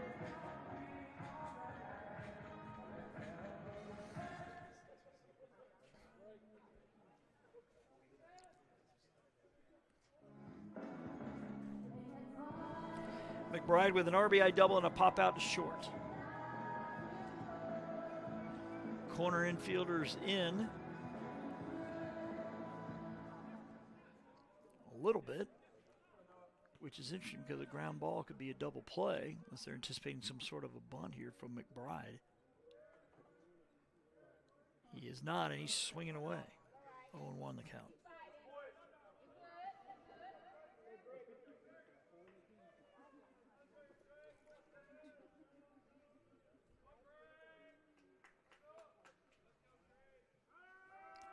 Back to second, and he's back.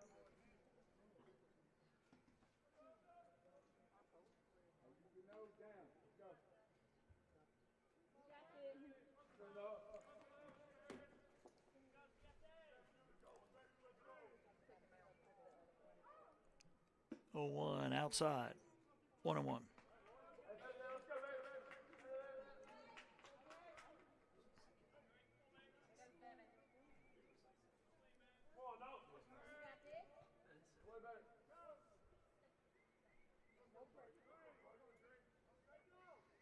The 1-1. Missing for ball 2.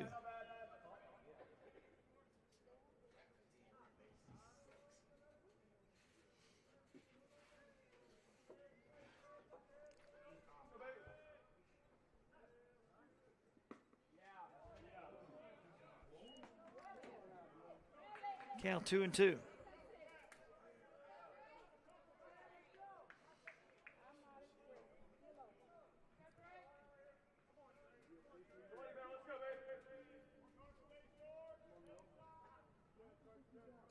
The 2-2, strike 3 called as McBride with the slow turn to the dugout. I guess if body language could talk, imagine what it would say. I imagine they would not agree with strike 3 call.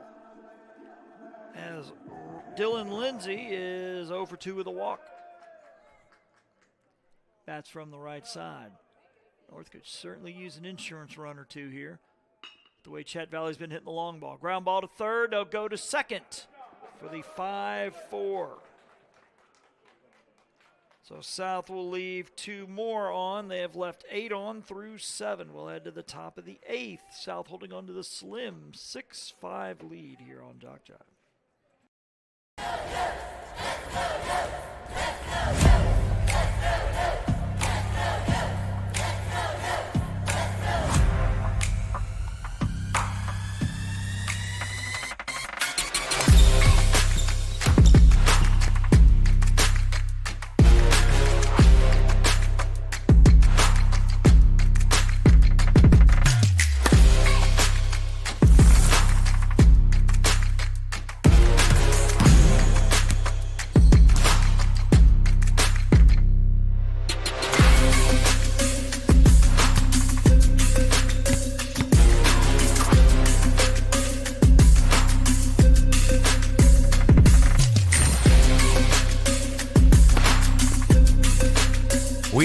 pack. We are Coyotes. We are Coastal Alabama. This is where you'll thrive.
Go to the top of the 8th. Chatt Valley sending up the bottom third of its lineup.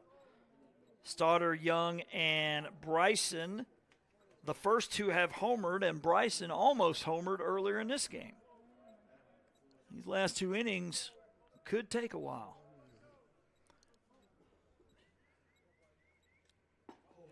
Pitch is a strike, and we have us a new pitcher.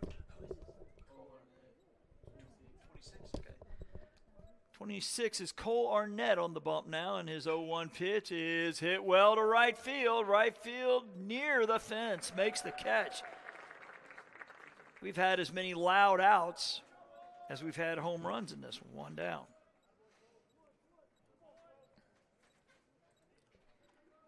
This is Cole Arnett's, only his second appearance. He pitched an inning and 2/3 in his first appearance. Getting put in a big spot here. The pitch is outside, ball 1. Getting Noah Jones with a homer. He's also got 2 hits in this one and is flown out to right.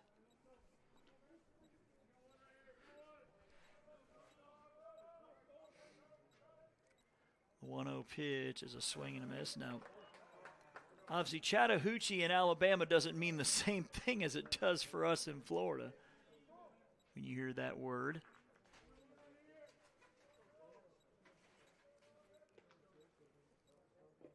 And that one in the dirt ball, too.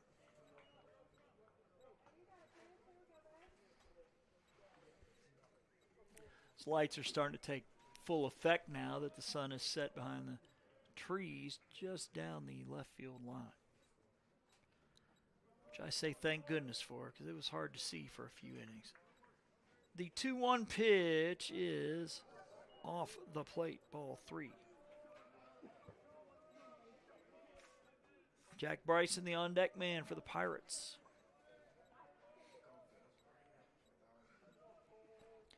The 3-1 is low, ball 4. Jones reaching for the 3rd straight time here in game 2. Jack Bryson with a double and a run scored. He's also struck out twice.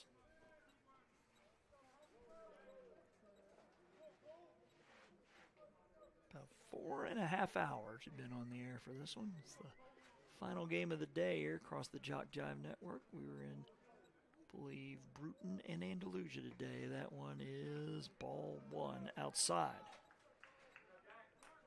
I'll be in Monroeville tomorrow. Again, I think that was a originally Saturday scheduled game that got pushed up, I believe, because of all the storms that could be arriving.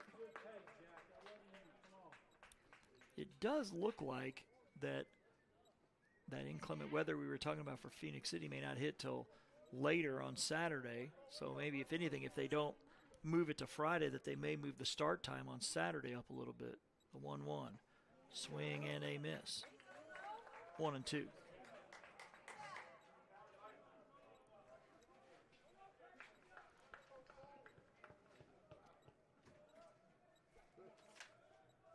Justin Velaz, the on-deck man, be the leadoff batter. He'll be batting for the 4th time in this one.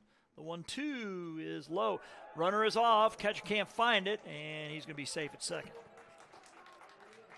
That'll be a wild pitch. Count now 2-2.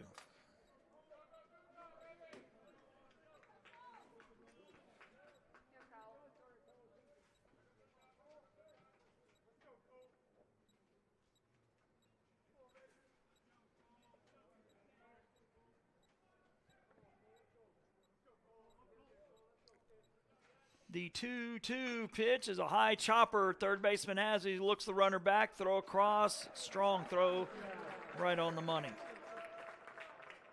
5-3, out number 2. Runner at second with 2 outs. Justin Velaz is, correction, he's batting for the 5th time. He is 0 for 3 and has been hit by a pitch. The hit by a pitch was his last at bat. We got him in that shoulder pad on the right side. Arnett looking to keep the tying run at second. That'll be low for ball 1.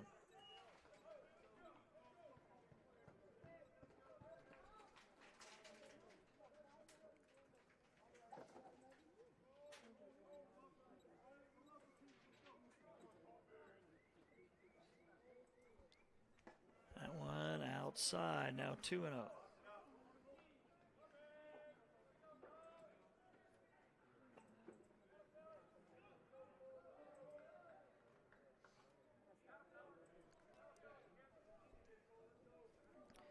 The inning continues. Harrison Long will bat.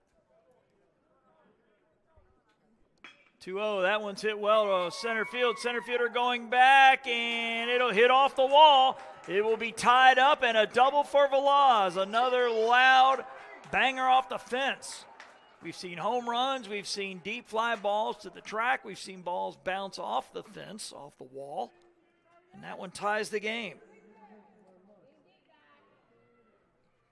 Ball is jumping off the bats today here at Stanley James Field.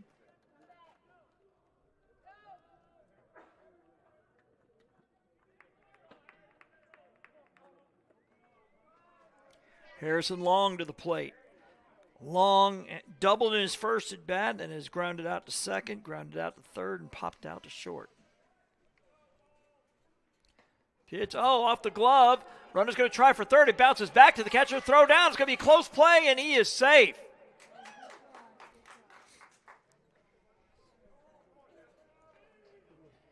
Ball took a good bounce back to Lindsey. Looked like for a brief second he was about to concede the runner was going to take third, but it bounced right back to him, and lucky the batter or the umpire didn't get their head taken off on the throw down to third. So tying run at third.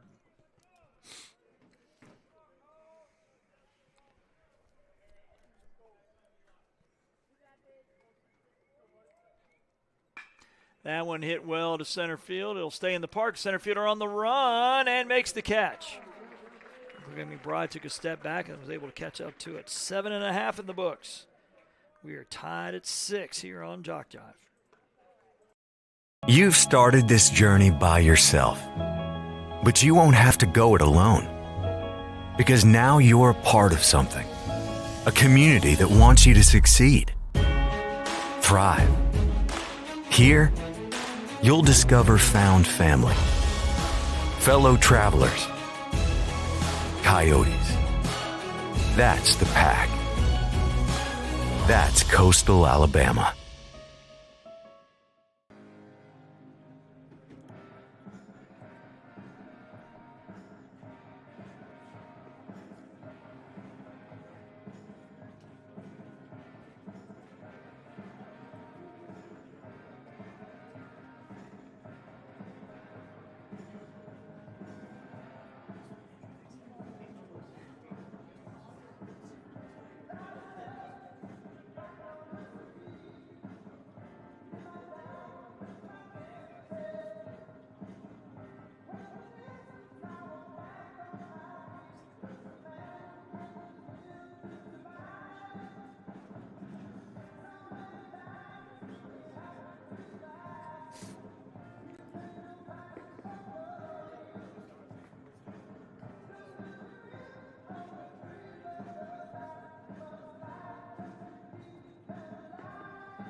Quincy Walters.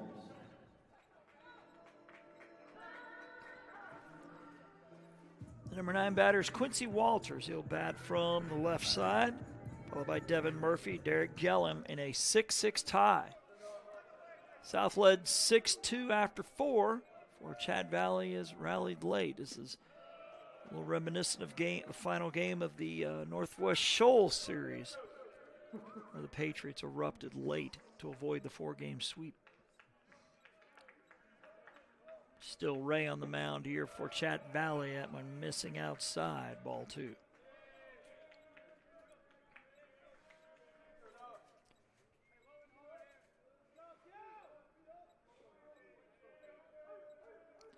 Two-0, way outside, ball 3.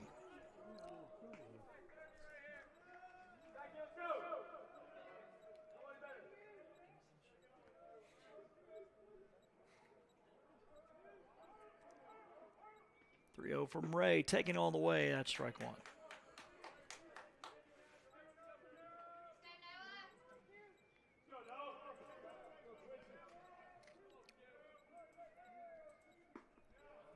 And that one misses for a walk. Number 9 batter, Walters reaching. Number 5, Devin Murphy. It's only the 3rd time in game 2 the leadoff man's been on. That runner scored one of the first 2 times. That was the man at the plate, Devin Murphy. He singled and scored in the first. Third baseman coming in on the grass, anticipating bunt. He shows bunt, pulls back. It's a ball.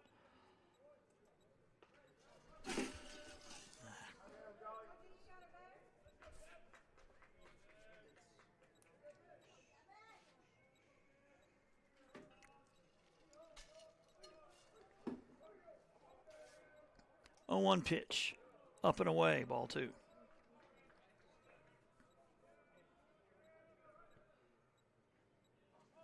Correction, count 1-1. Walters, the runner at first, representing the go-ahead run here in the bottom of the 8th. The 1-1 is strike 2 called. It's interesting, our home plate umpire doesn't put the hand out, he puts it forward, so it's kind of hard to read from up here. Ray with the look to first. And the 1-2 is swung on up over our heads, out of play.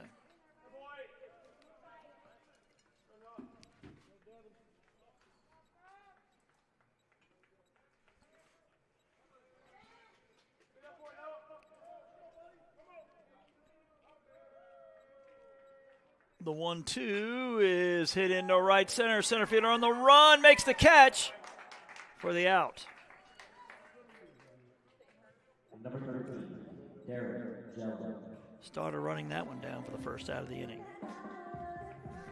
Derek Gellum is 1 for 3. He singled and scored in the first. He's got a ground out to third in the 3rd and 6th innings, and a walk and a run scored. In the 4th. Back to first and the runner back.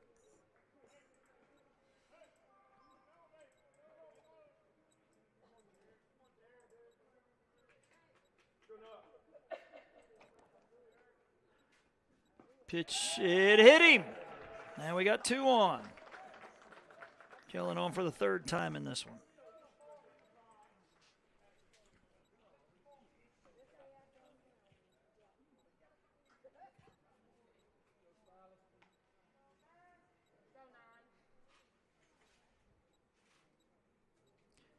Umpire's going to come together and chat about something.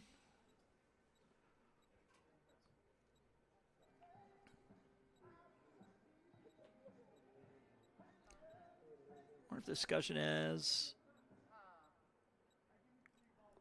was wondering if the discussion may have been that he didn't do much to get out of the way, but if that was the case, home plate umpire pointed to first, saying that he gets first base, and I think we're going to have a pitching change.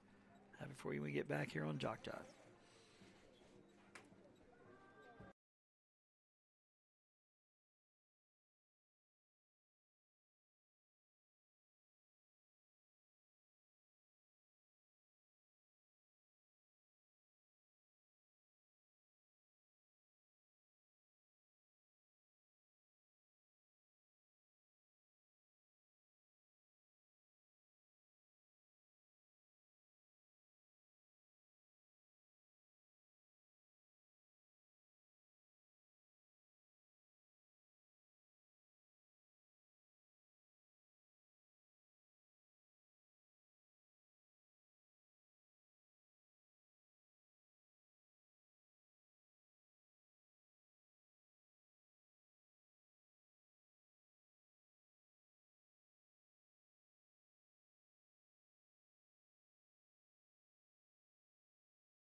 Pitch is fouled off.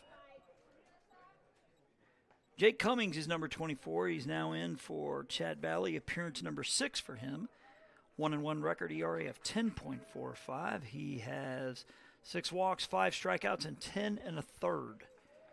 He is facing Silas Cunningham. 0-1 pitch in there for strike 2.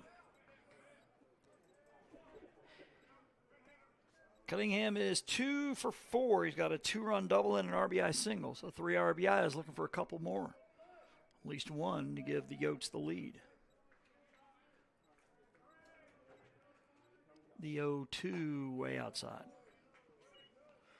Ball and 2 strikes. Bryce Speakman, the on-deck man. Speakman does have a homer here in game 2. As do a number of folks.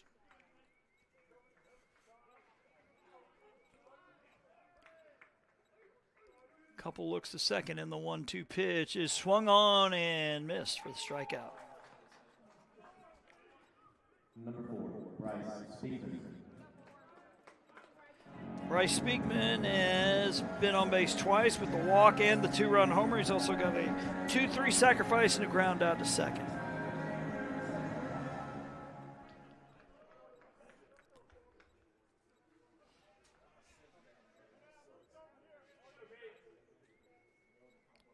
Pitch is low and in, ball 1.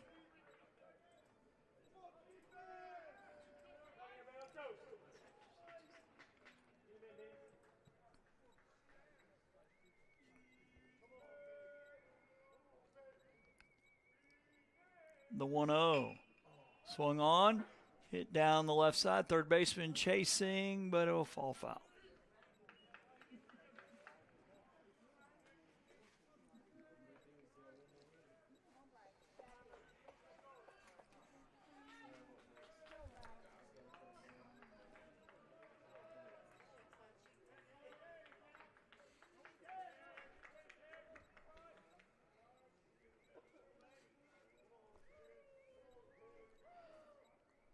One to Speakman, swung on and missed. He goes to the backstop, and both runners are going to move up a base on the wild pitch.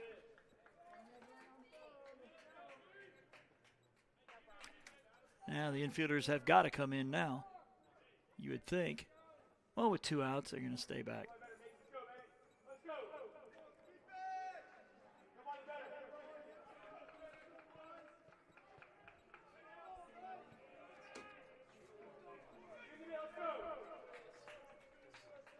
The 1-2, way outside, 2-2.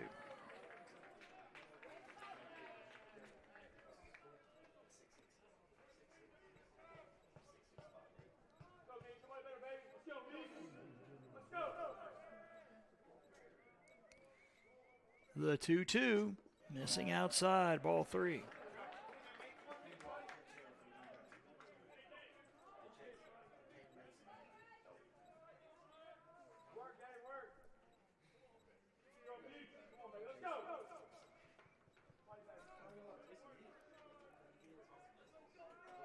The payoff pitch is going to be low, ball 4, and they are loaded.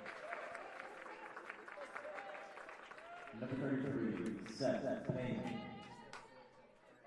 It's interesting, so they're going with Seth Payne in place of Leggett. Despite the fact that Leggett hit a grand slam in game 1.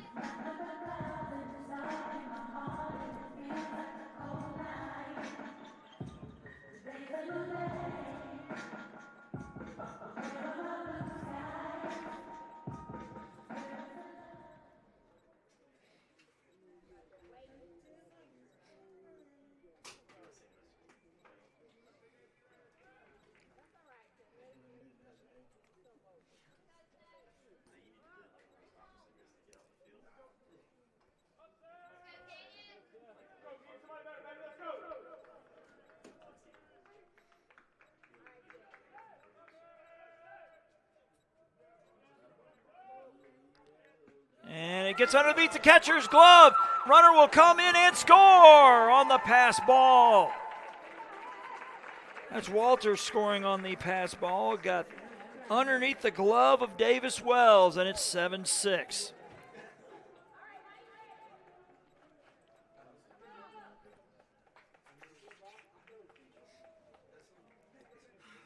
Now, again, the lights are on here, but we still have a little bit of daylight, so it's got to be the toughest time of day for a catcher to see a ball coming at him like that. The 1-0 is a strike call. Not to mention that, balls get thrown in the dirt, so it's not a shiny white ball. I'm sure it's a little on the dirty side, too. The 1-1 pitch is a ground ball. Second baseman over to first in time for the out. But a pass ball with the bases loaded has broken the tie. South 3 outs away from a split. At the top of the ninth, we can get back here on Jock Jive.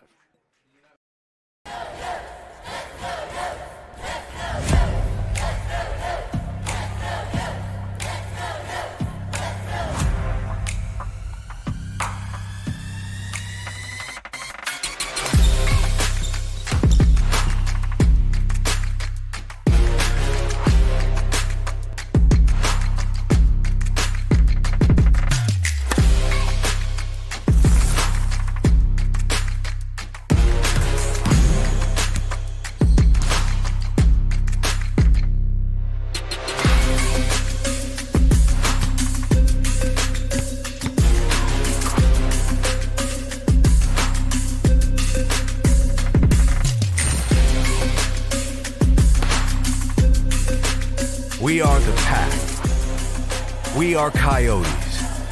We are Coastal Alabama. This is where you'll thrive.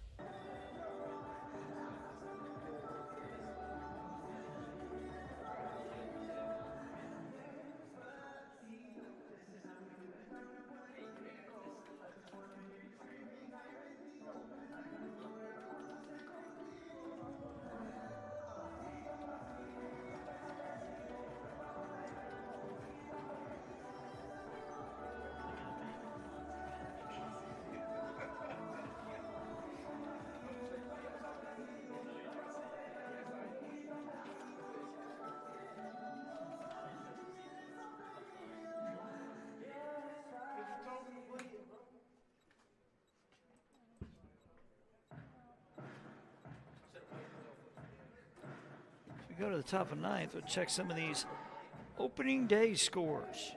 Did it earlier, haven't checked lately. The Cardinals looking to hold on. They're up 4-3 on the Twins, top of the eighth. Dodgers up 1-0 on the Tigers, top four. And a bunch of finals. Yankees over the Brewers 4-2. O's over the Blue Jays 12-2. Phillies beat the Nationals 7-3. Red Sox over the Rangers 5-2. Marlins over the Pirates 5-4. Giants over the Reds 6-4. White Sox over the Angels 8-1. Guardians in 10 over the Royals 7-4. Astros 3-1 over the Mets. Padres beat the Braves 7-4. Cubs at the D-backs later. A's at the Mariners later. 1-0 the count. I believe the A's are in Sacramento for 3 years, if I remember right, before they moved to Vegas. I think that's the way it goes.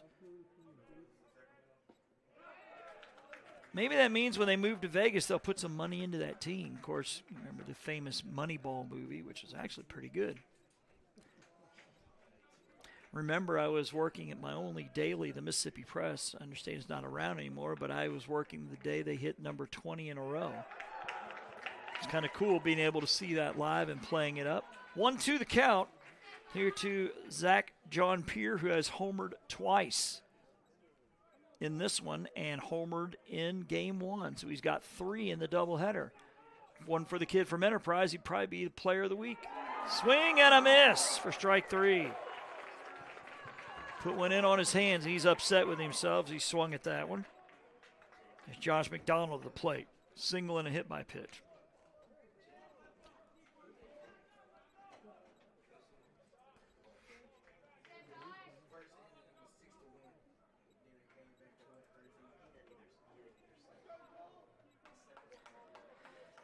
Bama up 11 on BYU, final minute of the first half in the Sweet 16. The pitch is swatted into right field for a base hit. So the first pitch McDonald sees, he goes the other way with it. He's been on base 3 times in this one, 2 hits and a hit by pitch.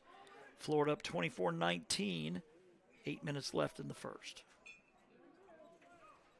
I think there is a mathematical chance, although somebody would have to man up and beat Duke, that it could be an all-SEC Final Four. There's a chance. I didn't say it was good. I mean, there's a chance of getting 3. Someone would have to beat Cooper Flagg. Probably the number 1 pick in the draft. And it's hit him. It hit him. Jolly hit by a pitch. If South is going to get the split, it will not be easy.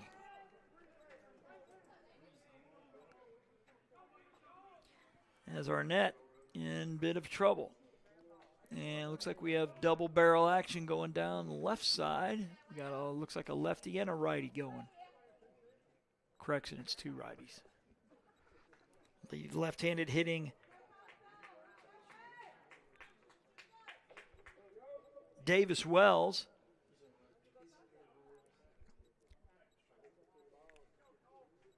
I think we're going to see a runner for the first baseman, McDonald.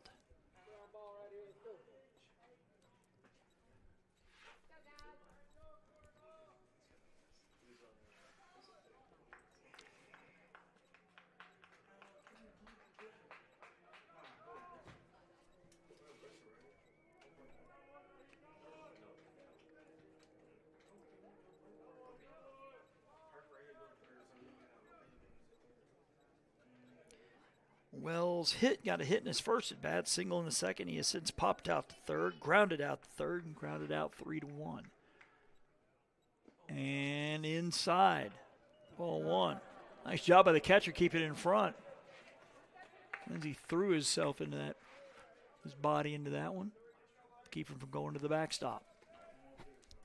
Both teams with 11 hits, says the scoreboard.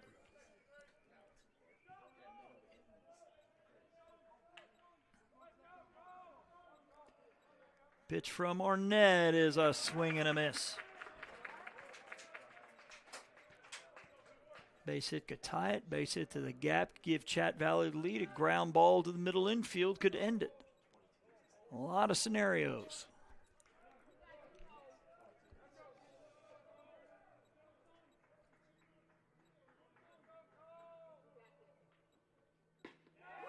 Just missing the outside corner. All of the volunteer umps down below throw their 2 cents in.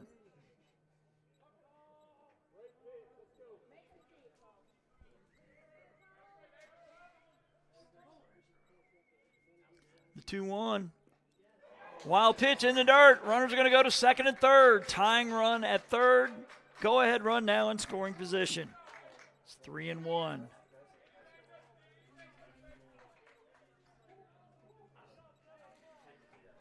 Now the thing is at 3-1, you have a base open. You could pitch around Wells, but Stoddard, who's on deck, has a home run.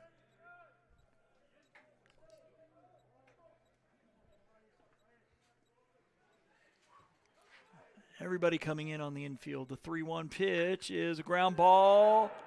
It is a foul ball, but everybody's slow to react. Count full now, 3-2.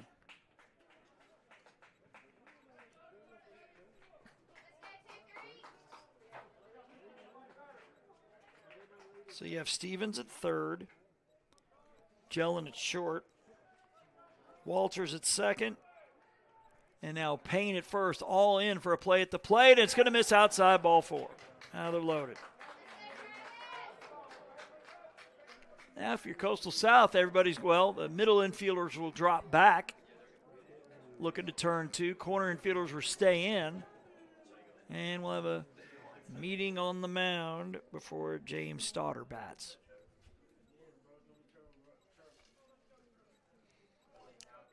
And we're going to have us a new pitcher. Now pitching, number 35, Trevor Ferris.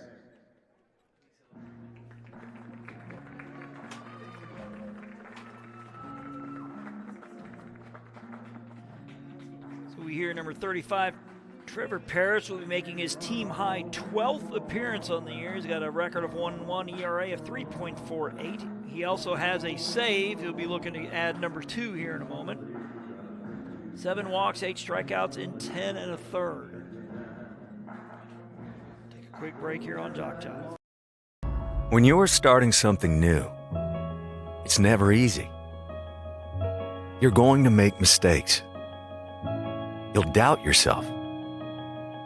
But you're in a place that wants you to succeed, thrive. And soon, it will just start to feel right. Suddenly, you'll get it. Your fear will turn to confidence. First-time tasks become second nature. And what seemed impossible is right in front of your eyes. Because once the light bulb goes on, there's no turning back. You may wonder how you got here, and be glad you did. That's Coastal Alabama. This is where you'll thrive.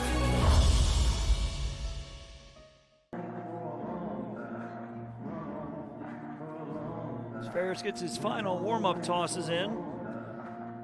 Tell you about Travis Stoddard. He struck out looking in the second. He walked in the fourth. Solo homer in the sixth. Flew out to right in the eighth. Yotes looking to hold on to salvage a split. We're heading to Phoenix City on Saturday. We still here. Now, especially if you're a parent making that trip on Saturday, I'd be keeping tabs on the social medias of both these schools in case that gets moved up at all. Because it sounds like worst case scenario, Coastal South could be driving home in some ugly weather. Now the lights are really taking effect, which is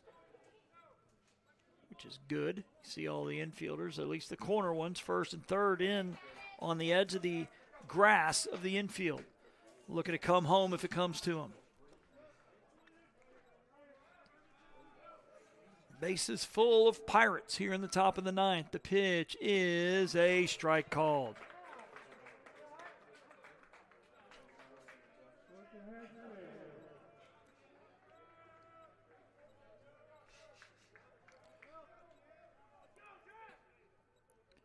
Ferris with the 0-1. Swing and a miss, strike 2.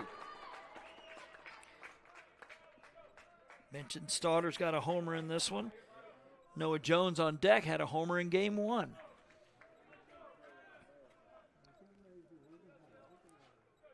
Ferris with the 0-2. Drops in there for strike 3. He's fired up on the mound. 3 pitches, 3 strikes. Not out of the woods yet, but a little closer. Noah Jones is 2 for 3 in this one. Singles in the 4th and the 6th. He walked in the 8th, and he's also flown out to right.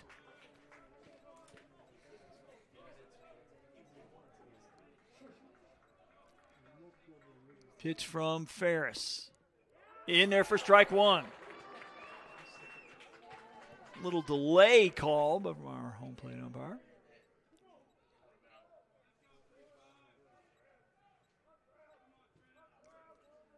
The 0-1.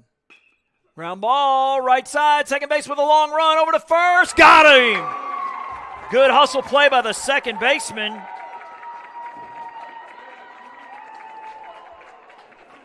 Went ranging way to his left and makes the play 4-3. The Pirates will leave them loaded in the 9th.